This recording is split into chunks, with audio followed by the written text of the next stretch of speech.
I'm hoping that you can all see me okay, that you can hear me okay. My friend is already it is already annoying me and we have only just started. Hello everybody. It's very, very warm in this room. And we have only just started. So please excuse the fact that as the stream progresses, I am going to look more and more like the creature from the Black Lagoon. I'm going to look more gooey and sticky and too warm. But hello everybody. I hope that you are doing okay. I hope that you are coping with the heat wave if you are in the UK. I hope you're staying strong because it's intense. It is intense. But today we are back for the something bonkers, like the 89th consecutive live stream, which is insane to me.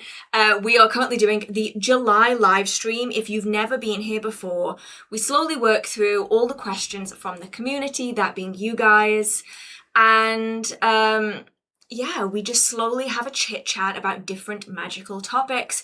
And boy, do we have lots of different magical topics that we tend to hit. So I just want to make sure that some people are saying they can't hear. My microphone is the same as it's always been. So let me just do a little bit of a rejig and see if we can get anything. Ugh, does that sound better? We'll have to try. See if that sounds better. If not, we might have to disconnect the audio, reconnect the audio, rejig. It's me. What would one of my live streams be if it wasn't riddled with technical issues? So yeah, brilliant. Everybody can hear. Hopefully, if you can't, it could be worth refreshing. To be honest, my microphone is getting kind of old. I might really need to, I might need to upgrade it. I might need to if it keeps going. So we have a little Q&A tab. I still don't know where it is. I've been doing this for a very long time and I still don't know where it is. It should be in the chat somewhere. Where you can click on it and it will take you to a tab where you can ask your questions for the Q&A. That's where I'm going to be drawing the majority of the questions because otherwise they tend to get lost in the sea of the chat. So do bear that in mind. If you write something in the general chat, I might just totally miss it. Other than that, let's get into this. We've already got some questions in. I opened the Q&A tab about 6 hours ago, so we've got some questions in already, but let's have a look and see where everybody is from. This is one of my favourite bits always, because people are from so many different places. Let's have a look, see what have we got. We've got Nebraska, Barnsley in Yorkshire, we have Switzerland, Germany, California, Australia, Philadelphia, Idaho, Montana, Nottingham. Also we've got Oklahoma, Norway, Georgia, Norfolk, Missouri, Wakefield, Houston, Texas, Chicago, Missouri, Florida, Ohio. So many people from so many places. Let's have a look. North Carolina, Chicago. Make sure I've not missed any. Colorado, California, Utah, San Francisco, Dallas, Texas, London, France, Pennsylvania, New Jersey. So many people from so many places and so many questions from so many places too. So the first one that I got is one that I immediately thought of a book for. So I might have been a little bit late because I was pulling out books. I wanted to make sure that I had the right books to be able to reference. So the first question is, how can I honour/venerate a dead loved one? My grandpa passed away earlier this week and I want to do something for him. Firstly, I'm tremendously sorry for your loss. I don't think anything that anybody can say will make that any easier. But there are lots of different ways that we can be working with the dead, working with ancestors. The one thing that I will say is when it comes to say connecting with on a deeper level, forming a more long-lasting working relationship with a passed over loved one, I would say give that one a little bit of time. It takes a while for them to get accustomed to their new form. It takes you a while to process the grief and to work through it. So this is more general for anybody. If somebody has very, very recently passed over, I would give it a little bit of time before we start with any form of communication, before we start trying to call upon them, because it's a very unusual time. It's a very transitional time that can be quite difficult. In terms of honour and venerating, especially someone that's passed over so recently, it would very much be working through how you feel about the situation, working through how you feel about them, and really drawing on and working through some of like those happy moments. I think that's probably one of the best ways to honor somebody who's gone regardless. Very much more a celebration of life rather than anything else. And if you then, because you utilize the word venerate, want to then work further with them, having that sort of time period where you can be sitting in those celebratory memories is then really helpful for solidifying your connection to them as they were in life. So it can be really useful to be spending some time, maybe writing a letter to him, maybe writing down the memories that you have so that you can keep and you can connect with. Maybe it's worth gathering together some photographs that you have, or perhaps some items that your grandfather has purchased for you or with you, so that you can have a collection of things to keep close to you, to keep that link and that connection quite strong while we're going through this really difficult time. And then from that point onwards, if you then want to, you can create a space where you can connect with him further.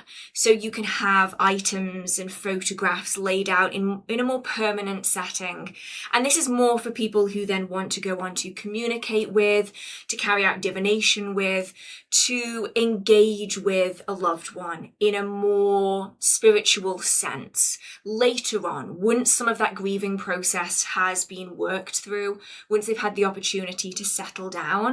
Then you can start working with them that way, where you can start leaving offerings. You can leave, I know that if it was somebody in the UK, for instance, they might really like a cup of tea. And so you might want to be giving them an offering of their favourite drink or their favourite food, or playing music that they loved in that space to really cement your relationship with them and the connection that you have. And even in this very, very early stage, if you do know particular pieces of music that were really, really important to him, being able to play them back and experience them can be a really beautiful way of forming that connection and keeping hold of it. So it's a very difficult time to be working through. So I wouldn't necessarily say that you need to be pushing yourself to be doing really anything specific. Go with where you feel most drawn to go at this point in time. For anybody though, whether it is the original asker of the question or whether it's somebody that is simply curious, there is a book on this particular topic. It is called Honouring Your Ancestors, a guide to ancestral veneration. I'll just leave that here for a minute if you want to write that down.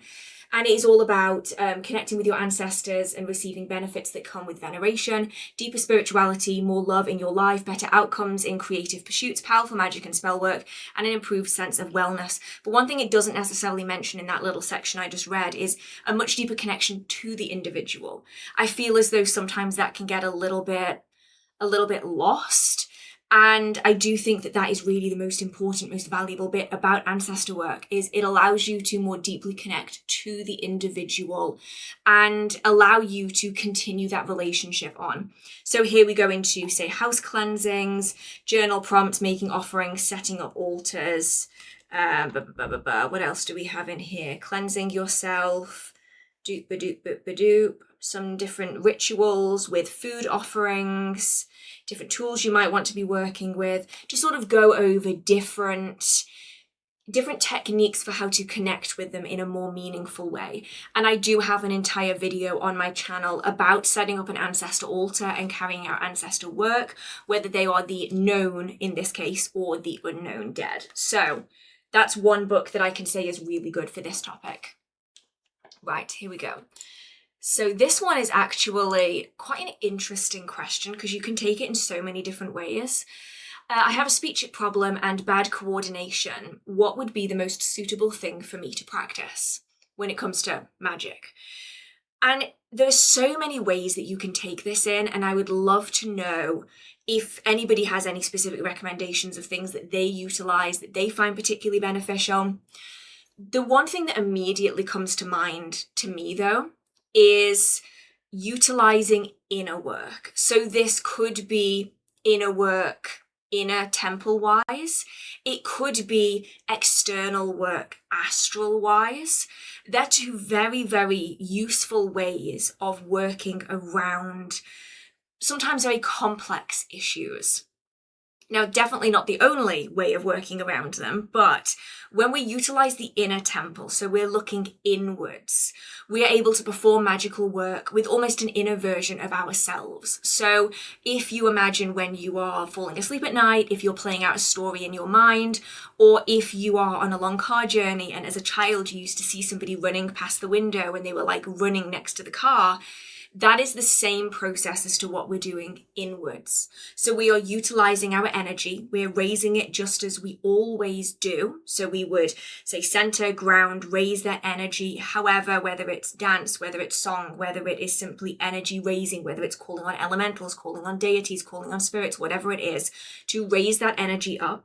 And then we're directing it into spells and ritual, but we aren't necessarily utilizing the physical form to be doing this. We're utilizing the inner form to be doing this.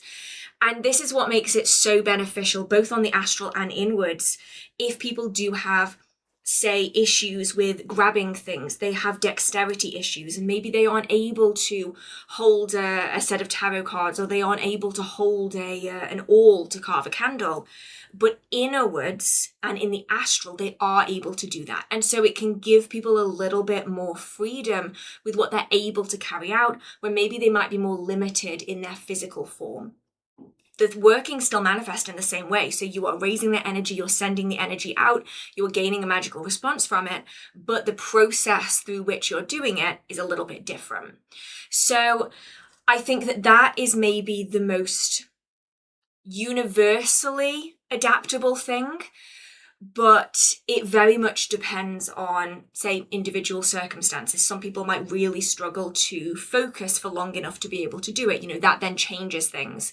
But from just a practicalities perspective, I think the inner work could be a good place to start. It doesn't involve as much complexity as outer work, so you're not necessarily going to have to learn how to astral project if that's something that a lot of people aren't super adept at. It's really common for people to just not be very good at controlling it. Inner work is essentially a process of you are entering into a trance-like, light meditative state where you are essentially daydreaming. You are working inside your own mind, but you are working the energy very practically. And so I think it makes it accessible to the largest number of people. It's worth trying. I have a book here I pulled out because I just wanted to check whether this had, books are just falling everywhere, if this had the section in it that I'm looking for.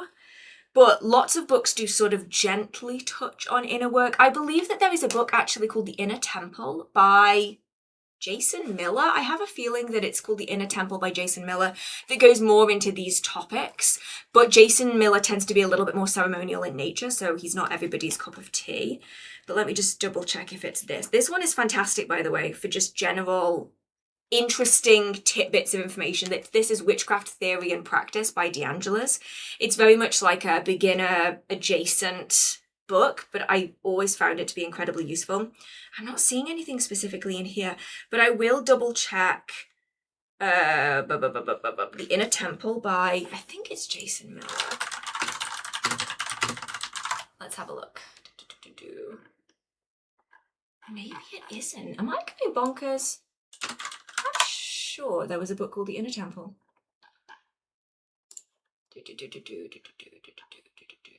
Inner Temple of Witchcraft by Christopher Penczak. I always get those two confused. I don't know why. You know, when it's like I get celebrities confused all the time. I will see a celebrity and I'll be like, wait, is that not this other person? And then I'll realise, no, I was just confusing two totally different people. Here we go. So it's called The Inner Temple of Witchcraft. You are right. It is by Christopher Penczak. The Inner Temple of Witchcraft, Magic, Meditation, and Psychic Development. Expand your inner temple, your personal sacred space, where there are no boundaries and all things are possible.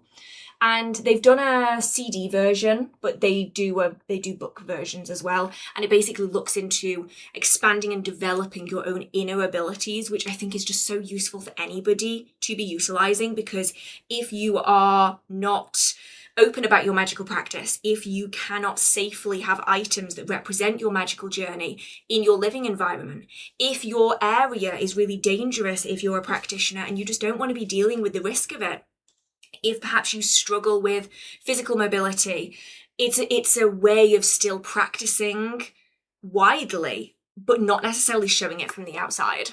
So yeah, there's quite a lot to dive into just in that topic alone. But I think that the inner temple would be perhaps a good place to start if you can find it. Of course, with that, there's also utilizing other means. So rather than say words, rather than say written material, it could be worth looking into binaural beats, things that might add specific energy into a space that doesn't necessarily require any input. It's something that can just be running on repeat, and that can also then help you to drop into the trance-like state that is necessary there. There was one here that I think ties in, so I know it's in the chat, but I'll try to like fit them in where possible. I have ADHD and bipolar type 2 and have trouble relaxing my body when meditating. Any advice? It's a difficult one because obviously everybody's going to be so unique. I've done an entire video on the different forms of meditation that you can carry out if sitting still just isn't for you. Maybe one that I would say could be useful to try would either be walking meditation or a labyrinth meditation. So walking meditation, it's fairly understandable, I suppose, is that you're just walking whilst you are doing it. You're allowing yourself to drop into a very, very light meditative state. So you're still aware of your surroundings, but it allows you to actually do something whilst you are meditating. The other one is the labyrinthine one, where you would either draw or you can purchase, lots of people do make them, a labyrinth disc, which is essentially an inlaid piece of wood. It could be clay, it could be metal that has a labyrinth sort of set into it, and you trace it with your finger. So it allows you to be physically doing something whilst allowing yourself to sort of drop into a state. It's really good for people who struggle with the antsy feeling of, I've been sitting still for too long, I need to be doing something. It gives something physical that you can be doing in the process. Right, let's have a look-see here. Oh my goodness, it's, anybody else have this, right? It's too hot for a fringe. It's not even that hot today. It's like 28, 29 degrees today, and it's still too hot for a fringe.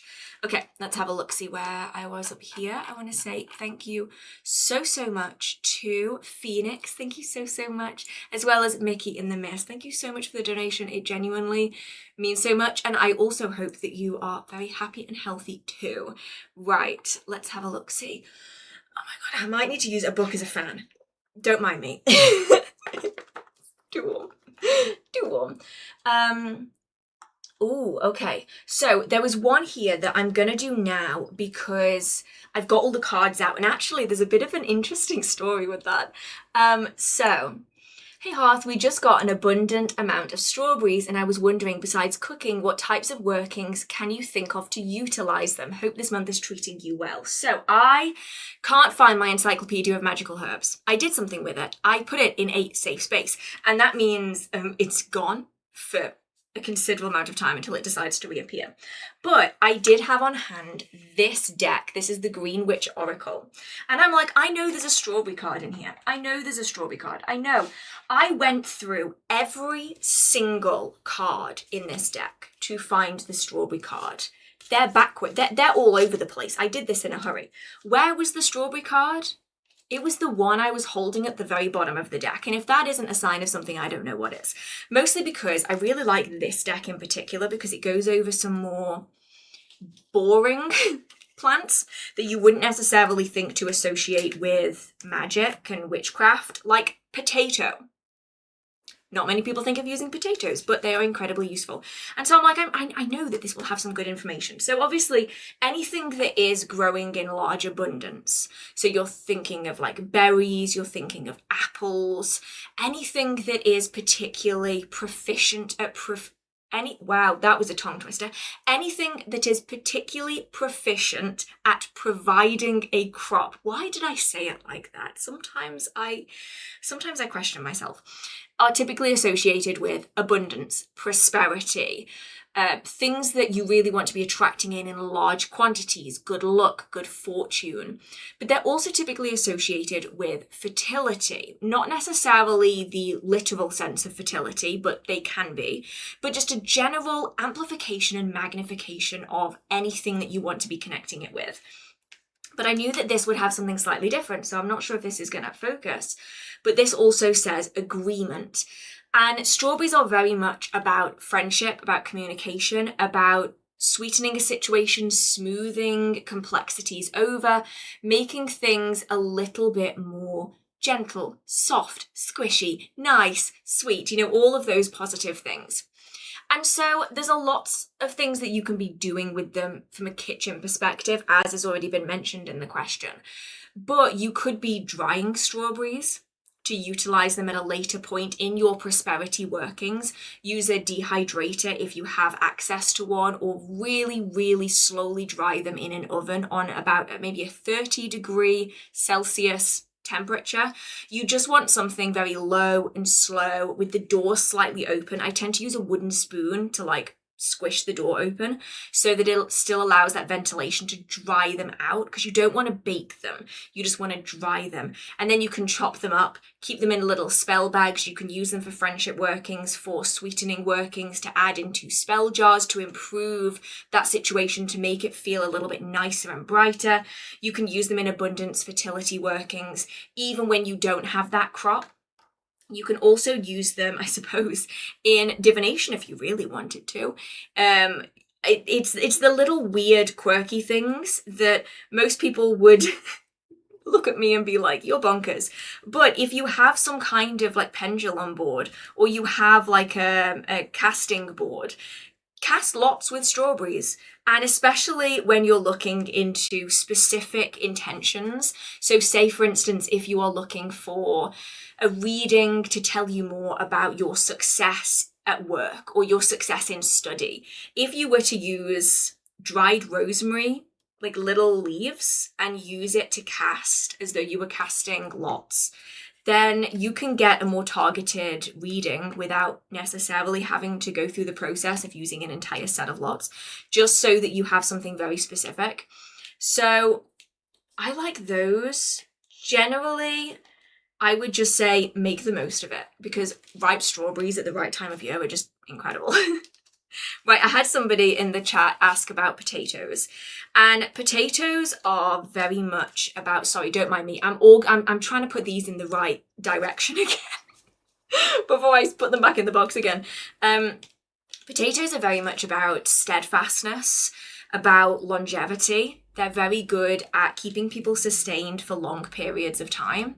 And so you're looking at something where you can maintain the energy of a situation longer term. So they're really good for grounding things. So anything that you would like to have a little bit more of a connection to. So say you want to root something more strongly into your life, or root something more into the life of somebody around you, you can utilize potatoes as a way of deepening that connection to the earth, to tie it to time and space and place. And I'm trying to find the potato card.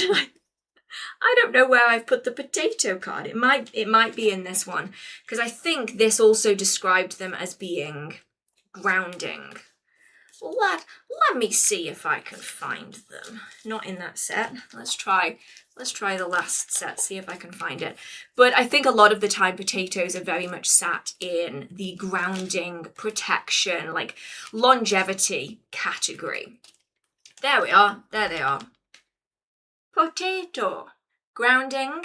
Yeah, grounding. Lots of earth energy going on there. That kind of physical connection. That's why this deck is fantastic. If anybody is interested, it is the Green Witch deck. It is fantastic because it covers things that you wouldn't necessarily think of using by default. Right. I'm going to go back up to the other ones that I missed. So can you elaborate on speaking words not recognizable during spell work? Words coming out organically without knowing their meaning, just the intent of the spell. Ooh. Okay, so there's a couple of ways that you can take this, and it's going to depend on the style of practice that you carry out, the kind of energy that you have been connecting to, because there's a couple of reasons why this might be happening. I want to say like 3 decently reasonable reasons why this might be happening. I'm not going to go like into the really far-fetched ones, because while they're a possibility, it's not super likely. So the first one is that if you are working with spirits in your workings, so if you are calling upon any particular spirits, this could be ancestors, this could be land wights, this could be elementals, this could be nature spirits, really any kind of spirit, if you are calling for them in spells and rituals, they may be working through you to manifest that result. And there's a couple of reasons why this could be happening. So firstly, it could be that you have asked them to help in a spell, but you haven't necessarily given them a way of helping. So instead of just adding energy into that working, instead of just working with the energy of an environment, for instance, or within a circle, instead they are trying to be extra helpful by physically and audibly inputting into that space. So it is sort of like an overlay. It can be an overlay. This is almost like a semi-possession, but it's not really a possession. They're just utilizing your energy to express something. They're not actually latched onto you like a possession. Or they could be working through you on a more subtle psychic level where you are gaining the information from them and without even second guessing it, just relaying it outwards. They're sort of overtaking your active process to utilize you, like channeling, exactly. But in this instance, it seems like it's being done not purposefully. So channeling is sort of a more purposeful process where you are working something's energy through you. This very much seems like it is an accidental thing, like there isn't really a known source of it. Another option is that perhaps there is a spirit guide that is just in your plethora of guides that is literally just working through you. They're just bypassing you. And in which case it's maybe a case of thinking, is this something that I am comfortable with? Do I maybe need to take a step back from it? It could also simply be your subconscious mind is drawing on information and you just don't know where the information is coming from. So this could be simply the way your subconscious mind is verbally expressing the energy that you are wanting to put out there. And a little bit like with sigils, you are creating something that is linked to its meaning, but separated from the original words. It has the energy behind it, but you can't second guess it the same way because you can't necessarily pick apart what it was originally made of. It could be in a similar vein where your subconscious is just automatically creating almost nonsense out of your words, but the energy that's attached onto it is the powerful bit. Now, there's lots of other things that could be going on there. I mean, you could be looking at things like possessions and stuff like that, but I don't think that's particularly likely. It seems as though this is either your subconscious or it could be some spirit that is working through you. Maybe it is simply a wording thing where if you've called upon a spirit to help in a working, if it doesn't necessarily have a specific job or a role to carry out, it could very well be creating a role. And this is the way that they are choosing to be helpful. But it could be worth considering this going forwards if you are wanting to connect with your psychic abilities, to deepen those psychic abilities.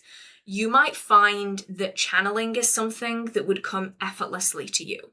For some people, channeling just never works, and they try for their entire practice and they just don't get anywhere. And for some people, perhaps like you in this situation, you might find that you've been doing it automatically without even really understanding what you're doing. And now maybe it's an opportunity to consider where that can go, sort of in the future. Right, let's have a look, see where I am. I'm on the wrong chat. That sounds about right, doesn't it? That's why I can't figure out where I am. I've got two chats next to one another. I've got the live chat and the question chat. And I'm like, where have all the questions gone? It's because I'm on the wrong chat, aren't I? Let's have a look, see. Where am I? I think I have a spirit guide or deity helping me. Oh, very similar vein.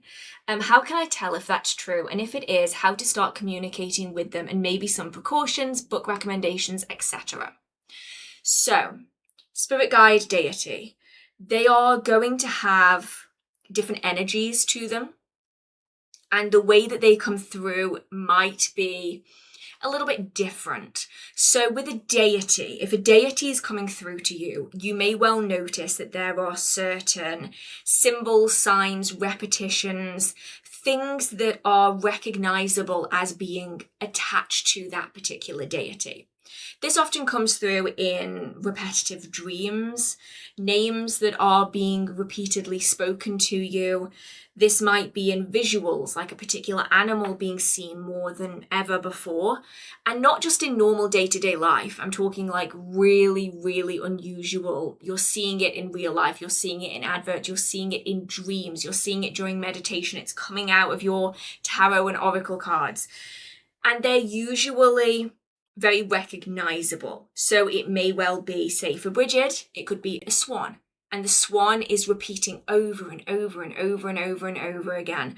For somebody else, it might be a raven. It might be a black dog. It might be a cat. You know, there will be something that is very repetitive, but also very identifiable about them. And this is where it's really useful once you start getting the idea of signs. Maybe there's something that just doesn't feel quite right to you, that you then look into the myths and legends of that particular deity or deities that have that as one of their symbols.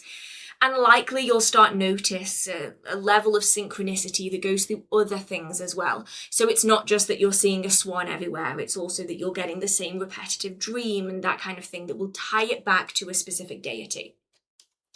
When we're talking spirit guides, what you'll often get is almost this creeping knowing. And that makes it sound really creepy. And I realized as I was saying it, that makes it sound really, really not very nice.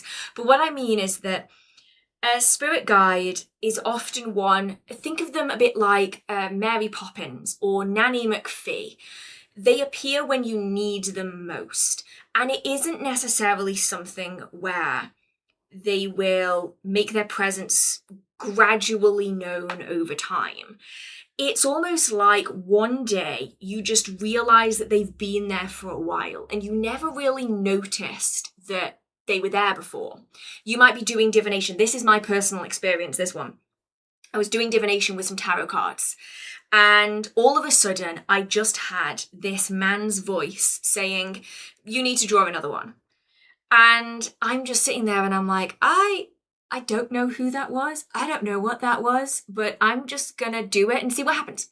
And what do you know? It was the perfect conclusion to that reading. And now every single tarot reading, he is always there telling me whether I need to draw another card, whether I need to reinterpret something. He's just always there. And it wasn't something where he necessarily knocked on and asked. He was just sort of there because they very much appear when you need them. And then when they have gone past their necessity for you, they tend to phase out again. And spirit guides tend to come and go and fluctuate. But the main distinction is that they often won't have discernible, recognizable features. So for instance, nothing has come through with my spirit guides to tell me who they are that I can search up in a book. Instead, they are individual spirits. They could be ancestors, they could be the unknown dead, they could be non-human spirits coming through to give you information because it is needed for you. Now, in terms of book recommendations, I honestly can't really give that much, mostly because my experience with them has primarily been trial and error, see how it works, see if it's okay. But when it comes to precautions, I would say, if something feels too good to be true, it probably will be. So if you are noticing that perhaps you had this thought of, oh, I would really, really love, it would be my dream to work with this particular deity.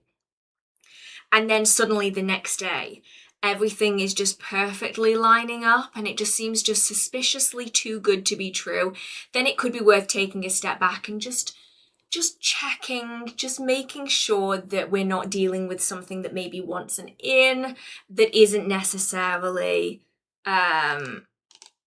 the spirit or deity that you are expecting to be working with. Right. We're 38 minutes in and I'm already tempted just to pin my fringe back again. Right, let's have a look-see. Oh, your nails are stunning today. Thank you so much. I did them for my birthday and they're very grown out. I very much need to redo them. When it is not sweltering hot, I will find the time to do that.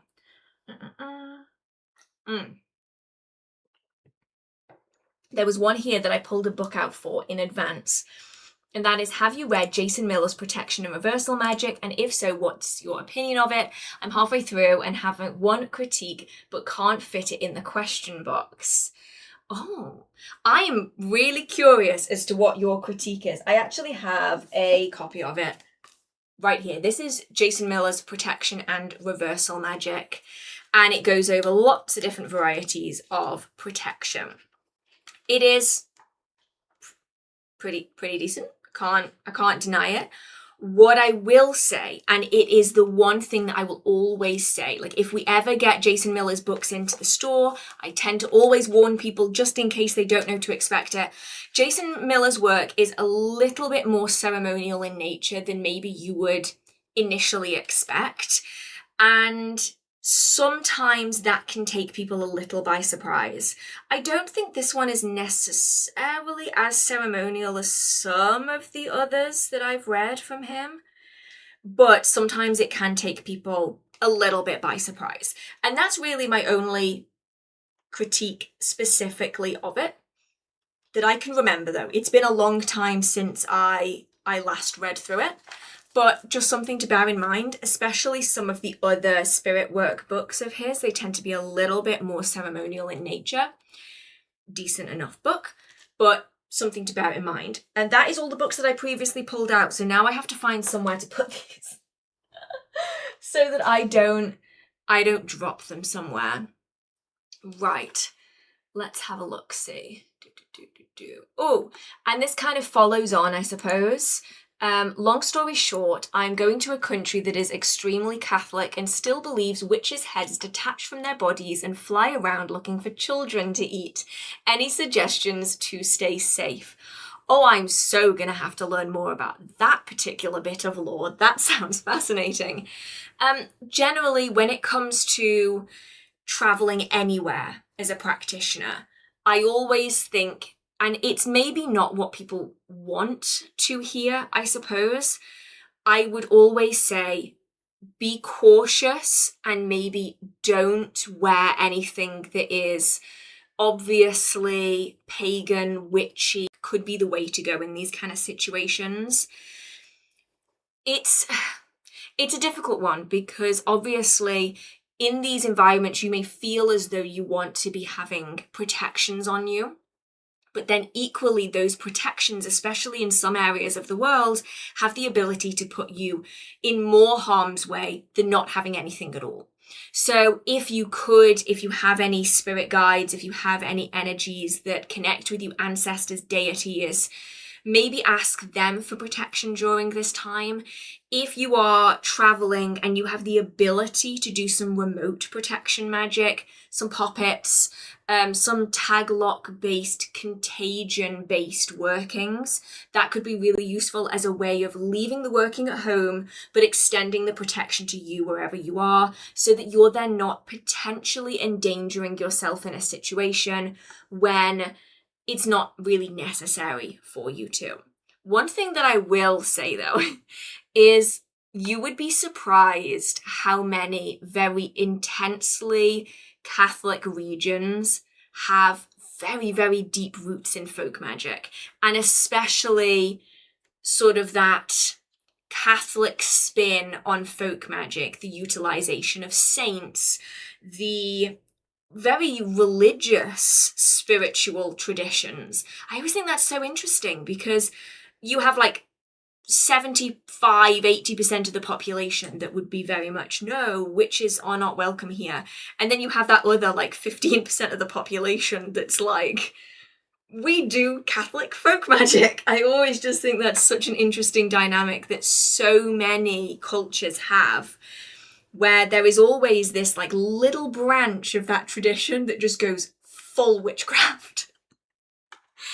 Oh, right, let's have a look-see. Where am I? I saw one earlier that was, oh, it jumped. Oh no. Here we go. Where am I? Oh, because it jumped, I've lost it again. I've missed a few live streams. Life's been a bit hectic lately. Got any recent book recommendations?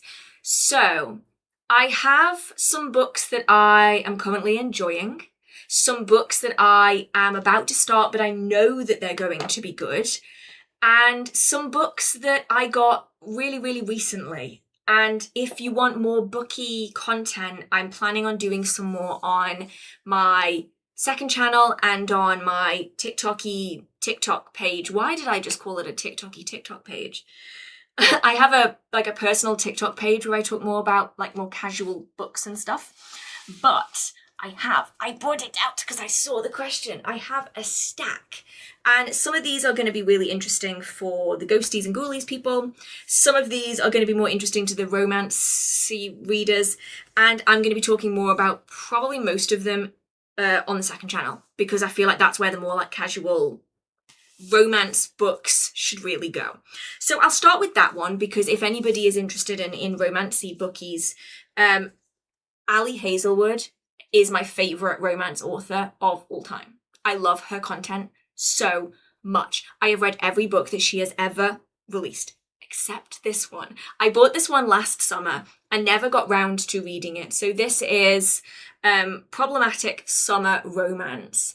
And I just love books like that. I'm just a sucker for them, okay? I can't help it. It's my guilty pleasure is I love a good cheesy romance movie, a cheesy romance novel, and Ali Hazelwood books are amazing. So when I finish reading all of them, I will talk about them more on the second channel. In terms of other sort of non-witchy related book, I also have this one that I'm going to start reading in a couple of weeks. This is Graceless Heart, and oh my, look, it's so beautiful. This one is very much sort of it's not so much like cheesy romance, it's very much drama, suspense. As a sculptress, so it's a sculptress desperate to save her brother enters a competition hosted by Florence's most feared immortal family, revealing a dark power in a city where magic is forbidden. Now a captive in a cutthroat city, Ravina is forced into a dangerous task where failure means certain death at the hands of the Saturnio de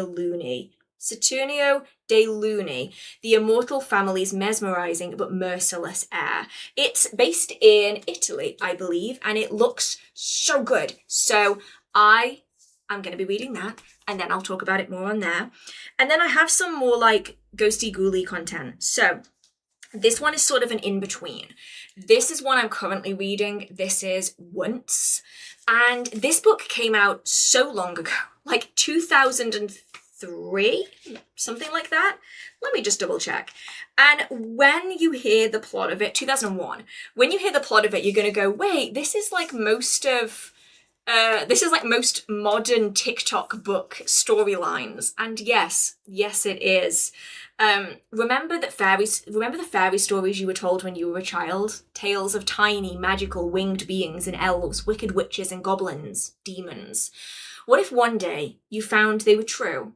What if, when you became an adult, you discovered they were all based on fact? What if you met the fantasy and it was all so very real? That's what happened to Tom Kindred. The wonders were revealed to him, but so were the horrors. For not far behind the good, there always lurks the bad, and the bad had designs for Tom. The bad would show him real evil. It's basically A Court of Thorns and Roses, but with a male protagonist, which I think sounds incredible. I am about that much through. Not very far. So far, though, very good. So that sort of like walks the line. These are more like the factual ghosty and ghouly books. So I'm currently reading and taking notes on for a review, Stalking Shadows, the most chilling experiences of a paranormal investigator. I love books like this because they are not overly dramatized. They are not ghost adventures. Instead, they are just the practical experiences of real people in this field. And some of these, the dark ones, I am a bit, I wouldn't have done that. And some of the light ones, I'm like, you know what, that's actually really good. I'm going to take that and utilize that myself in my own practice. So this one literally covers the scariest or most chilling experiences of Debbie Chestnut, the particular investigator that this book is written by. And then whilst I was out on my birthday, I picked up these two books. We have the Mammoth Book of True Hauntings, over 100 eyewitness accounts of modern day hauntings from around the world, which I thought that just looked amazing. I thought that looked great, and it goes over so much stuff. We have The Ghost in the Top Hat, date and location, Cambridge, UK, 1922. Oh wait, that was Trinity College. Wait! The incident happened in 1922 in New Court, Trinity, Cambridge. I had rooms in the block which faces the backs, and my stair was the first on the left of the gateway as you go out towards the river. And it goes into all of these, and there's even illustrations of what the room looked like. So freaking cool. Sorry, I'm getting overexcited about this. But I love books like this. And then I also have this one. This is Real Ghost Stories. Sort of same principle again, the real life experiences of people. So you have vengeful ghosts, you have benign ghosts, you have ghosts at sea, paranormal activity, so cool. But before I fully dive into the books, because I could and I will in another video, I'm also currently reading, I'm not sure if you're going to even be able to see, oh, never mind, it's gone a bit brighter. If you're going to be able to see this, I just keep closing and opening it. I haven't figured out how to use this yet, apparently. I'm currently reading The Picatrix, books 1 and 2. And so far, I am absolutely fascinated by it. I started reading The Picatrix last year, I think, and then I got Cleo and I never finished. So I'm finally getting around to finishing The Picatrix. There are 4 parts. This is just part 1 and 2. And really, the Picatrix makes up the foundation of so much modern magic that we see today. It is really one of the founding texts for not only witchcraft, but also modern horror. It is the inspirational, it is believed to be the inspiration behind the Necronomicon and all of the works of Cthulhu, all of those stories. I forget the author's name. Lovecraft. There we go. All the Lovecraftian stories.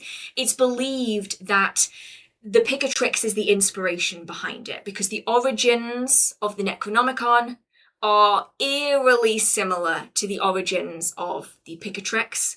And so if you think it's really the foundation of not only modern witchcraft, modern Wicca, modern traditional witchcraft, but it's also probably one of the founding resources for modern horror as we see it today.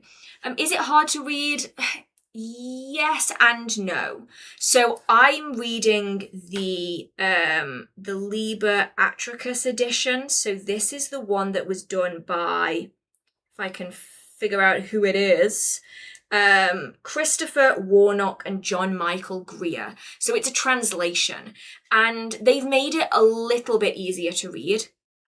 Where there's original text that perhaps is non-translatable, they've left the original text in situ so you can see what it was meant to be.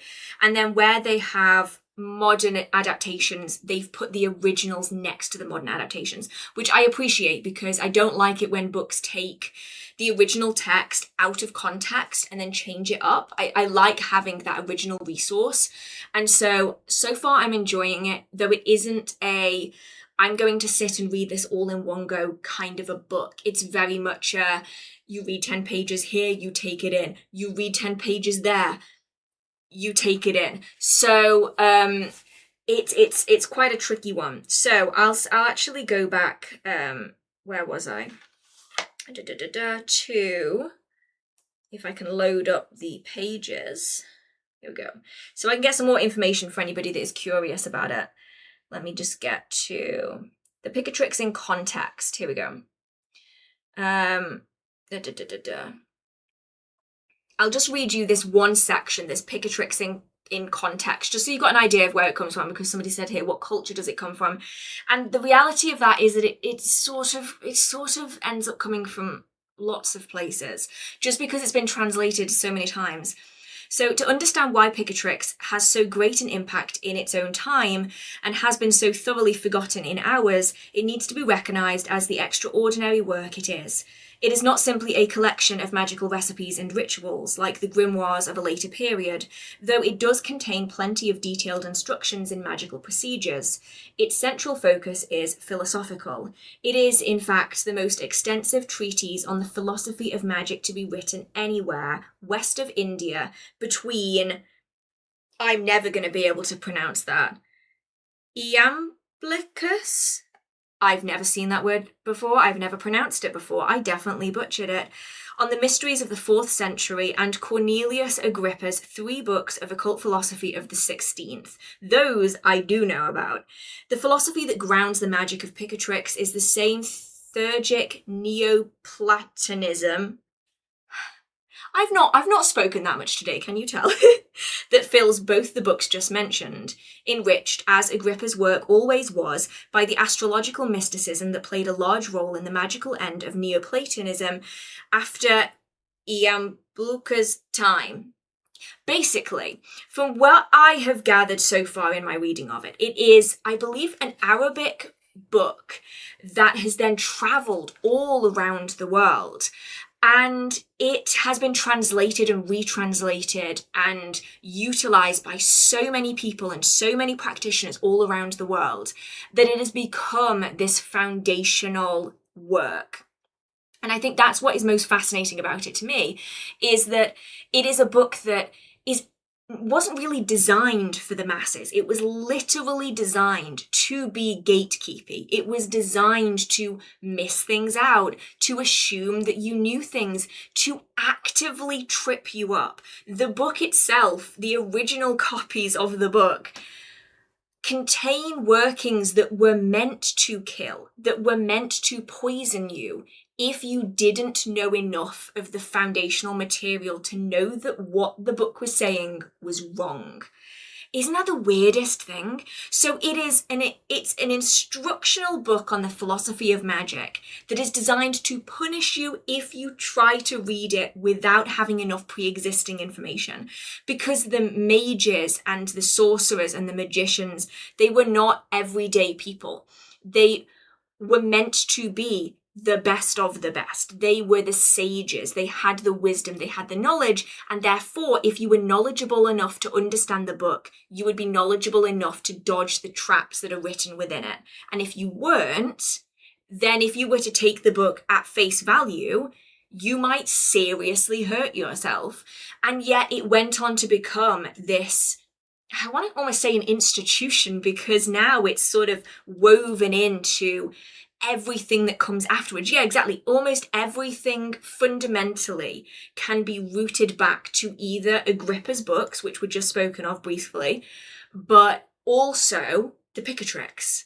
And I think that is just so cool. Yes, I am attempting very badly to open a Dr. Pepper. Don't mind me. Why are these things so hard to open? Everything fundamentally comes back to these things, and I always think that that is so fascinating. So it's a hard slog, I'm going to be honest. How many pages is it? Never mind, it's installing an update now. Now I can't see. It's big, and they've had to split it into multiple parts. So part 1 and 2 is more of the fundamentals. Let's get you up to date on the mentality of the people at the time, because you have to remember, of course, that it was that if you were academically inclined, you were taught alchemy, you were taught philosophy, you were taught astronomy as sciences. All of this was considered science as much as physics and maths and chemistry is. And so the first 1 and 2 books is more sort of setting the scene for what comes next in book 3 and 4, where it's going more into the active magical work. So it is dense, and it might take me a few months to get through it. Give me a year.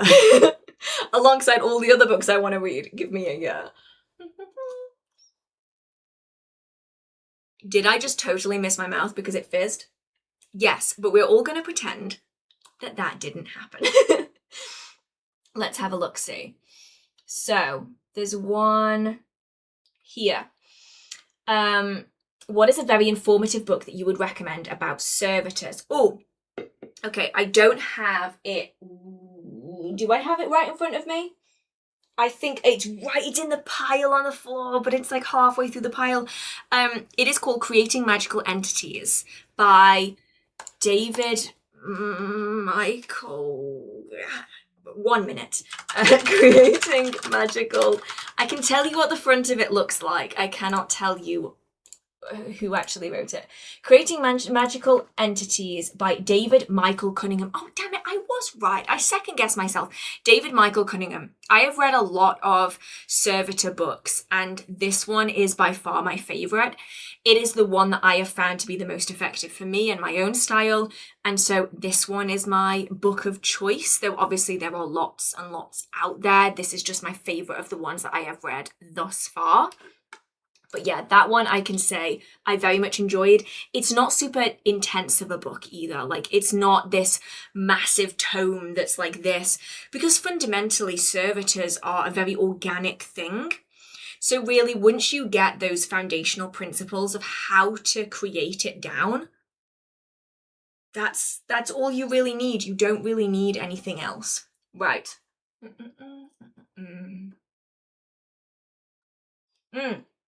And then very similar, actually, familiars. How can you get a familiar to work with you? How would you know if they're present? And what is the trajectory of the relationship? So, when it comes to familiars, I'm going to have to base this on this being a spirit familiar rather than an animal familiar, just because the dynamic is very different between the two, and in my experience it is primarily being spirit familiars. So when we're talking about getting a familiar to work with you, there's a couple of own.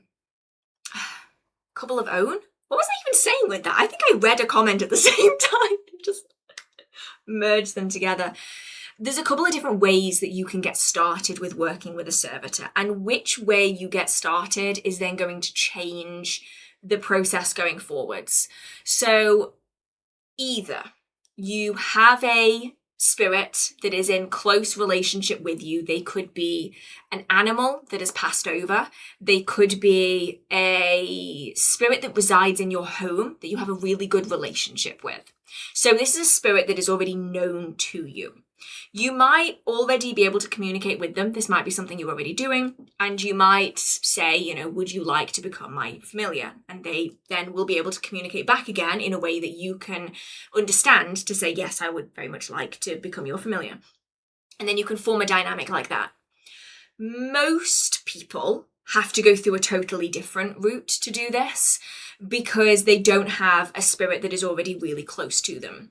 So one way that a lot of people will do it, and the technique varies person to person, tradition to tradition, is that they will go out with the specific purpose of requesting any spirit that would like to become a familiar. Because a familiar is not necessarily a type of spirit.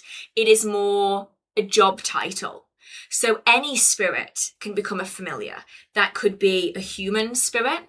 That could be a non-human spirit. It could be an animal spirit. It could be a demon. It could be an elemental. It could be a nature spirit. It could be any number of different spirits out there. And so it is more about going out and calling upon different spirits and energies that may wish to form a relationship with you in terms of a familial connection. Now, the way that I have typically done this, the way that I know other people do, is to go out into a neutral space. So this is an environment where you do not have protections on this space. This allows spirits to freely come and go. It does not belong to you. And so there's not necessarily going to be any issues with entering that environment, competition with other spirits. It is separate from you. So a lot of people will go to a woodland. They might go to a meadow. They might go to a sacred site like a stone circle. It really depends on what you have around. And they may well perform a ritual or call out to particular spirits, asking if there is any spirit present that would be interested in forming a familial relationship.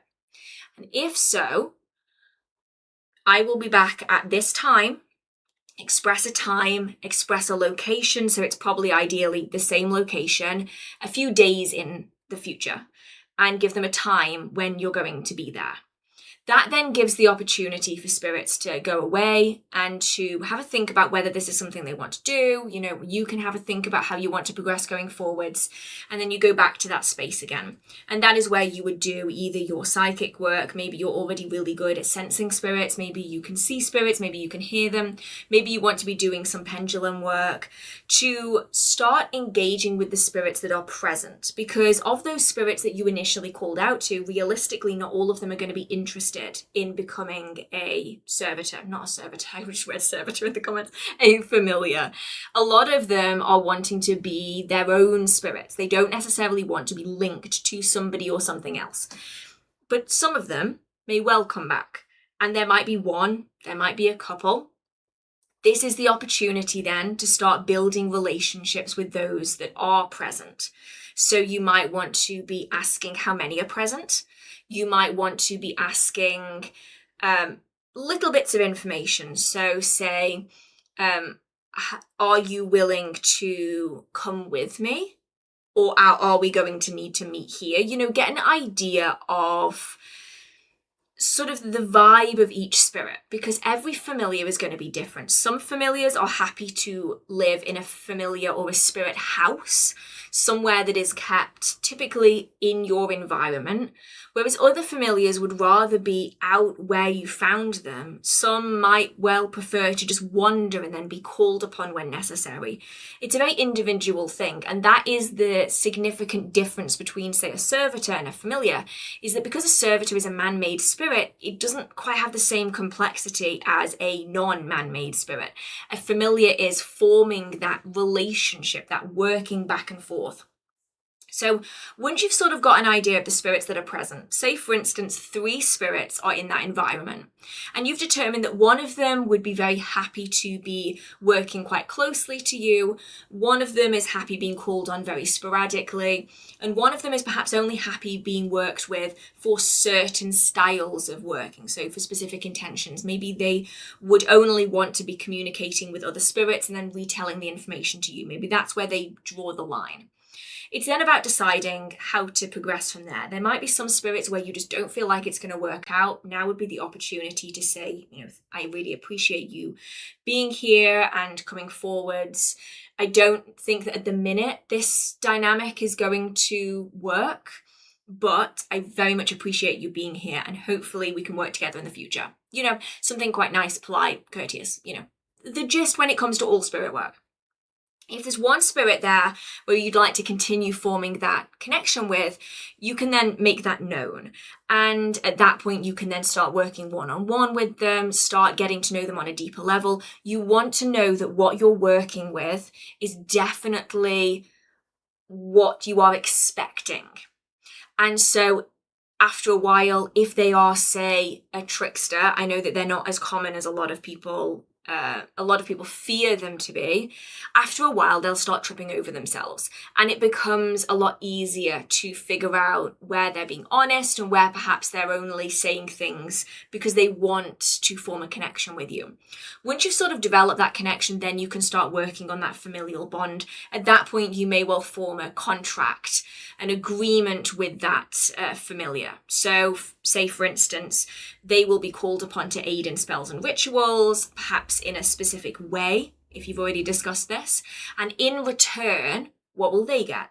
A lot of spirits want protection and energy. They want somewhere safe where they will not be disturbed, where they can just get on with their own lives, and then they can be called upon as necessary, and that is a reasonable exchange. Some will want a lot more and some will want a lot less. It's a very individual thing. At that point, you may have something physical to represent that bond. That might be a piece of paper. That might be, I love clay discs for servitors and familiars. I find them to be really useful. And at this point, it's about having a name to attach onto that familiar. Now, a lot of spirits don't want to share their name with you. Names have power. And I would also suggest you not sharing your name with them either, if you aren't completely comfortable with that. They may well give you a name. That doesn't necessarily mean that is actually their name, but it's the name that they are going to want to be going by.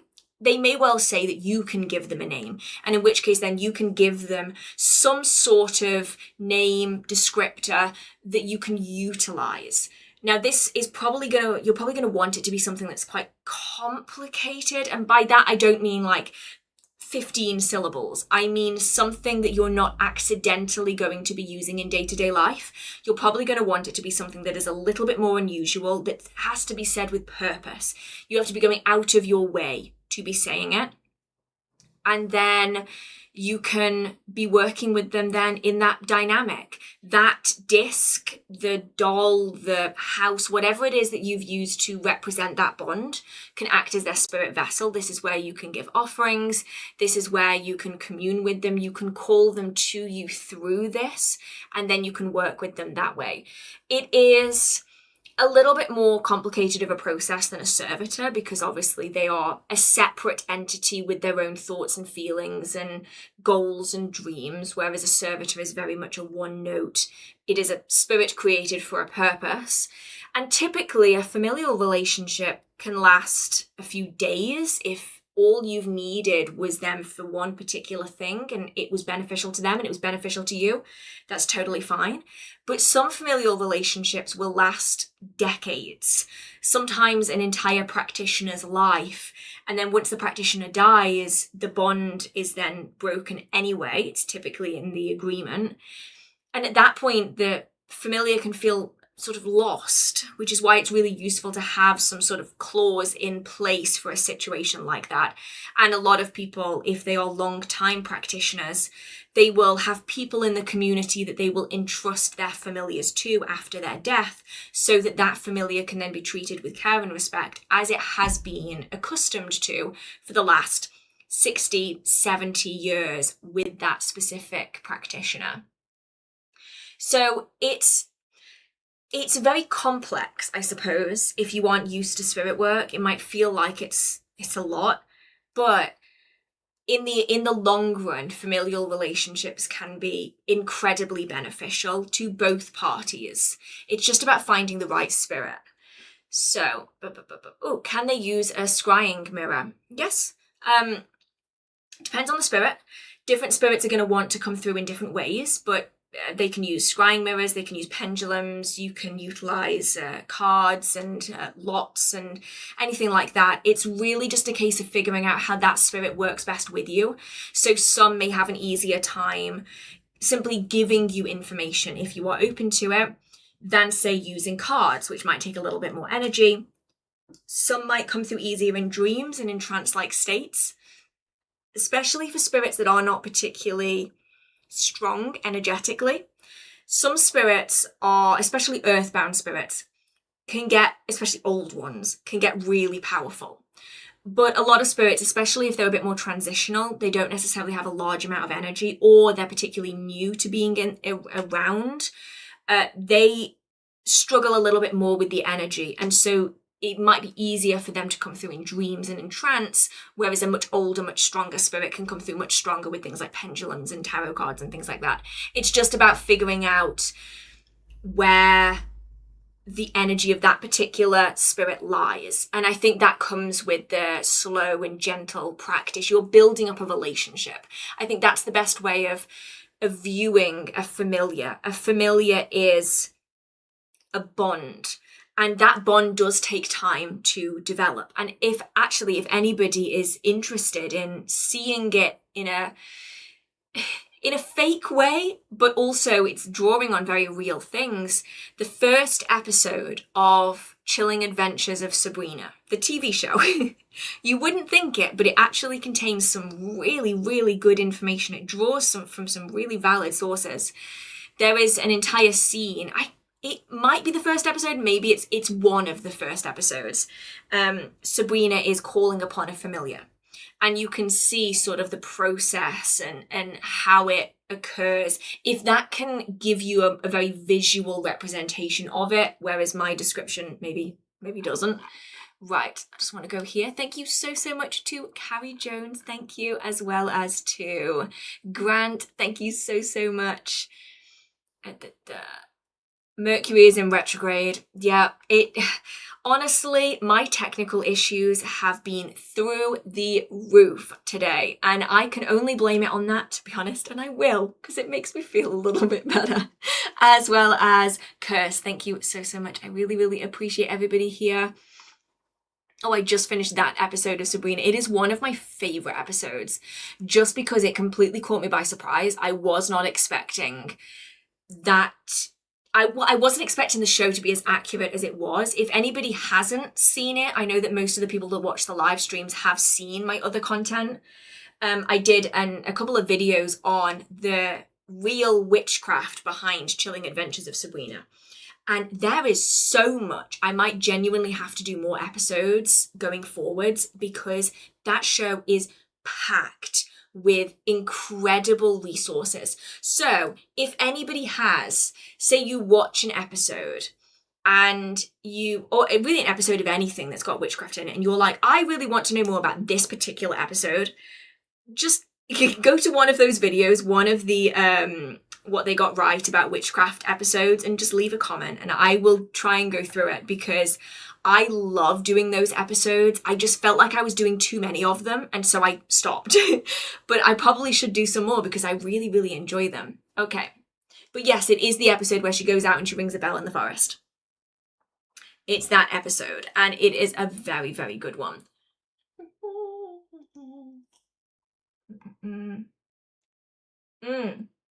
Okay. This actually draws back on the book that we spoke about at the very, very start. So, I'd like to start getting into ancestor work, but I'm not sure how to. I'm not really living in conditions where I can burn candles and incense. Can I do it without burning and altars? Yes. I would still recommend something like this if you do want to deep dive more into like loads of different techniques honoring your ancestors, but lots of different ways. What I will say is I would recommend having a space that you can create so that you have an environment that is solely for the connection between you and ancestors. So this, I would say, should probably be an altar, but it doesn't have to be a permanent altar. It needs to be something just really small. This could literally be a notebook with some pictures of your ancestors in it. This could be a little tin with some pictures inside, some things that represent your ancestors. It could be a shoebox that you can push under your bed again. It's essentially a place where you can be present, and everybody involved is aware that when this environment is entered into, this is the working that is going to be carried out, that connection. This could be going to a gravesite. This could be creating something really small and temporary. This could be pulling out a photo if you have a photograph. Or what I typically suggest, obviously it depends on the kind of ancestors that you are working with. If you're working with the unknown dead specifically, A skull is a really great way of representing them. A human skull. Now, it doesn't need to be an actual human skull, obviously, but something like a skull candle, something like a crystal skull, just a little one. You don't need to go crazy. And then when that is brought out, this is the physical representation of you entering into that environment. So just something that will trigger this connection. And then you would want to be maybe just talking to them. In this environment, maybe you just have a skull candle in front of you from like a Halloween store. Just talk to them. Say that you are entering into this space. You don't have to light the candle. It just needs to be sitting there. It's just the skull that matters. Saying that you are wanting to communicate, you're wanting to deepen your connection with them, you're wanting to learn more about them, and just sit and do some meditations. That's really all you need to be doing. You don't need to be doing anything more. If you want to, you can be doing some card draws. You can be doing a reading and seeing if anything comes through that links them to the reading in question. You can leave offerings that aren't incense or candles. So water is a really popular one. People will often leave an offering of water. People will often leave an offering of their favorite drink. So this might be a cup of coffee. It might be a cup of tea. Something that they would have really enjoyed in life. And if you're working with the known dead, this is a little bit easier because you're going to have a better idea of what a person particularly liked. You can play specific music, something that really connected them with perhaps home, or maybe you associate it closely with them because it's the kind of music that they would always be playing. And then in this environment, you can then start deepening those connections. You can start going into trance. You can start communing. See if anything comes through. Ask questions. See if you gain answers in dreams or in meditation to really further that connection.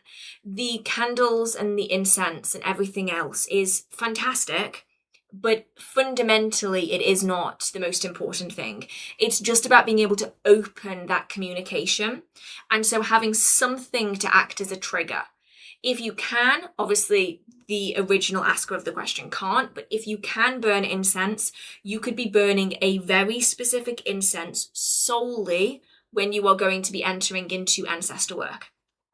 I would probably recommend something like frankincense. It's really good for opening spirit communication pathways, for clearing away energies that might limit that, but anything that, maybe even something that reminds you of somebody. Rose, because your grandmother always used to wear rose perfume. You know, something that every time it is lit, you and the spirits know that this is the environment for as long as that incense is burning for communication to be open. And then once that incense goes out, communication then ceases. And you can do the same with that skull or the photograph of them. As soon as that notebook is open with their photographs inside, that is the opening of communication. And then once it is closed again, that is the closing of communication. So you have somewhere that you can be focusing your energy.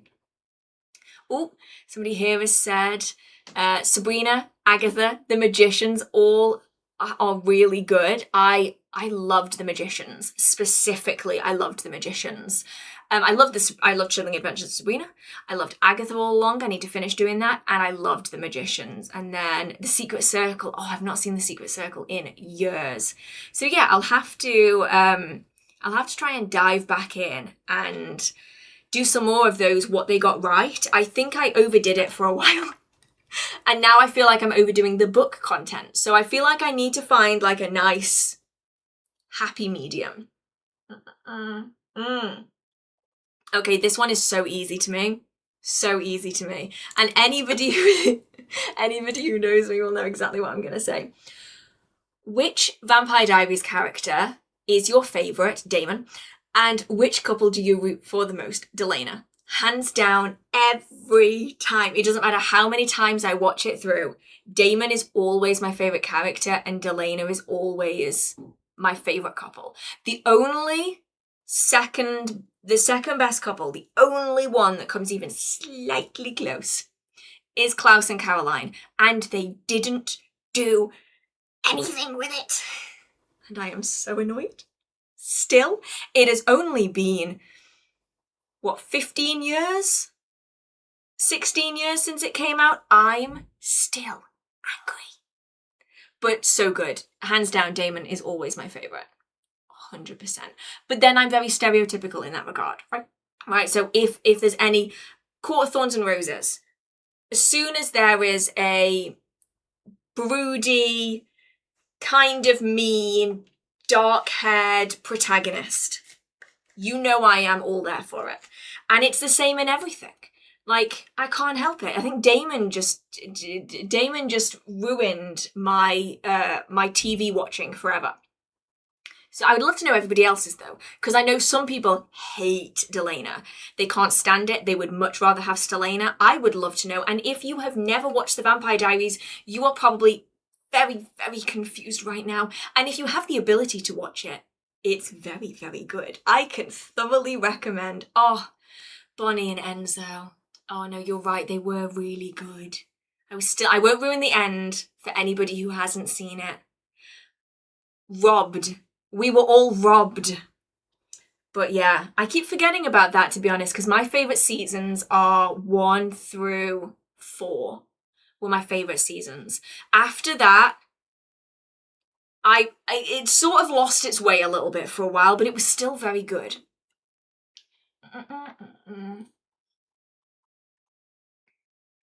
You can never overdo book content. I don't know. Sometimes I think that I have become a little bit of a book channel, and I did not mean to do that. It's mostly because at the minute, with the bathroom still being in absolute disarray, the books is something I can do very easily without having to get loads of stuff out and do like loads of stuff. And so I'm sort of falling back on it for a while. I think I need to start doing the book content and other things once I get out the other side of having the bathroom done. Because at the minute I don't have a functioning toilet. So I don't spend very much time here for that exact reason. Right, let's have a look-see. I'm somewhere over here. Do you have any tips for older people wanting to get into the craft? Ooh. Yes. Yes and no, because I suppose there's lots and lots of resources now for getting into the craft. There's lots of books out there. There's lots of YouTube videos and resources and TikToks and all of that.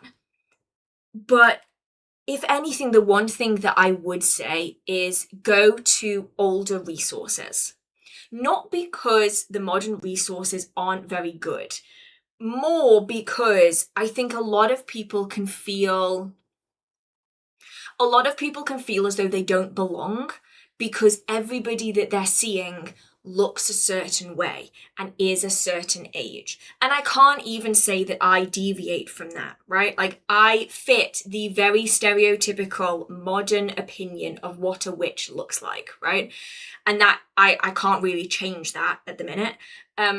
But I think that sometimes you can go onto TikTok, you can go onto short form content and blogs, and there's a lot of very modern stances on witchcraft, very modern techniques, and sometimes it can feel a little bit overwhelmingly not for you, I think. At least that's the opinion that I've gotten a lot from people over the years, is I feel like I don't belong and I don't know what to do. And so if anything, I would say go with slower forms of content. Go with content that was written 90s, 2000s. Start there.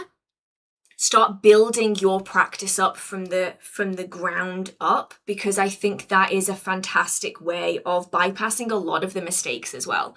Because a lot of younger people, myself included, I think a lot of us have made mistakes, is often because we've sort of gone, oh, this thing looks really cool that I've just seen, and I'm just gonna jump in and I'm gonna do it.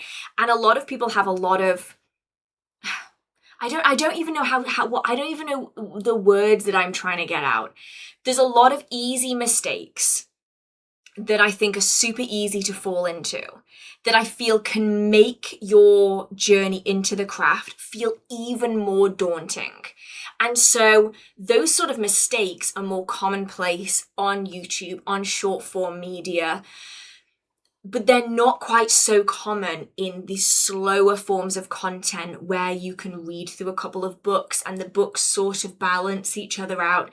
I feel like that's probably the best advice I would give to anybody, like full stop, is go for slower forms of media first, because it gives you a really good understanding of the craft, and then you can add individual people's practice onto it. And then I think it can become less daunting. If you just go on Witch Talk, for instance, on TikTok, you are going to see people that are largely of a certain demographic. And it's not because they're the only people that are practicing. It's not because they're the majority even of practitioners. It's just that it can feel very, very overwhelming. So yeah, I have videos for beginner witches. If you are interested in any books on the topic, like Psychic Witch by Matt Oren, like Practical Solitary Magic, some really good books to sort of set that foundation. But yeah, there's lots of older pagan YouTubers, definitely. But they're not often the ones that you will be recommended first. At least that's what I found, is especially when I joined TikTok again. I was immediately recommended lots and lots of physical witchcraft content, lots of spell jars, lots of like card readings. And it was just surprising because I didn't see as much of the older demographic as I was initially expecting. But yeah, if anybody has any recommendations for older practitioners on YouTube, on TikTok, on whatever, leave them down in the chat, in the comment section, to really share them a bit more, because I feel as though they're a very underrated sect of the witchcraft community online. Not so much in books, but definitely online.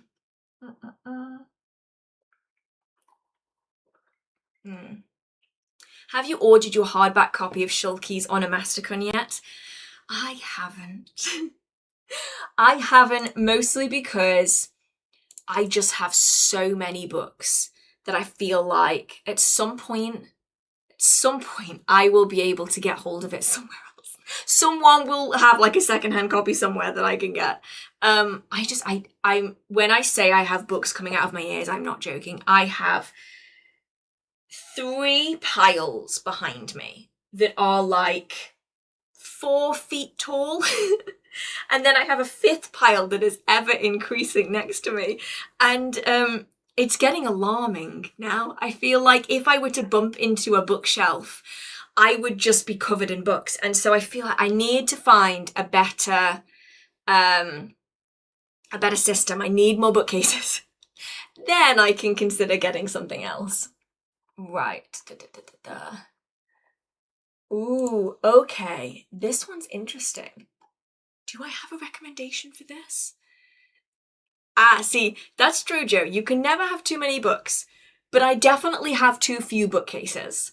And I am definitely going to have to invest in some more before a book-related accident happens. Because one day it will. I just know that books are going to fall on me and it's going to be painful. I'm looking for a good book or resource for sewing. Sewing seems to be the only activity I can focus my intentions. Now, I'm sure that we have had some books like this coming out in the last few months that we've spoken about. And I am thinking of what we've got. So there's this one. This is called So Witchy by Rachel Henderson. I'm wondering though if this is maybe a little bit more sewing projects. With spells grouped by type, this book encourages you to enhance familiar spells with sewing supplies and try spells that infuse mundane sewing tasks with magical intent. Oh, that looks really, really good. So that's just one that initially immediately came up. There's the Witchcrafting Handbook. There's the Witch's Wardrobe. That's the one I think that we spoke about a couple months ago. But I think with any of it, it is very much about finding ways that work best. So for some people, it's very much creating projects that have the magical intent in them. But for other people, you may well literally just have little pieces of fabric and you are just sewing sigils into them. Like, it doesn't need to be like a much bigger project. It could be something really simple. And for some people, it might just be the process of sewing is almost that like trance-like state, to the point where you could literally just be sewing just little scraps, or you could just be sewing like a bigger piece. And it doesn't necessarily have to have anything in relation to what you're doing, but simply the act itself, the repetition of that sewing drops into a trance-like state, which then allows you to better manifest your workings. I think though of the ones that are most obvious, I think that So Witchy looks the most interesting. So enhance your witchcraft by putting needle and thread to fabric. Part sewing manual and part grimoire, this fun and easy guide turns every craft project into a magical ritual. Packed with easy-to-follow instructions and photographs, So Witchy presents a wide variety of projects that complement and improve your practice, from dream pillows and spell bags to cords and altar cloths. So, could be worth giving a go. But yeah, somebody else has said here, sewing poppets is great, cross-stitch. Like, there's lots of options there. It's just about finding what works best. Oh, thank you so much, Jo. Towards the bookcase fund, I have plans. I really want to create a built-in bookcase, like a Beauty and the Beast style, you know, with a ladder and everything, out of IKEA bookcases. I've seen people do it and it looks incredible, and I really, really feel like it would look great in the office. And so I think that's what I'm going to do. I think that's the plan. And then I can have all of my books up, and I might even have empty bookshelves. Empty. Amazing. And then I can actually allow myself to go to Glastonbury to buy more books, because I've been putting myself on book probation, because I cannot have any more books sitting on the floor. I can't do it. It is just not stable. It's just a bad idea. It's accident waiting to happen. Right, let's have a look, see, where was I? Oh, what do you do with coins that were an offering once? You want to swap them out or change the offering? Oh, okay. This one is very much going to depend on tradition, because there are lots and lots of traditions that say do not touch coins on gravestones. Don't touch coins as offerings. Leave them, just leave them be, and then add others in. I think it depends, because if that offering is given, eventually it's going to run out of energy. Like, the energy of that offering, the goal of it, the sacrifice of it, eventually sort of loses its meaning. And so I think it obviously depends on the spirits, the deities, the ancestors, you know, whoever it is that you're working with. It could be a case of just saying that you are wanting to give them something else, something extra, something with more energy to it. And would it be okay if I recharge these to give them back to you? If I switch these for something that holds more energy, more value at that given moment? It could be a case that those coins are then given to charity. They are given to a good cause elsewhere, where their energy can be put to use somewhere else. It might be that those coins are then recharged with energy to then be given at a later point. So you almost have a rotation of coins or offerings that are given. So they are recharged and then given, and then recharged again, and then given at a later point. I think it depends on how comfortable you feel and how your tradition and your spirits engage with that idea, if that makes sense. So some spirits might be like, no, I'm keeping these. And some spirits might be like, yeah, it's totally fine. So it's very much about asking and then seeing what the response is. By the time you complete this, you'll be too old to climb the ladder. Honestly, maybe. The bathroom is first. The bathroom, and then I'll consider the office. everything just takes so long, especially in this heat. It is just so overwhelming. My living room reached 42 degrees the other day. 42 Celsius. That's what, 105? 42 Celsius in Fahrenheit. What's this? Ba ba ba ba ba. See if it'll give me the information. It's not giving me the information. It's attempting to teach me how to do the maths, and I have no interest. 107.6. Working in that, I think, might be a bad idea. Might be a really bad idea. So it's going a little slow because manual labor in that kind of heat with no fans seems like a bad idea.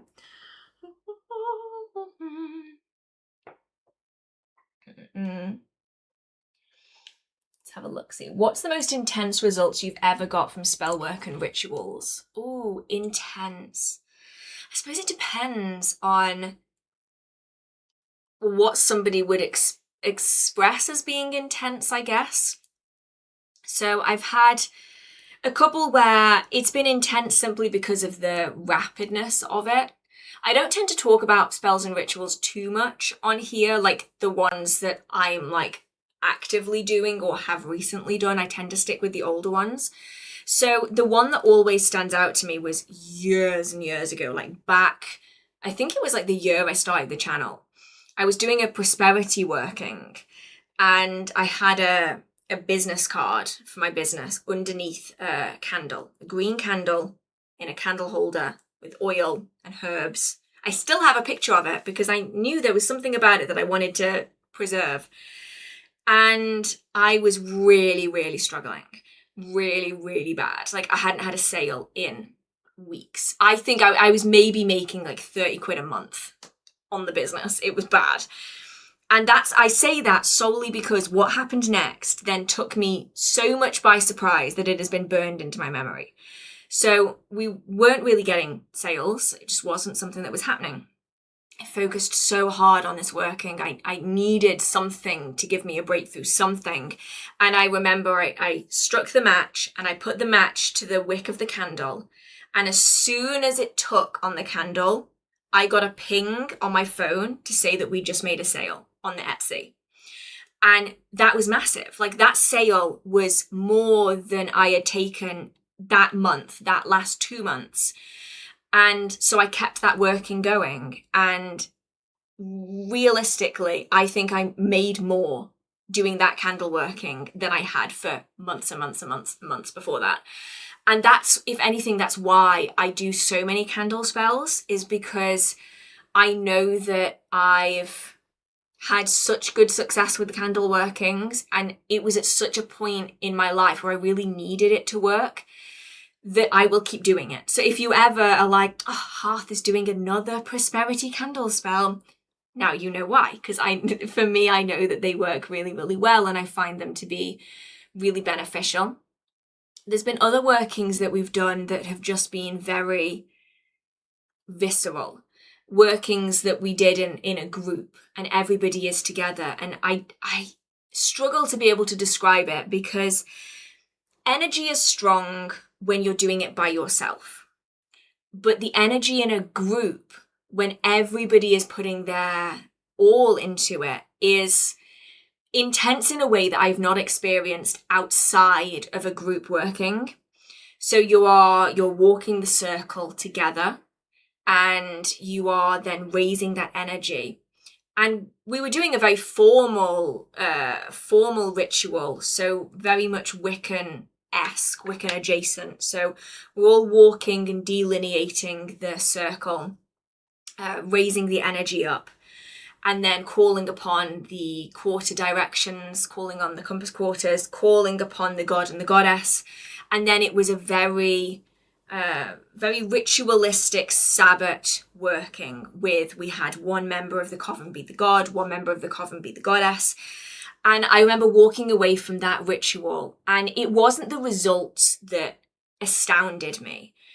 It was the energy that we were sitting in, if that makes sense. It was that you had all of these people working together towards this set goal with a fire pit going, and the energy was beyond electric. And it's what made me fall in love with group workings, as much as I can say that there's lots of bad things that come with doing group workings, and not all groups are necessarily right for everybody. But those group workings, I walked away from them being like, holy shit, that was intense. Like, that was stronger than anything that I have ever been able to produce myself. And that was just so eye-opening to me. So it wasn't so much the results of that. It was more how I walked away from that. And I think everybody did that night. It was like we all just walked away on cloud nine, just buzzing, literally, because we had way too much energy and we did not ground as much as we should have. Just walking away from it, just feeling all of it, just being present. And it was just absolutely phenomenal. I mean, we've done other workings with smaller groups, and other workings where we're just channeling spirits and seeing what comes through. And even there, really interesting. Like, when you go into places and you attempt to sense the spirits that are around, and somebody overlays on top of you, it is the weirdest feeling. And that's another one where I wasn't expecting the results of that to be as strong as they were. And for me, it's always those moments that are the most intense for me. It's not that the result was massive. It's not that the result was necessarily life-changing. It is the way that the result manifested and the way that you leave a situation that, to me, is the most intense bit. Right. I'm going to do this one now simply because it fits in with sort of what we were just talking about, which is, how do witches that aren't Wiccan celebrate the Sabbats? Do you see it as a holiday? I only find information from the Wiccan perspective.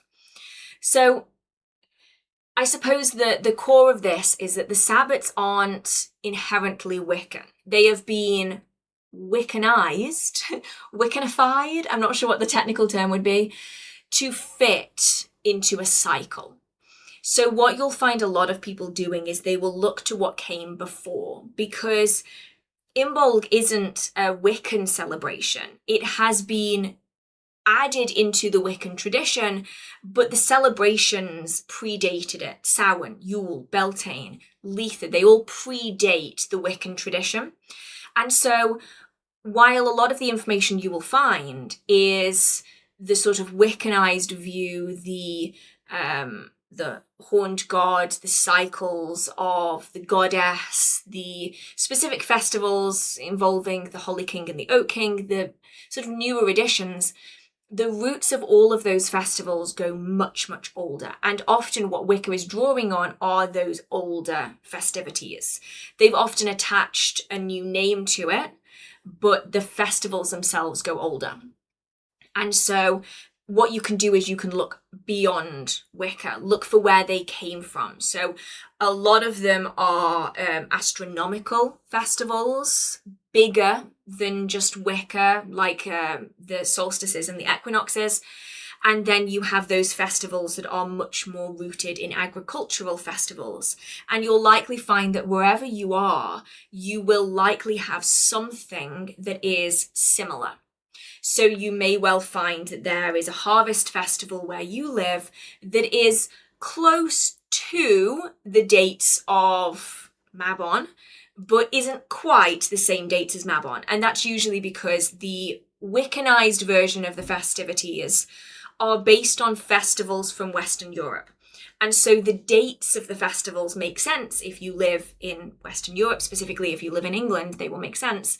But if you live, say, in southern Italy, those dates might not necessarily relate. You may well find that instead there are festivities that you feel yourself better connected to. And so you don't have to celebrate the wheel as we see it today. You could celebrate just bits and pieces of it. You might celebrate specific festivities that relate to something where you are. So, for instance, a lot of people will celebrate Lupercalia. It's not in the traditional festivities that we see within the Wiccan tradition, but depending on where people live and what they celebrate, they may add individual festivities into it. So look earlier And it's probably easier to look earlier if you're using the original names. So, for instance, like Mabon did not exist pre-Gerald Gardner. The figure Mabon did, but the festival called Mabon didn't. So it's very much a case of like picking apart the Wiccanization, if that's not something you're interested in, to find the root, because then that makes it easier to figure out sort of more information about how it was celebrated historically. Right. Let's have a look. Ooh, have you ever made a connection between one aspect of witchcraft to another aspect of witchcraft without reading or being told about it? Oh, yes, 100%. And I find that that's the bit that it's most interesting about witchcraft. I mean, you're never going to run out of things to learn, for one. You just aren't. But after a while, you start being able to recognize ways of utilizing one technique in a totally different way.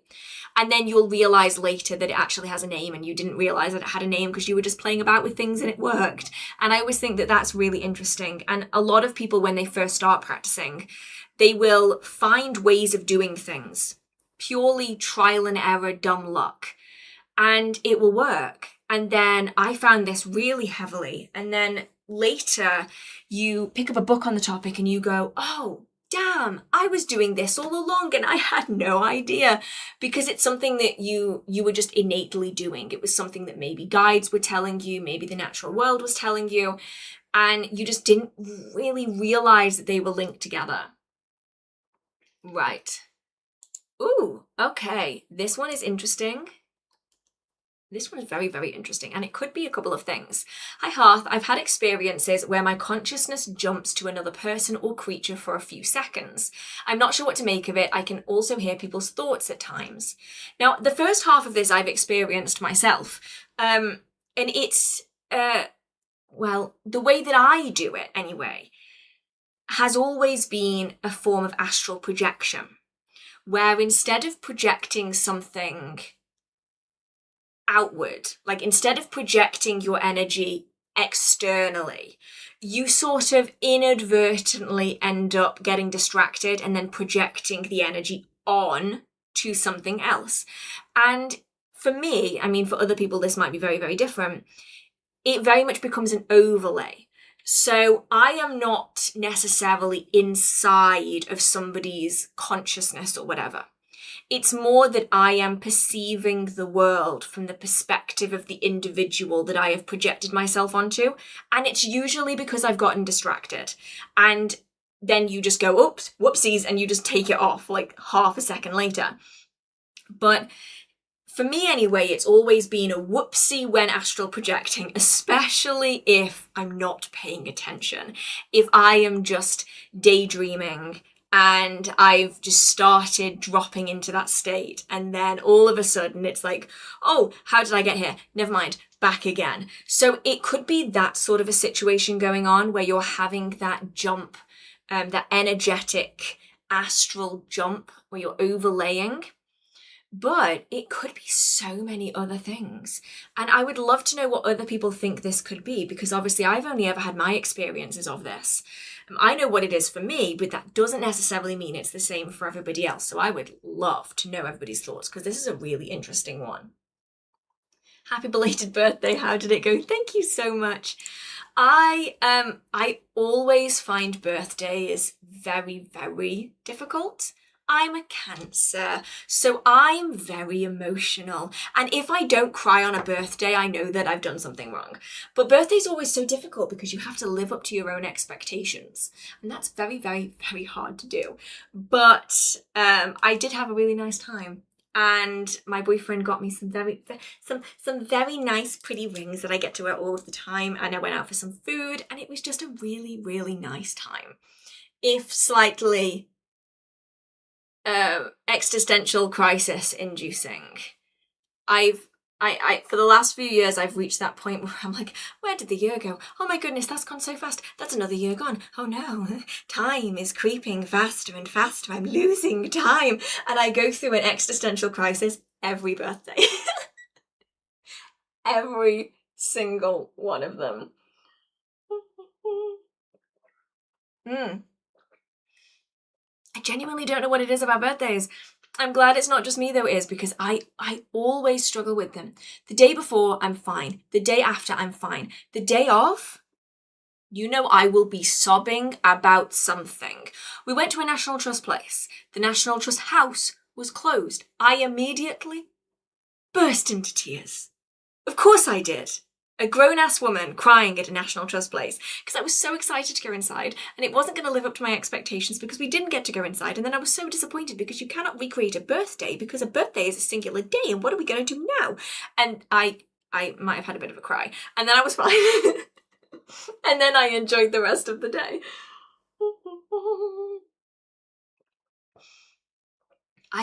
To be fair, I think surely everybody gets like that, right? Surely there's a thing of like crying on birthdays. It's a thing for a reason. Right, let's have a look, see.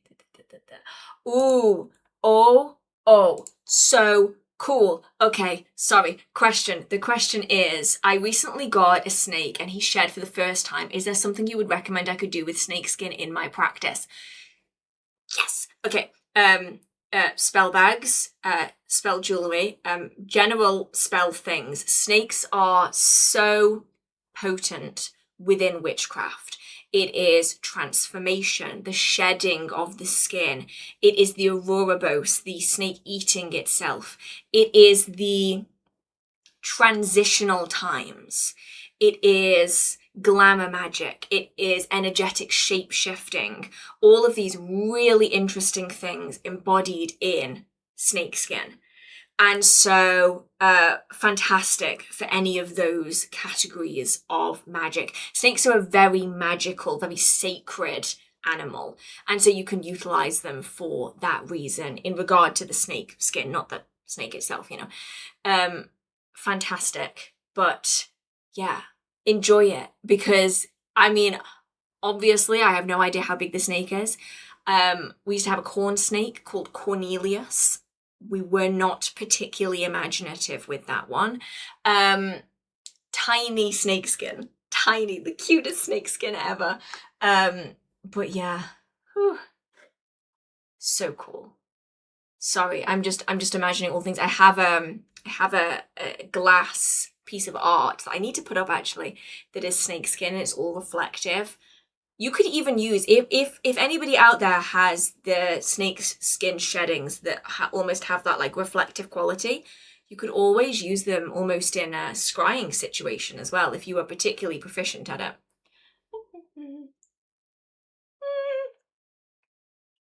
He's a banana ball python, 6 months old. Oh, so cute.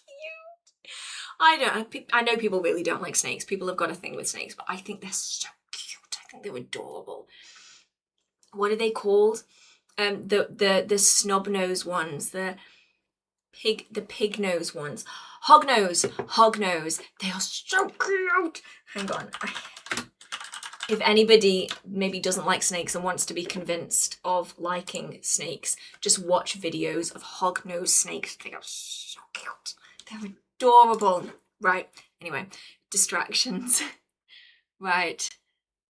Once you stop having expectations, it's just another day. The problem is, though, I really want the expectations. I really want it to be a magical day. But I am always upset. I always have an existential crisis. I'm still kind of having an existential crisis. But alas, we continue. The sands of time go marching ever onwards. Oh, thank you so much, Violet. Thank you so much.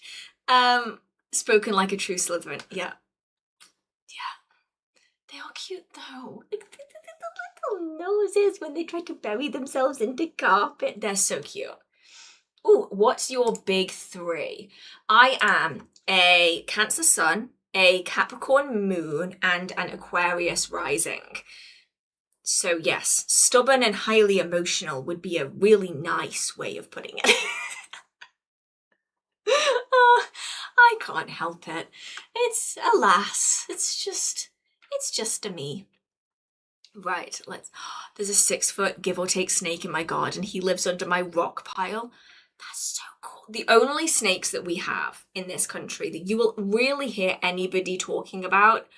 I think we have grass snakes. I'm pretty certain we have grass snakes. Adders. The only poisonous snake in England, and it's drilled into us as children.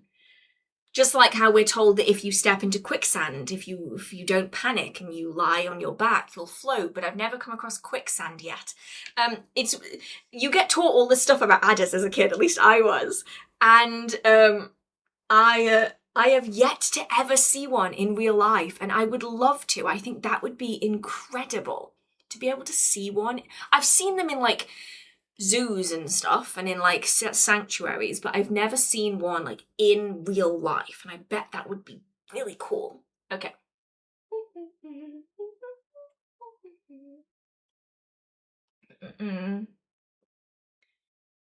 Ooh, okay. A Glastonbury related question. Hello Hearth, Mum is taking me to Glastonbury around October. Will shops you like to go to or recommend be open? Oh, definitely. Some shops only open on certain days. So I think, I will do a quick check. I think Sons of Asgard is not open on a Tuesday. Yeah. So Sons of Asgard are open all the way through, just not on Tuesdays. Tuesday is really the day that you will see most shops not being open in Glastonbury. Oh, Star Child is not open on Thursdays or Fridays. So it's just a case of Wednesday's a pretty good day. Weekends are always good because they will always be open on a weekend. But yeah, they'll be open, especially in the lead up to Samhain.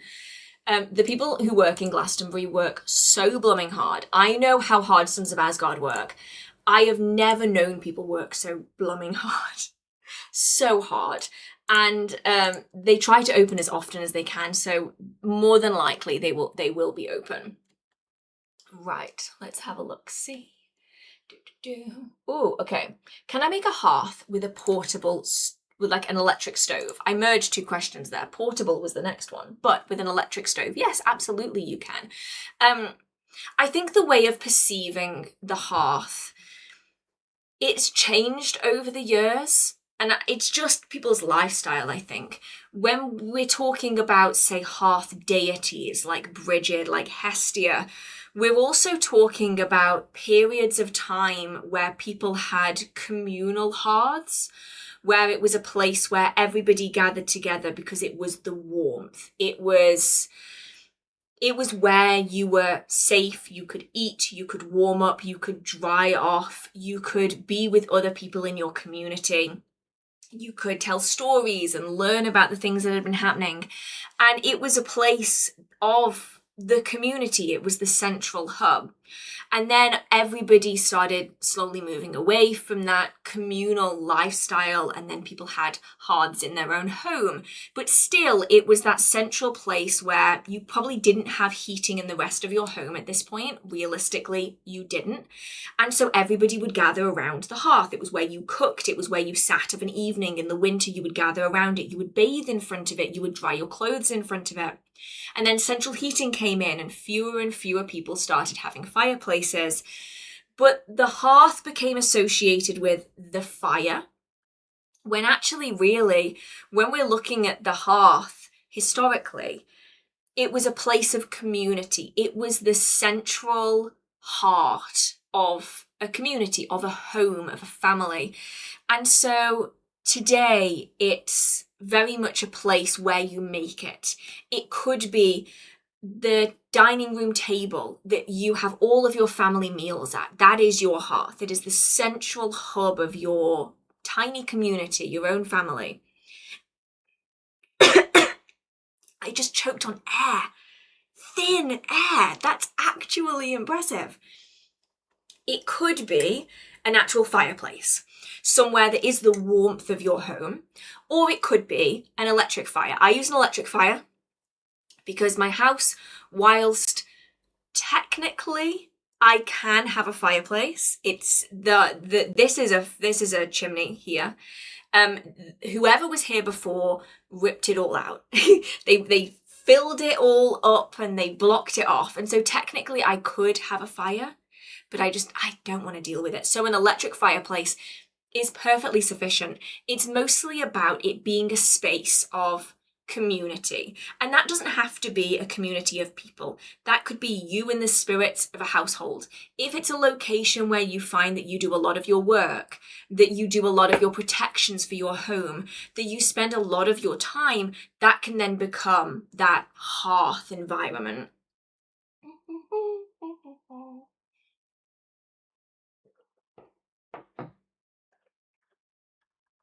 Ooh. Could you recommend a book or talk about spirit layover? I'm interested. I don't recognize the term off the top of my head, but usually that's because things go by so many different names now.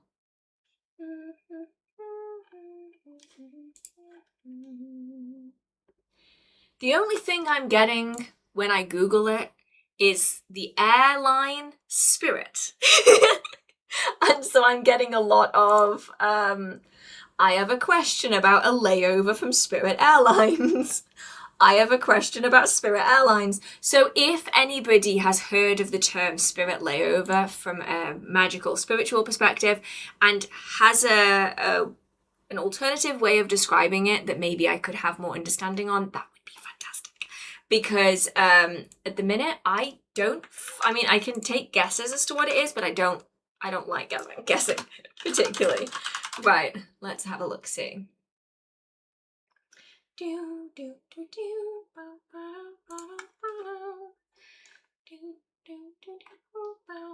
don't even know what that song is. I have a random song in my head and I don't know where it came from. Right. That's the Glastonbury related one. I've definitely done that one. What about this one? Oh, I have not done this one. I want to start doing more spirit work. The problem is I'm generally terrified of spirits, especially at night, probably because I feel vulnerable at night. Is there anything I can do to ease the fear? I actually feel as though maybe I should do an entire video on this because so many people have this same experience. And I think that there's a level of inadequacy, I want to say, that can sometimes come out of it. This feeling of, oh, well, everybody else is okay with working with spirits. I'm just not good enough, or I just shouldn't be practicing because I am scared of spirits. When there's a lot of people out there, a lot of people who are terrified of spirits but want to practice witchcraft, a lot of them will never dive into spirit work at all. So I think as somebody who is very scared of spirits, you are incredibly brave for even taking that step. So I just want to give you a massive hug and a gold star, because most people terrified of spirits will never want to take that step into spirit work. The biggest thing that I can say, and I apply it to everything when it comes to witchcraft, whether it's somebody that is scared of practicing witchcraft, whether it's a family member that's scared of you practicing witchcraft, whether it is a person that's terrified of spirits, it usually comes from somewhere that is based on stereotypes and it's based on fear-mongering. So you'll often find a lot of Christians who convert from Christianity to witchcraft will have a very innate fear of spirits, of out-of-body experiences, of working with the dead. And a lot of their family will then have a massive fear of witchcraft, but it's not really based on the actual thing they're scared of. It's based on their perception of the thing that they're scared of. So one of the best things to do is to sort of look into spirit work. Look into the reality of it, what actually could go wrong. Because often what people think is worst case scenario and what is actually likely to be worst case scenario are totally not the realities of it for a lot of people.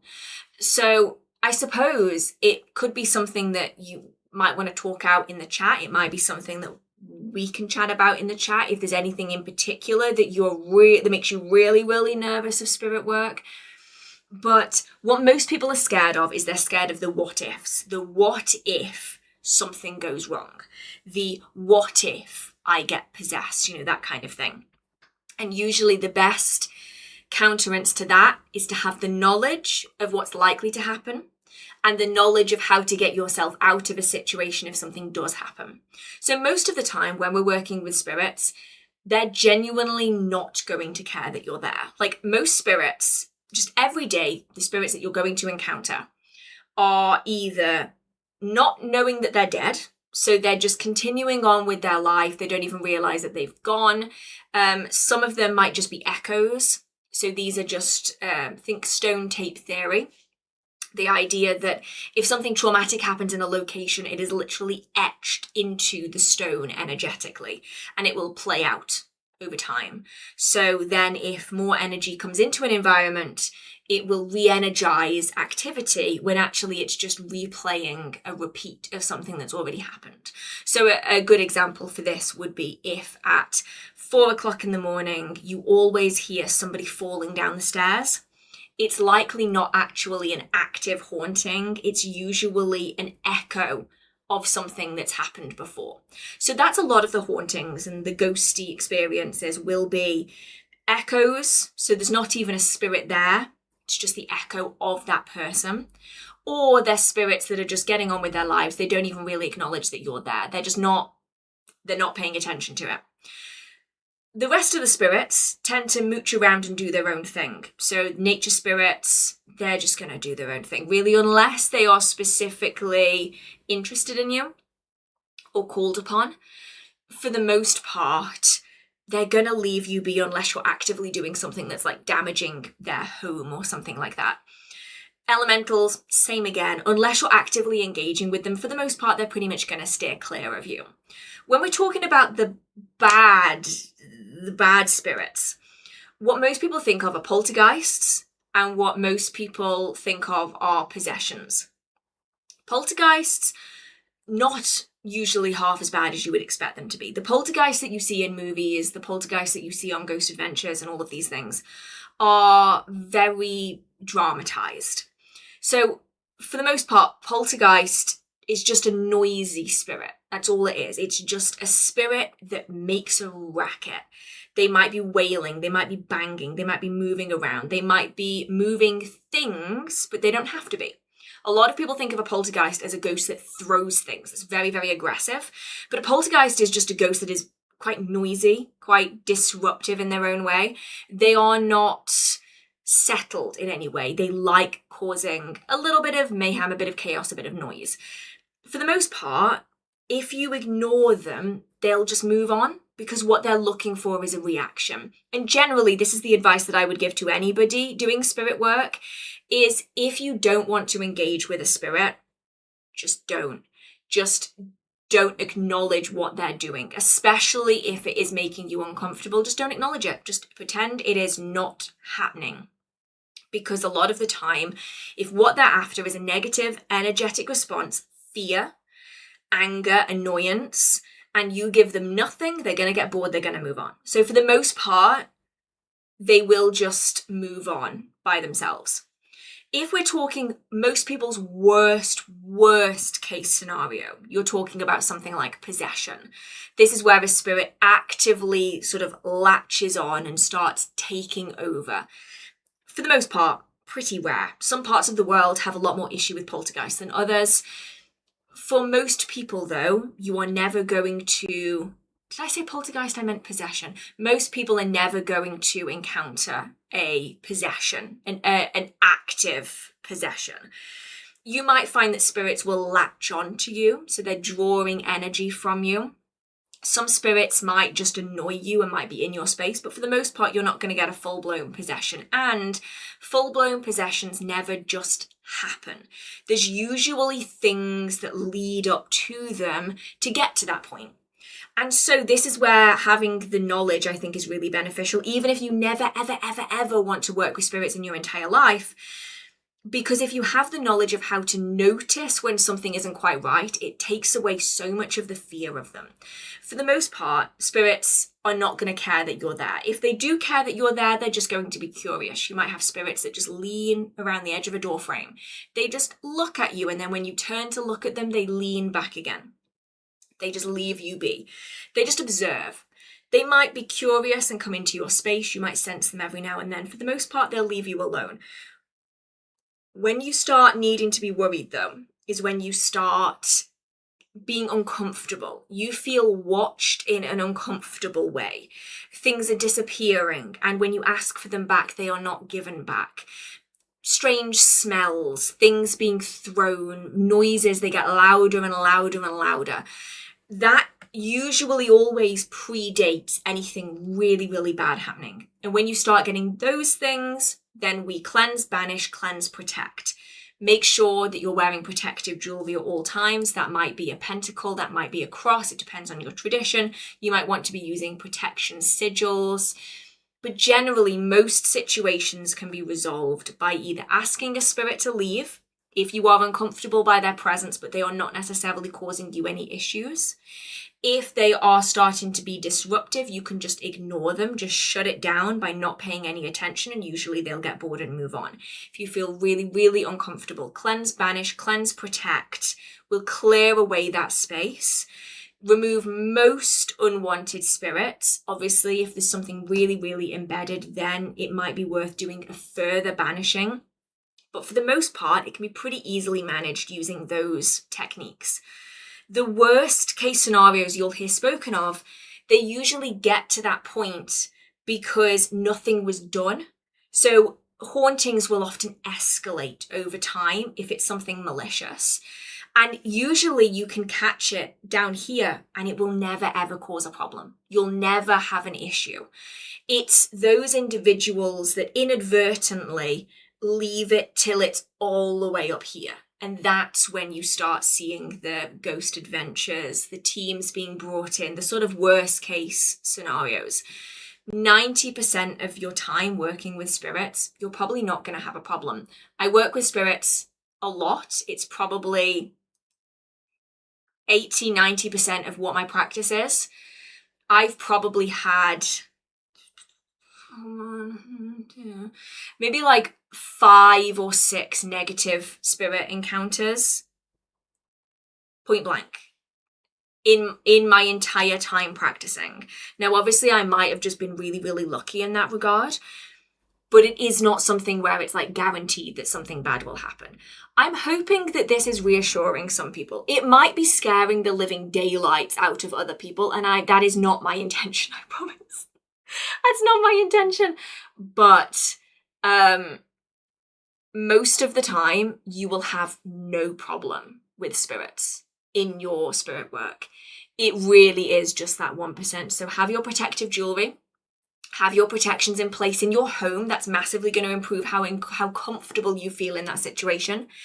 Don't do spell work and ritual outside of that protective environment if it does worry you. But most of the time, as long as you have your protections on and you're aware of how to get yourself out of a situation, you will be absolutely golden. And a lot of people get loads of joy out of their magical practice when it does involve spirit work. It's just bridging that gap between terrified and dipping your toe in a little bit. Right. I have crazy imposter syndrome with witchcraft. I'm very good at visualization. I had small victories with candle work. How do I overcome the feeling like an imposter? Ooh, okay. So there's a couple of things with this that I think could be playing a part. And I think that life, it's more complicated now when it comes to social media, when it comes to comparison. I think that now there's a lot more of that sort of imposter syndrome feeling when we have so many people with so many practices that we can compare ourselves to. So I suppose the first thing that I feel like everybody should probably do is to just try really, really, really hard to not compare your practice to somebody else's, because I can guarantee you that the practices that you see online are probably not realistic. They're probably not even real. They're probably highly adapted things that are aesthetically pleasing that have been created for social media. So first thing is probably to try not to focus too heavily on social media witchcraft. You don't have to ignore it completely, but just try not to compare yourself to those people, because for a lot of these people, it's their job. It's something that they focus on very heavily. And so because of that, it's going to have a certain look. Maybe they have a certain aesthetic. Maybe they focus on something in particular. That doesn't mean you then need to be focusing on it. And the imposter syndrome thing, I'm going to be honest, it's probably not going to completely go away. It's probably going to come and go over time. But it's just the reality of having a learning, growing, developing practice. In my experience, it's always been that I have felt the most imposterish before something changes that then massively progresses my practice further, if that makes sense. The imposter syndrome is almost like the precursor to change. And so I've often tried to almost lean into it a little bit. It might be quite beneficial to try to lean into it instead of leaning away from it, because realistically, you're always going to feel as though your craft isn't as good as somebody else's, and that your craft isn't as fleshed out or adapted, but you always have time to change and adapt it. And so you say here that you're very good at visualization. That is something that so many people come to me and say that they really, really struggle with. It's something that they never have had the chance to really develop. They've tried really hard and they've never really had success with it. And yet you have really, really good experiences with visualization. So it's very much the grass is always greener syndrome, I find, because there's lots of people out there that might look at your practice and be like, oh my goodness, why can I not do my visualization like they can do their visualization? I'm just not good enough at it. They're so much better at it than I am. When in reality, you might look at their craft and be like, oh, they do so much spirit work, and I wish I could do spirit work like that, but I just don't know how to do it. Comparison is the thief of joy. Massively. And it's just taking those little wins, right? So you're really, really good at visualization. That then, if we're working on the principle that it can then lead to change. Visualization is such an important thing for inner work, for journeying.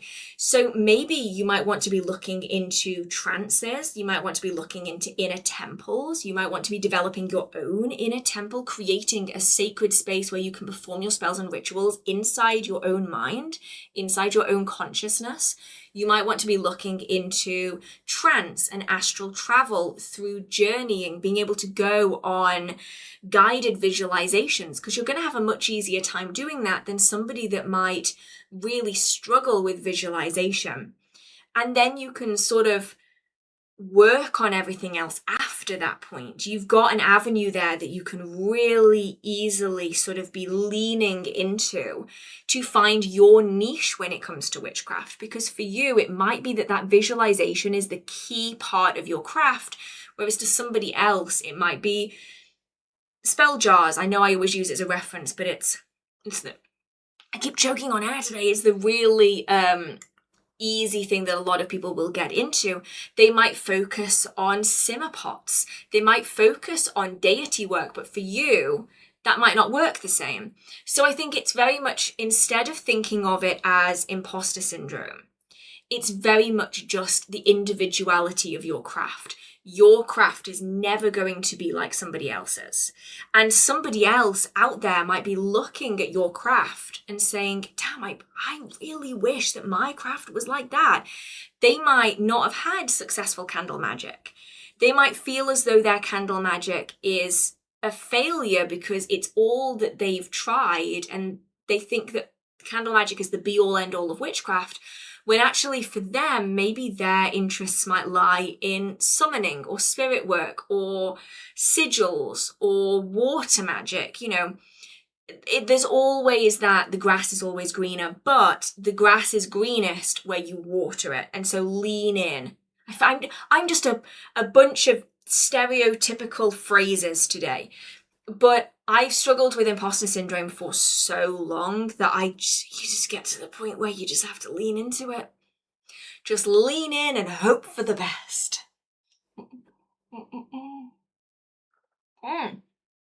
That's actually a really, really good point, Book Goblin.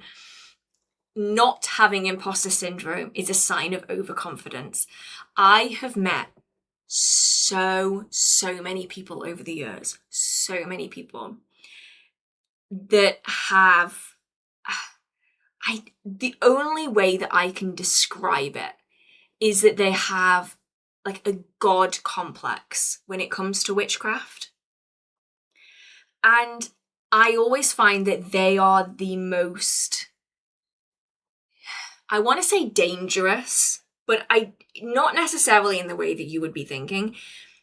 They have this like dangerous sense of overconfidence that I actually think is more damaging to their own craft than imposter syndrome is. There's a lot of people that just when I used to do house visits with spirits and stuff, where there was this level of, oh, I thought I could deal with it all by myself and I didn't have to follow any of the guidelines and I could just wing it and everything would be fine. But actually it turned out it wasn't fine and now I need help. You get that a lot. And that's not to say that having confidence in your craft is a bad thing.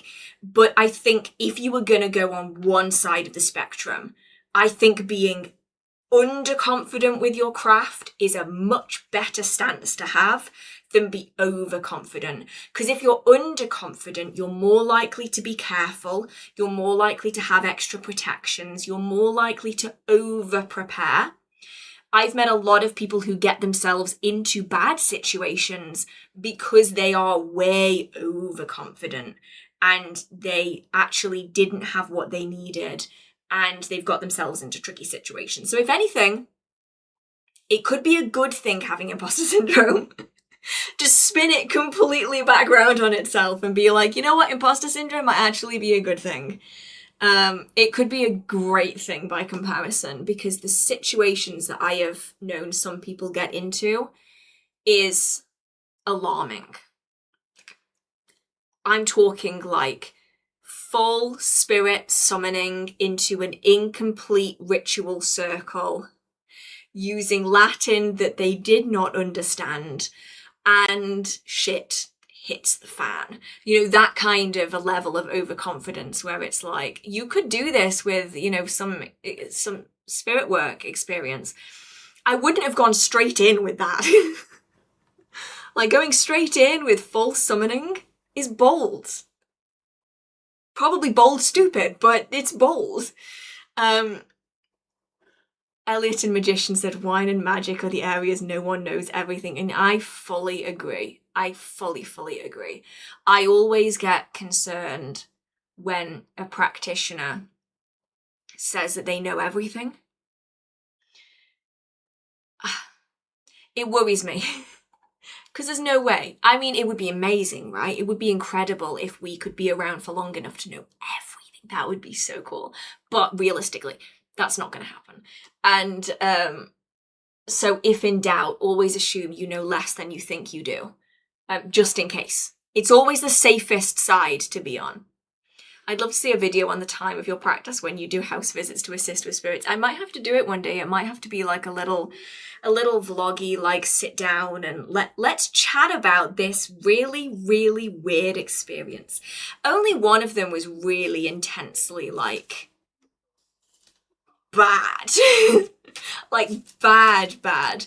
For the most part, it pretty chill, but one of them was intensely not okay.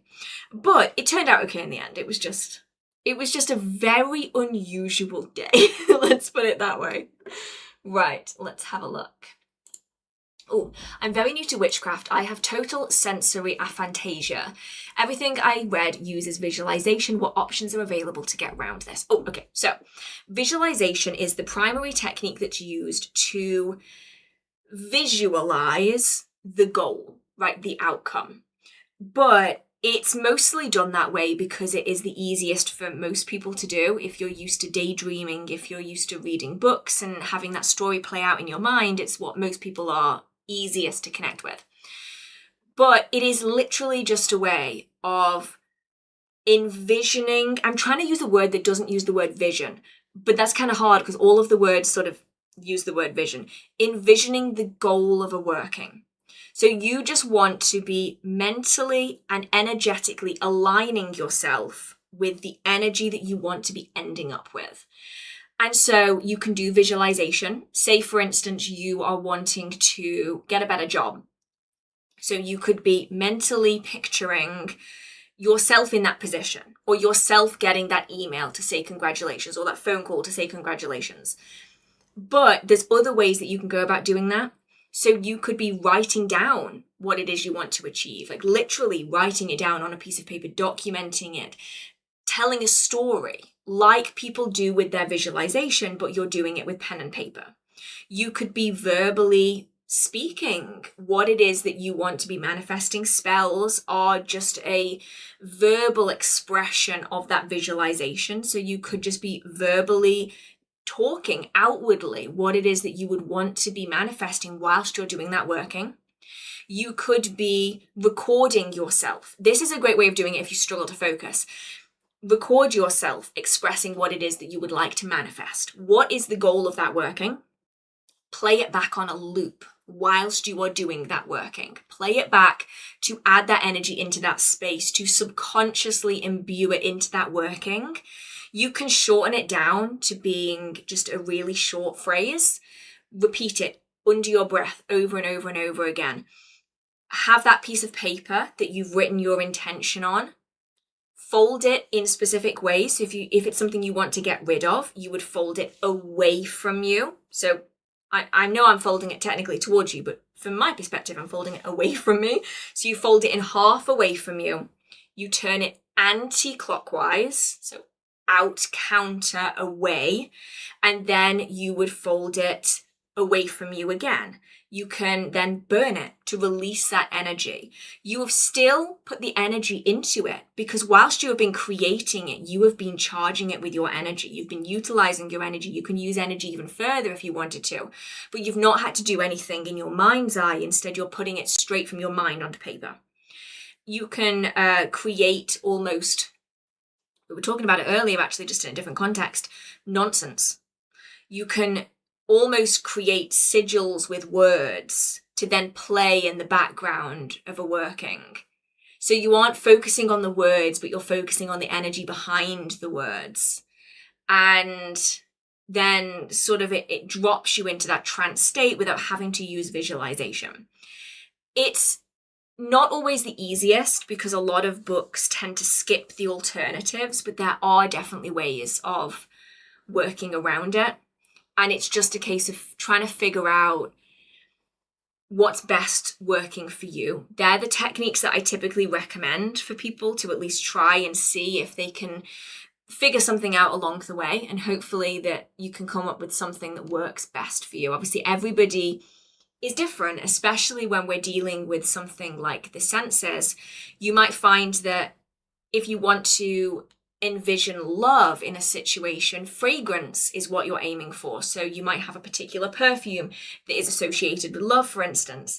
You might have a particular incense that is associated. So it might be a rose incense that you would be burning to associate with love, that then adds in that energy to that working without the need for visualization. You're essentially skipping that step a little bit. You can use things maybe like Pinterest boards to sort of have an image representation. So you might want to be cutting out bits of paper, words, writing little notes, sort of like a mind map of what it is that you want to be manifesting, pictures and goals. And vision board. Somebody said here vision board. That's kind of what it is, isn't it? Like a physical visualization of your goal instead of a mental one to link your energy to, so that you can then move forwards with that working. So some techniques to maybe give a go, trial and error. Not all of them are going to be working perfectly, but hopefully something in there could be a little bit useful. Just a few here so I don't miss them. How do I lock a mirror? I have a video on locking mirrors, actually. I think it's literally called How Do I Lock a Mirror, that goes over some different techniques that I've used for locking mirrors over the years. So that's like a full video all on it that I would recommend checking out. Right. Do you ever accept submissions to consider for reviews? I have a webcomic that is very witchy and magical that I'd love your feedback on. Oh, absolutely. I have a website, hearthwitch.co.uk. And there's an email address and like a contact form on there that you can go to. And that's where I tend to send people who are wanting to talk about books and things like that. And it's more of like a casual thing. Rather, my business page, my company page is more for like the shop. This one's more for like the YouTube stuff.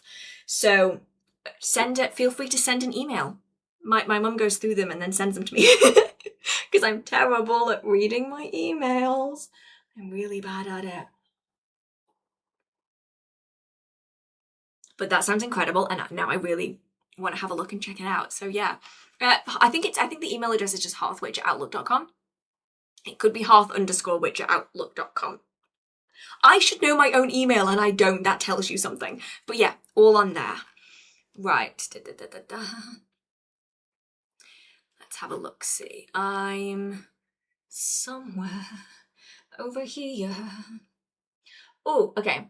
How would you recommend an absolute beginner get started in the craft? Oh, okay. I love this question. So, initially, reality checks are really, really useful. And this is something that I think I used to recommend a lot more in the past than I do now, just because I think people are a little bit more aware of what witchcraft is and what it isn't now. But initially, I always recommend people having a bit of a reality check because it tends to limit how many people are going to be disappointed by the craft once they get into it. Now, I'm coming at this from the forum world of the 2000s when I used to be asked, can I throw fireballs? Can I become a werewolf on an hourly basis? But start with the reality of it.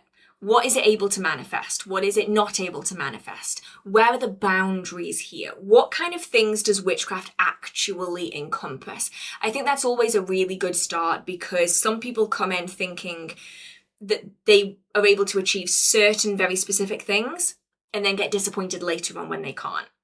Once we sort of have an idea of what witchcraft is, which if you're still watching this live stream, I'm assuming that you already are at that point. It's then about figuring out your foundations. The foundations are so significant to almost all avenues of magical arts. I've just found them so minimally spoken of, and it's driven me insane, and that's why I've spent my entire witchcraft career petitioning for people to do the foundational practices because they're so important. So you're looking at visualization or its alternatives. It's just a term to sort of describe that process of gathering your thoughts into something that you're able to manifest. Energy work, so energy sensing, centering, grounding, energy manipulation, very important. Mind calming or meditation techniques, some way of allowing us to focus our thoughts on a specific goal. Once we sort of have those foundational practices at least being practiced, we can then start looking into the different avenues of witchcraft we might want to be going down. Now, I have loads of videos on my channel about beginner witchcraft. I have an entire playlist on beginner witchcraft topics, and I have a video on different beginner witchcraft books that covers a few different groups of witchcraft. So you have the modern witchcraft books, that's sort of more general, eclectic modern witchcraft. You have the Wiccan witchcraft books that focus a little bit more on a Wiccan, so the religion, the tradition of Wiccan leaning.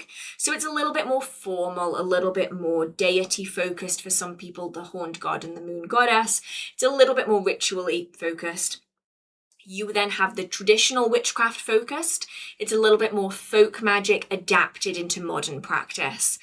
And really, all of the beginner witchcraft books in that video I still love. It just very much depends on which sort of avenue you want to go down. Those foundational practices, though, are going to be so beneficial to any avenue that you go down, because they all utilize the energy work, they all utilize the visualization, the intention setting that comes with it in whichever form you choose to do it. It gives you like that springboard to then build off of. That's typically what I would suggest, because I struggled with it and I had to redo it all. And so I found that those practices were very good for building those foundations again after everything sort of came tumbling down around me because I didn't spend enough time doing it. Oopsies. It's probably the best place that I can recommend to start, just because it gives you that solid base, and then you can take it in whatever avenue you want. If you want to go more with formal ceremonial magic, you can totally do that. If you want to go chaos magician route, you can totally do that too. If you want traditional witchcraft, if you want folk magic, if you want Wicca, it builds off of it. But there's loads of beginner books out there. There's loads of beginner videos out there. Obviously, I'm going to recommend my own because I am a little bit biased, but there's loads out there, and there's so much that you can utilize as that springboard. You can get started with some magic fairly quickly. Protection magic especially is really beneficial. I wouldn't necessarily, though, say start before you do some of those foundational practices, because I think that is, you might then struggle with things not manifesting correctly. How's your novel coming along? You know what? Actually, it is not bad. I was determined to finish it before my birthday. That didn't happen. But I'm a really decent chunk in now. And I feel like slowly but surely it's starting to pull itself together. And I like being able to draw on my own experiences, adapt it into it. That's one of my favorite bits so far of writing it, is just being able to draw on that kind of personal practice in a way that I haven't before. So I'm slowly chipping away at it. I am like 75,000 words in now on the novel. So I'm getting there. It's just things are a bit slow at the minute. So I suppose I should probably have apologised for this at the start. Videos have been a little bit slow recently because obviously the bathroom's been done. I'm launching a new website, so I'm redoing my business website. That's taking me ages. So eventually I'll have time to get back to the book. Eventually, when I get done with all of the other projects that I have ended up giving myself over the last few months. I'll get there in the end.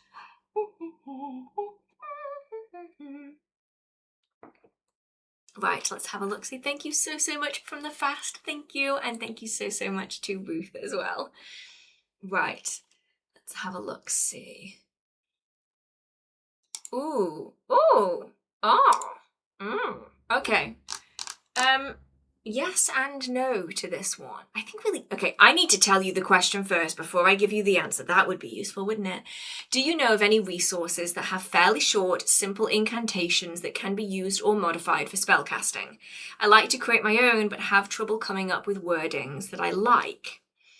So because I don't massively use words in my spells and rituals, I don't have any book that I necessarily would say, this is an absolute no-brainer.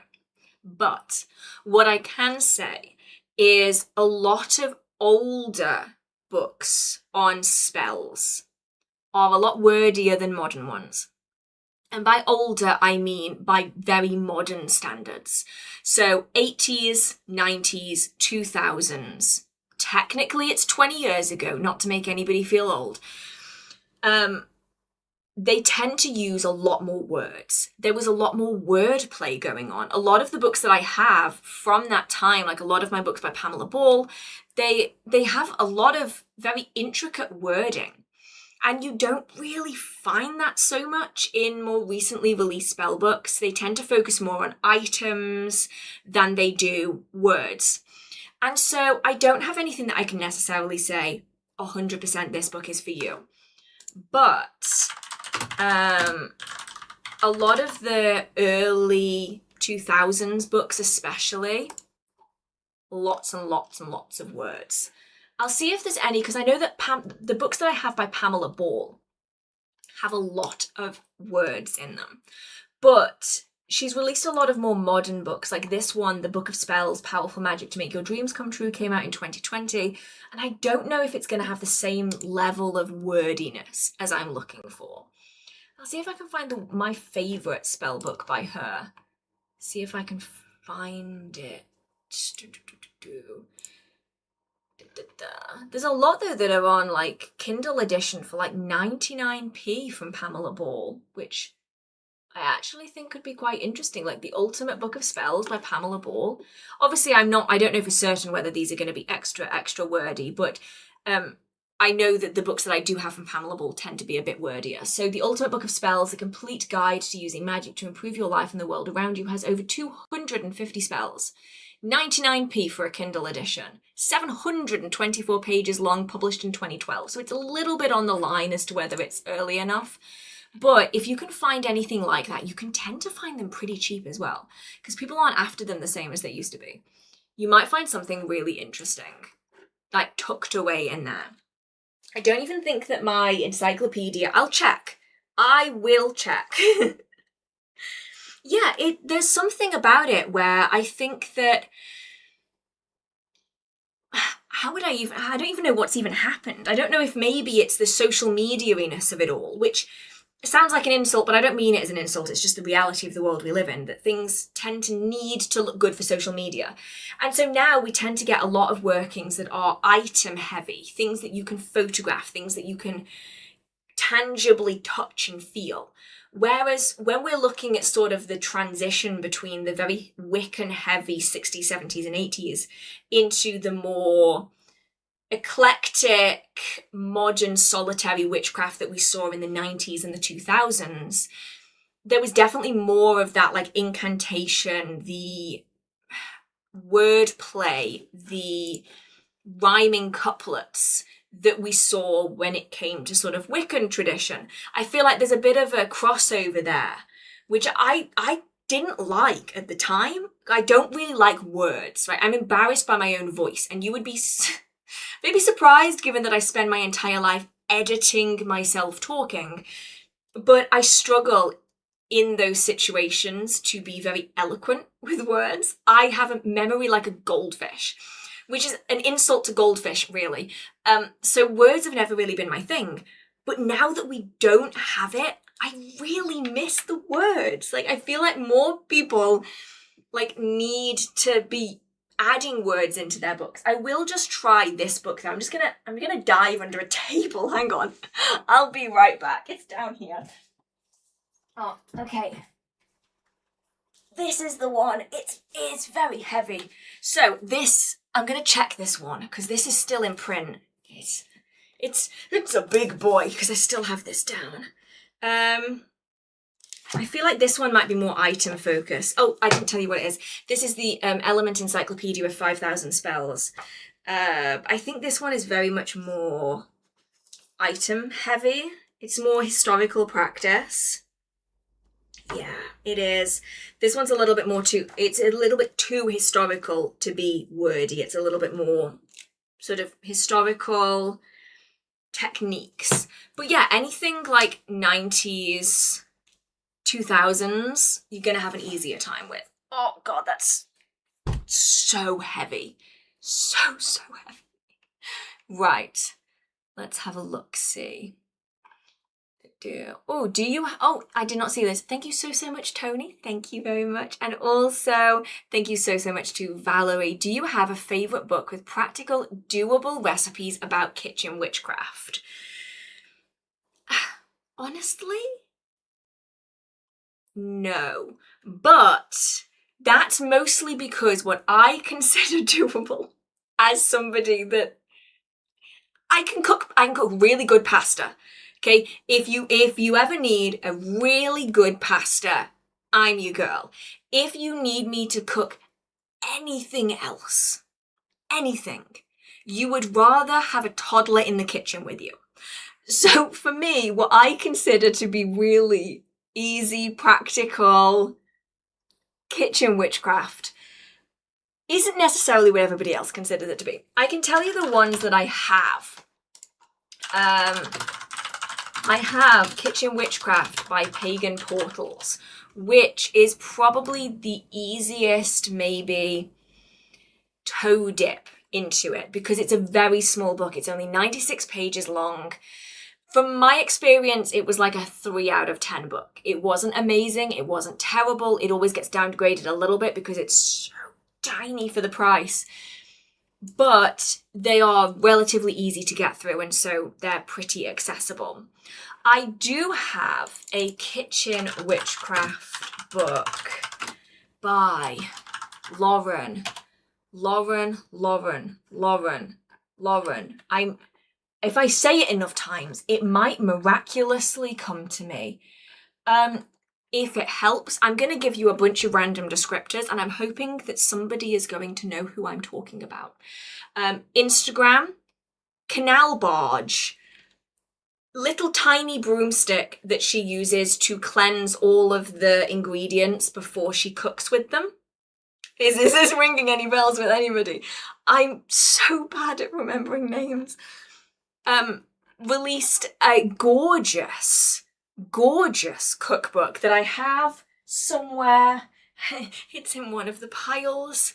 And yeah, that one I really enjoyed because they were just very seasonal, and I love seasonality. I love being able to tie that into my Sabbath celebrations, the honoring of the natural world. I just love seasonal anything. And they were quite unusual, but also very edible items. Like sometimes you get these books and you're like, I have no idea when I'm going to ever do this. The recipes in this book, I was like, I could eat that tomorrow. I would eat that right now. I absolutely love that. Like, yes. So I really appreciated that. Oh my goodness, no way did my descriptions just tell people who that was. Let me check. It is. Oh my goodness, Bridge.